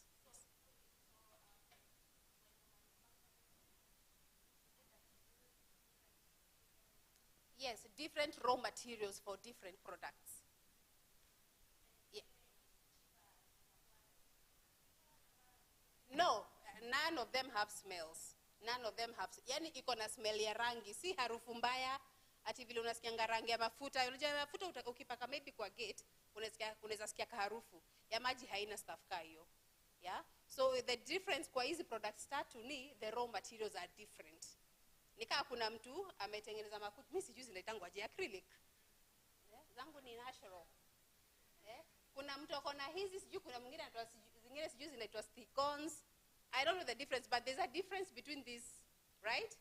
That is it. The difference is between in the raw materials. Yes. Yeah. It means hizi rangi mbili unapoenda kupaka. Sorry, sijaongea kuhusu rangi ya mafuta. Rangi ya mafuta ni ya kupaka kwa chuma. Ukipaka rangi ya mafuta, I mean rangi ya maji kwa chuma ama kwa mbao itatoka. Not necessarily saa hizo, but after some time huanza inatoka. Reason being, hii mbao inanyonya ile maji, unabaki na kisubstance tu hapa juu, hata unaweza peel off. That is why it is always advisable unapaka rangi ya mafuta haitatoka. Rangi ya mafuta inamaanisha walipokuwa wanatengeneza walitumia mafuta kutengeneza. And by mafuta si unajua tunamaanisha hii ambayo ilikuwa imeongezwa bei. Yes. And hii unapopaka pia hautumii maji. Unajua kuna kudilute, tunaitanga thinning. Una dilute, dilute na maji hii ya mafuta. Kuna solvent inaitwa turpentine na kuna solvent inaitwa white spirit. That is what you use. Yeah? Hii ya maji inamaanisha ilitengenezwa na maji, haikuwekwa mafuta, ilitengenezwa na maji. So when you're thinning it ama diluting it, you're going to use water. You do not use mafuta, nothing but water. And yes, dear.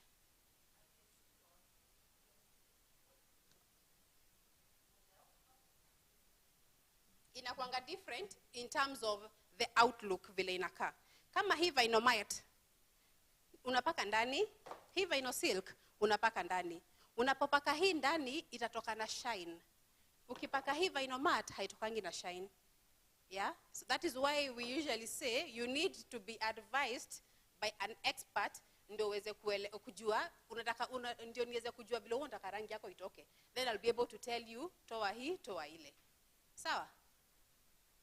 My colleagues want to say just one thing alafu ndio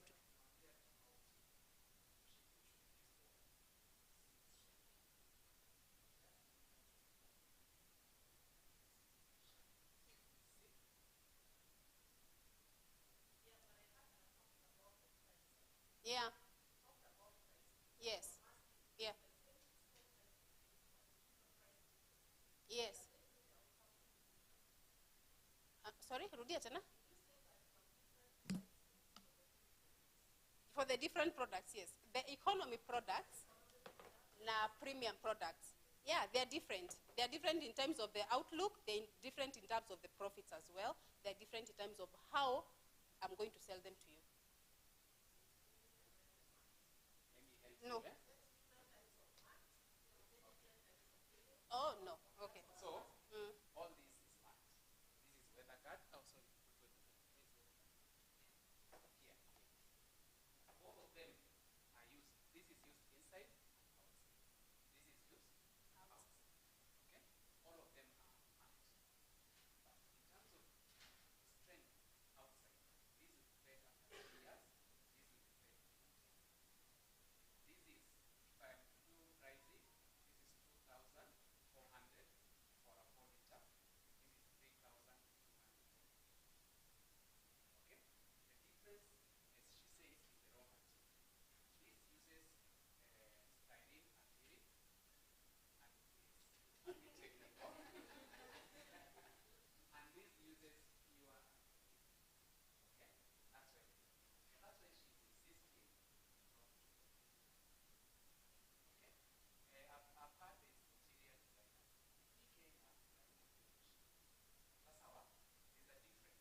ujue nini? Sasa lazima ujue mashimo. Kama unataka kujua shimo ya nani? Sasa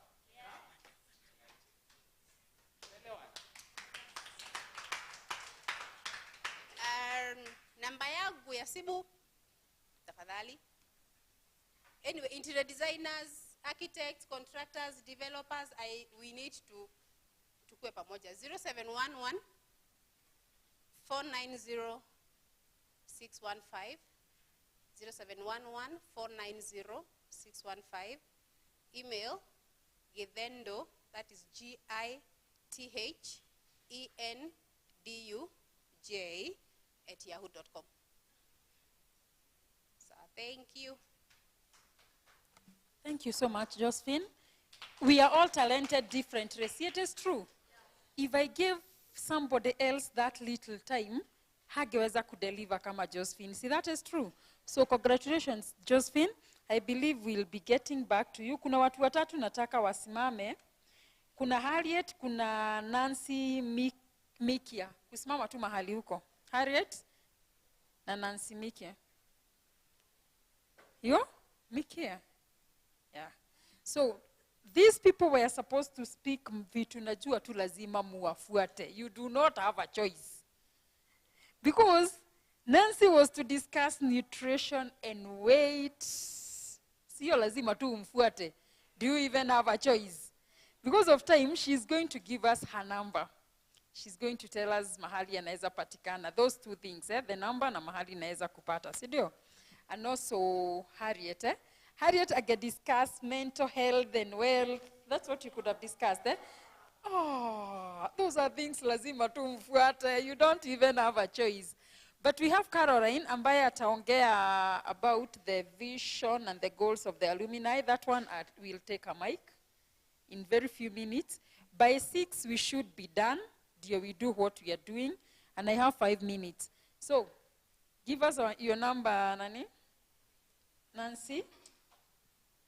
Kindly. So my number is 0724 316 0724 316 686. Yeah. Do you have somewhere unaweza patikana ama tukikupata kwa simu tutapangana? Mimi ni mtu online. Nice. Thank you. I'm Harriet. My name is Harriet. My number is 0716 511 472. Or you can find me via email, Harriet, HARYETK100@gmail.com. Social media, usinitafute mimi. Oh, you're not on social media? I am, but... Oh, you're not active, eh? No. Number 0716 511 472. If you also want counseling sessions, you can see me. If you know a person who wants counseling, you can find me. Yeah. Okay, at this. Thank you so much. Thank you so much. I just want to apologize because we literally scheduled all of us, but tutafagiliwa in this room. So also, thank you for sitting and listening and asking questions. And make sure you find out. Mimi kwanza nutrition, mental health, izo mavitu ndio zinafanyanga niamke asubuhi. I deeply think about them, and I think so do we. Ata madaktari wanajua kina Karo and what we eat and everything, but asanteni sana. I know Karo ni mkubwa, so akiongea hakuna mtu mwingine anafaa kuongea. Ndo maana nimefanya hivyo. I also know there are guys who hadn't introduced themselves. We'll do that from up there once we go. Hope that's okay with all of us. But again, we are really, really extremely grateful. Yes. Namkuwa mkitokea hivi. We'll have a hashtag to post our photos so that so that people want to come for more. Yes. Madam Chair, allow me to take this moment kukukaribisha. So we are going to clap as the chair comes. Tukifika rooftop, nini yote itachukuliwa na Anje here. She'll be in charge. And I believe she'll also give the vote of thanks, the cake cutting. Haki kuna keki wase. So, Carol. Asante sana.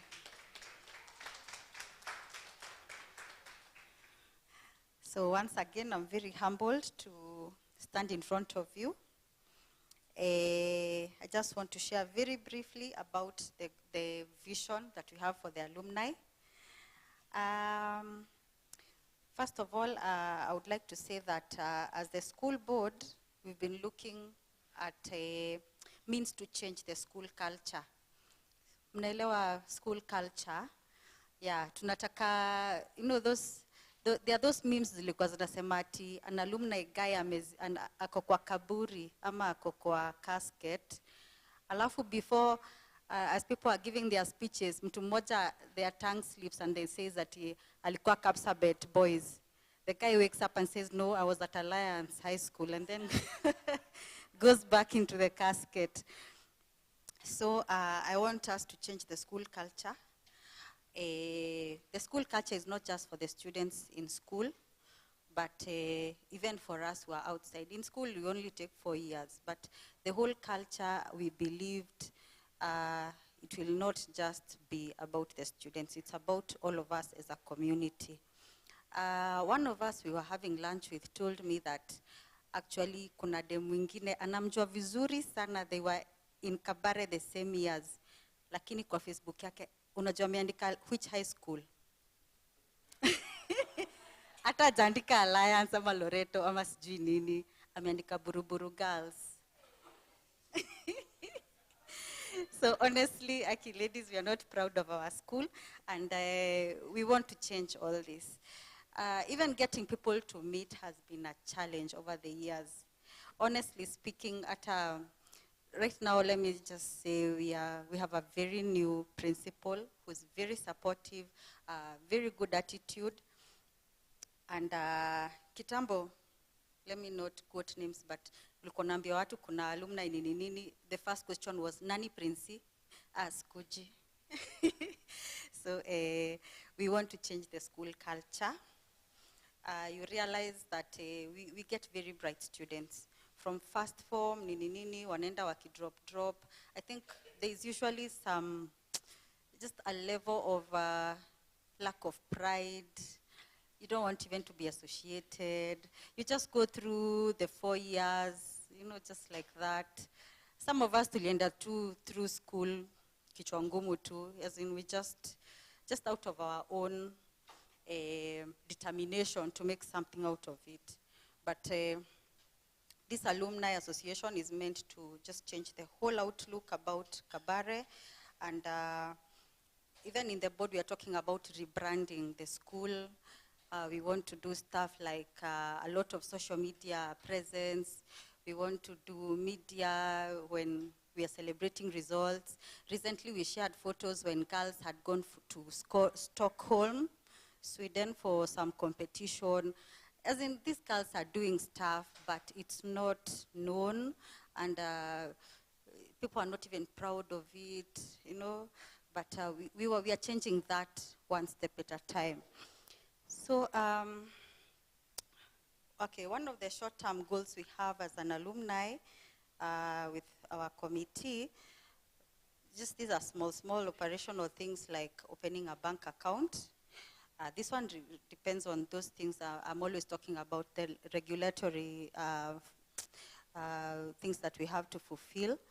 They're at the what? E-place, at the, there's a law place, okay, I forget, where we registered the association. There's some things you're supposed to fulfill, and then now they're the ones who give you the like the introduction to the bank so that you can have a bank account. That's why right now we are overburdening our able treasurer with our monies. I hope Safaricom hawaja kusummon. Your M-Pesa has been getting a lot of unusual traffic. Eh? Yeah, we thank God for that. So on top of that, we were thinking of having an alumni dinner at the end of the year. What are your thoughts about that? Mkiambiwa mkute mmeng'ara, mtadunga luku. Yeah, so we want to do that. We want to do a dinner at the end of the year. And someone has suggested we have some of our retired teachers join us. You know, those ones are alumni. Ones are more alumni than us. They spent over 20 years in Kabare, and okay, honestly speaking, when I exiting itu evil, as in no hula balloon, nothing, as in someone just retires and they're just forgotten like that. And some of them were very dear to us. And then another goal we were thinking about is just doing a small facelift to start with. Nani anajua dining hall? Mlikuwa mnapenda dining hall? DH. Vile teacher wa mathematics extend that, I know it's lunchtime, but we can do a small thing about matrices. Yeah, mnaangusha kijiko. Yes, I know. I didn't know that was a universal tactic. Mnaangusha kijiko ndio kamani anaharakisha. But then watu niliwaita kamani. Oh my God, hata msionge. Anyway. Yes. Then another thing we were thinking about is having an app. I've been asking in the group whether we have any app developer from Kabare. Kuna mtu anajua anyone in that line? You know someone who does apps? Okay. So I don't know whether it's the same thing, but there's a small idea someone had done. You can go to Play Store. You can go to Play Store, check Kabare Girls. There's someone who's done a small prototype app, which can give us an idea of what we can have. This app, we were thinking of incorporating several things. You input your name, of course, a photo, like a small passport photo to identify you, the year you left, your house, the games you played, your profession, what else? Yes, your class, whether you're a Zidian or whatever. By the way, these days we have 6 streams for your information. We have TVWXYZ. Yes, and we've already been okayed to have 7 streams. So your ingine, I think itakuwa S. Yes. We are such a big school now, over 1,000 and something students. So, and another thing about Kabare, we have 2 new dorms. 2 new dorms ni kwa kina nani, but for some of us need 2 new dorms. The latest one we opened, I sent you the pictures just recently. And again, we also have a bakery.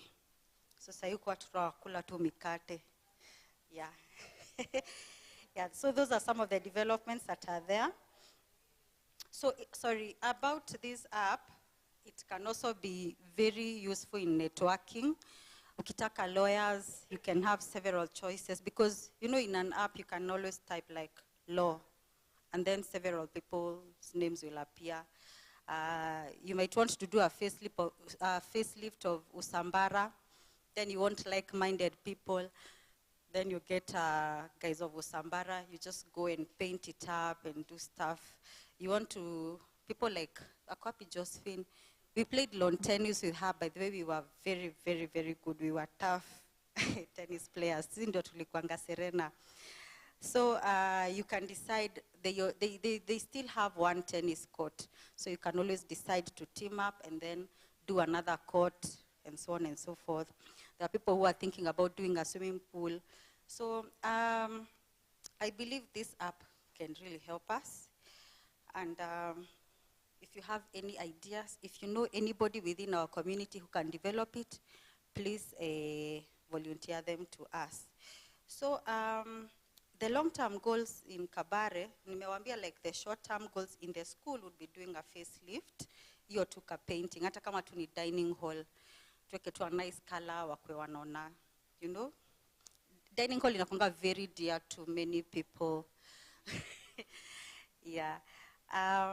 So that's just a small project, and of course, tumeona United Paints can help us.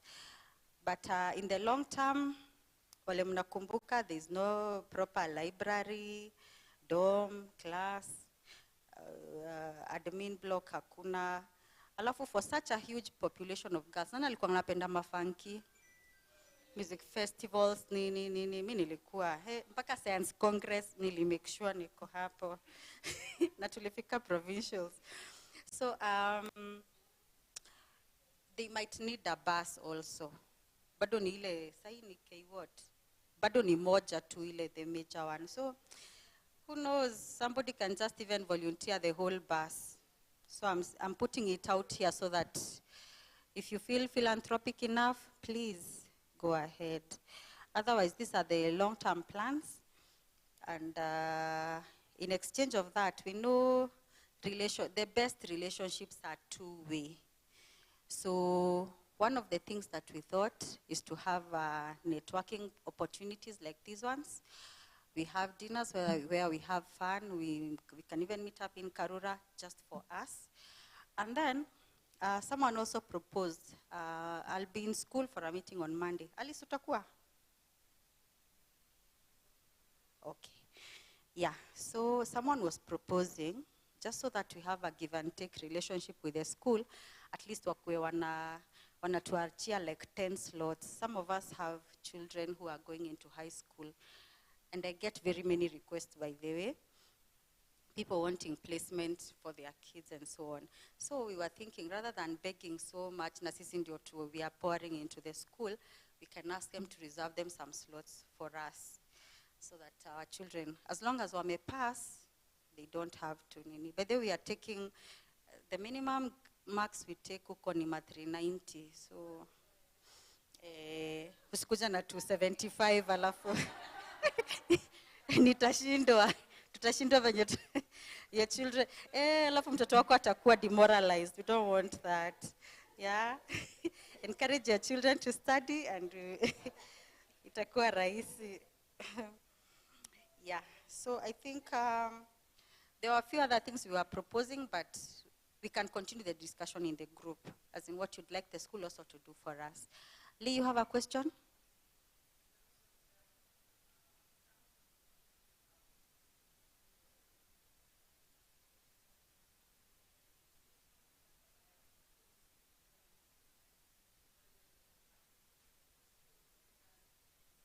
True. Yeah, I'll forward all these ideas. Please, let's continue the discussion on the WhatsApp. Yes?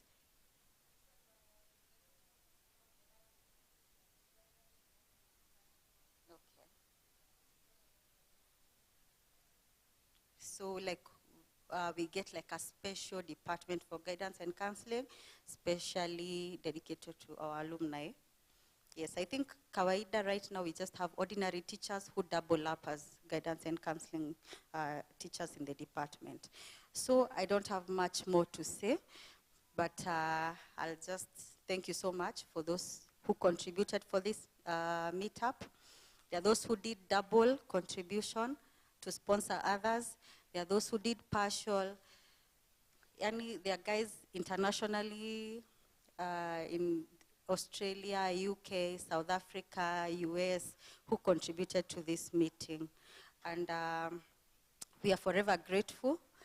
And next time, I'm sure we will get quite some good sponsorship. Like, we'll go corporate now.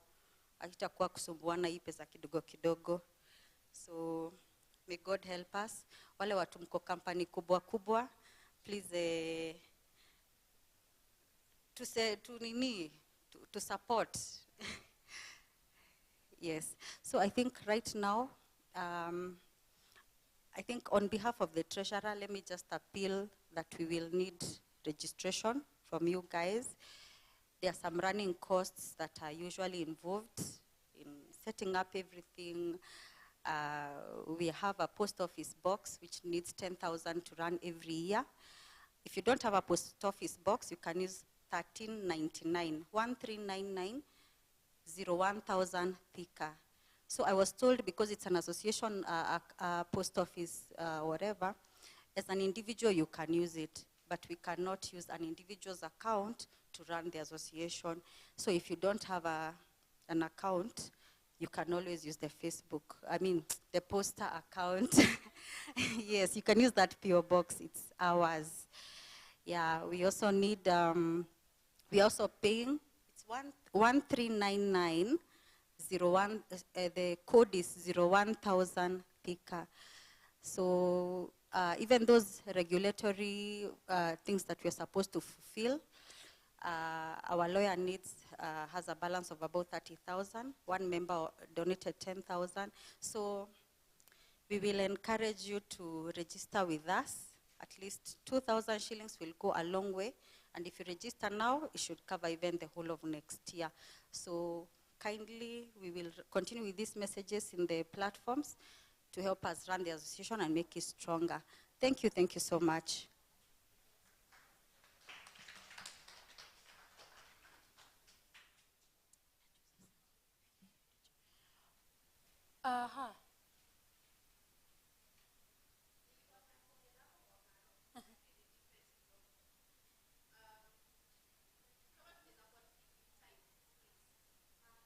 Well, we were on time. Naweza waambia we were on time, but unfortunately kwa program hatukuwa tumeweka cake cutting because tulikuja kuileta baadaye na ni vizuri tukate keki, si ndio?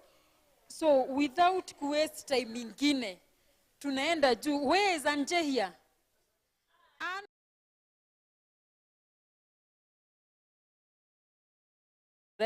So tunaenda huko juu ndiko tuna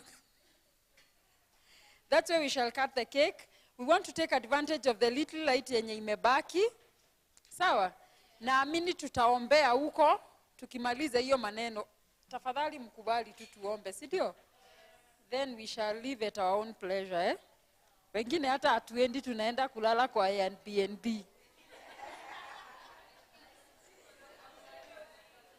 Anje here, you are in charge of from here? Ni unaambia watu mambo ya pizza, mambo ya cake cutting, all that.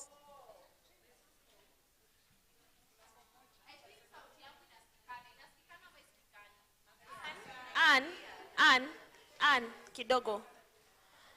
Sorry, just in case you didn't get it clear from Madam Chair, you see, we are a registered association. As in majina yetu iko hapo.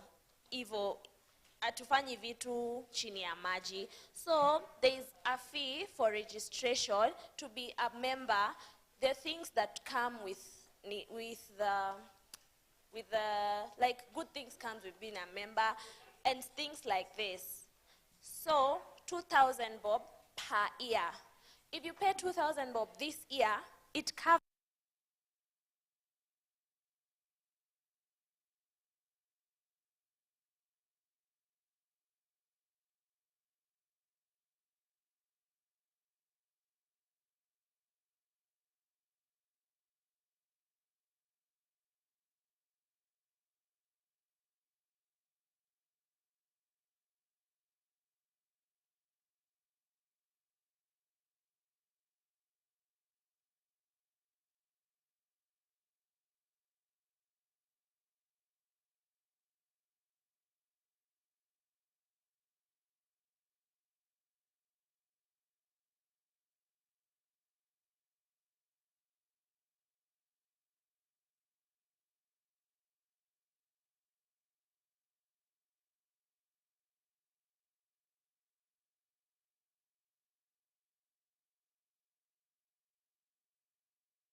Things are you okay? Tuko sawa? Niambie. Niambie kama tuko sawa.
Wewe chukua ikiwa white.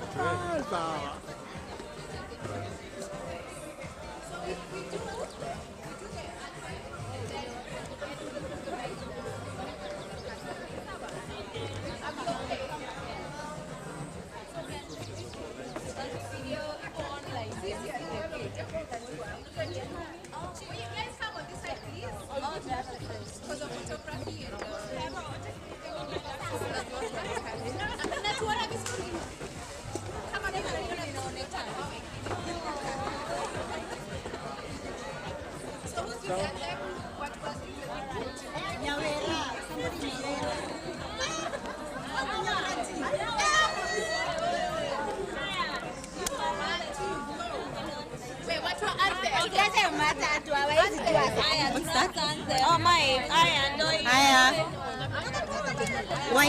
Now that we have the mic.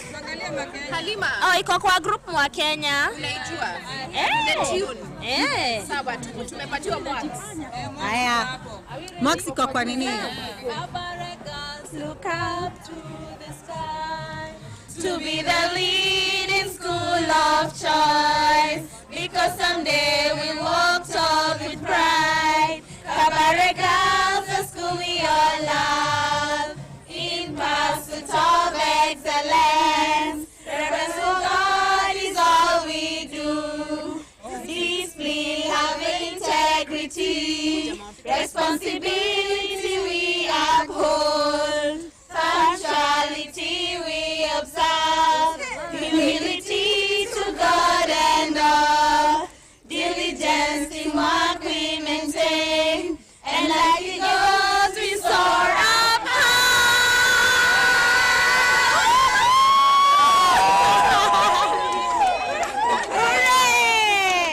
Lazima nini? Jamaa wa picha anatunini? Anatuwezi.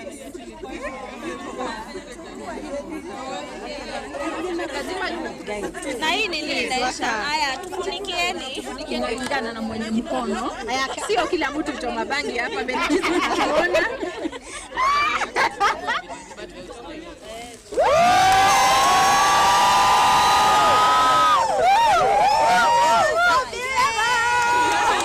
Haya, sasa imbe tena.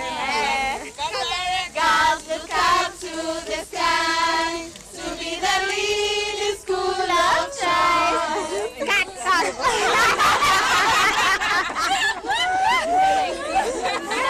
After 1 minute. Haya. Yes, so this cake is yours. Sasa. Kata keki. Kata keki. Itukule sasa. Kata keki tukule sasa. Kata keki tukule sasa. Tukule sasa. Kata keki tukule sasa. Wewe kata. Watu wengine wakamili. Kata keki tukule sasa. Kata keki tukule sasa. Sio ugali. Sio kata keki. Sio ugali. Ni cream. Sio kol. Sio Colgate. Sio Colgate. Kata keki. Kata keki. Sio ugali. So beautiful.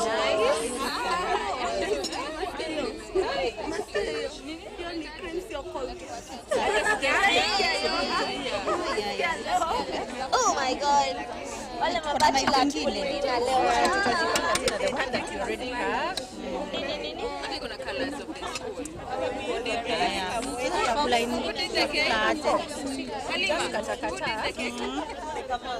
Then people eat. She did a great job. She did a great job. It's my baker. It's my baker. I called her at night. And she delivered.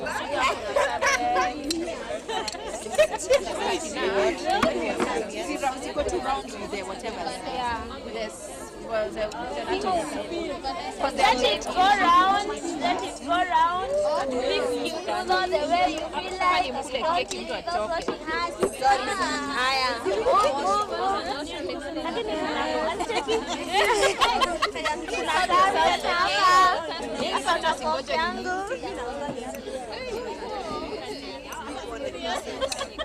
These guys for the whatever. For the photos. Our watu wa huku. Sasa the stuff.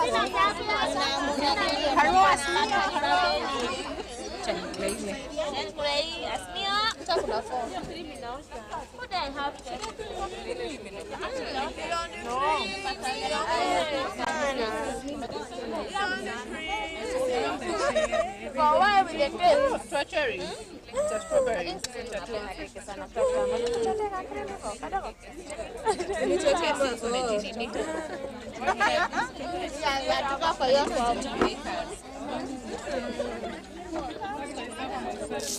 Sorry.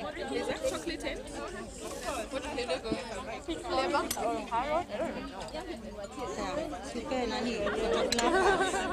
Photographers. Kuna watu wa nini wale wa wale tumekuja kuinvade. Na wazungu hawatakula. Maybe the God of Akode does not want them to talk to us. The guys for the staff. Steve.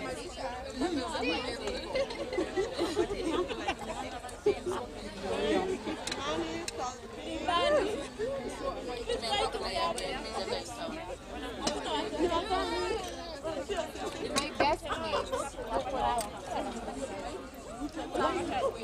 That's not me. But it's with Steve.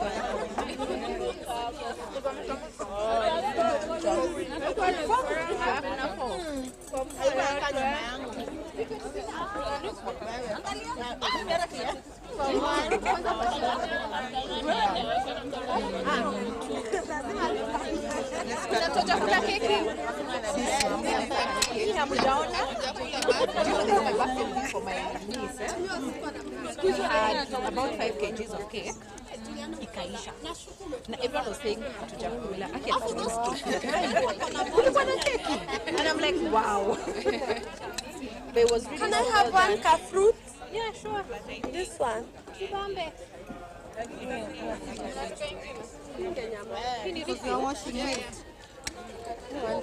Guys, for nini photography?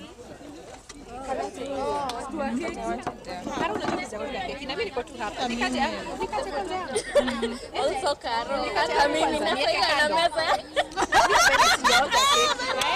Cha kwanza niweke hapa. Kitu tunashare na wewe Karo. Au wenyewe nitakula keki. Au wenyewe wanapiga picha wanataka kuwakatia. Show the cake. I'm telling you the story for cakes and they love cakes. Boy, mama wa cake. Auntie wa cake. I hope you make it right to happen. Give us a bit that. Bana nusu keki. Kama tu nizela Kama siangali. Kati Nelisa. Oh wait. Watu wa picha bado. Watu wa picha hajapewa. But you had cake? No guys don't eat cake. Please.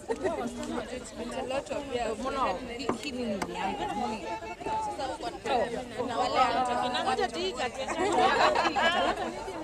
Yeah, I'm having mine later. I'm not eating cake now. Oh, Tuja tukashare. Ndio katakatie. Ikae hivyo. Tutarafu na nini? That's the beauty of giving stuff. Wanakuwa na kasongari. Wanaona.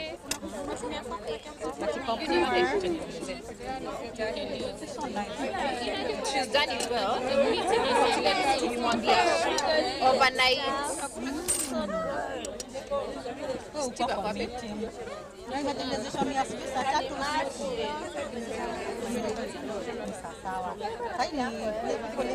And their own pleasure. You've gotten some nice food?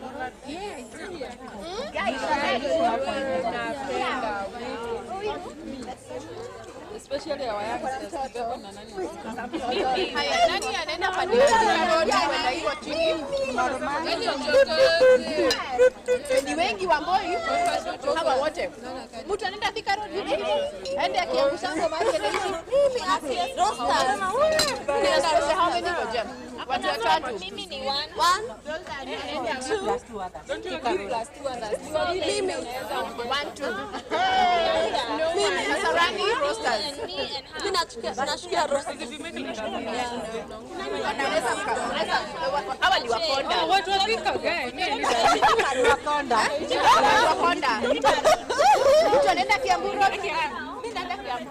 Kiambu town. Umepata. Niaka Kiambu Road.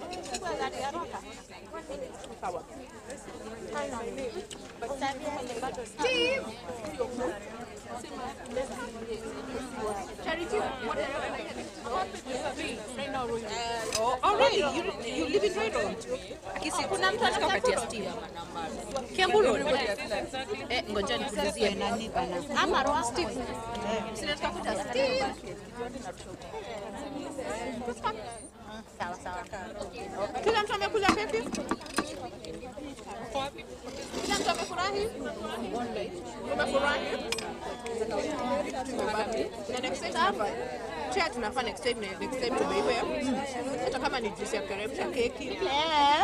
Na watu wengine wanakunywanga vitu zingine. Yes, hapo sana. Hapa ndio nasema next time ni full concert. I know, right? Vitu kama hundreds of thousands. Hata sasa ndio nimechelewa. My strategy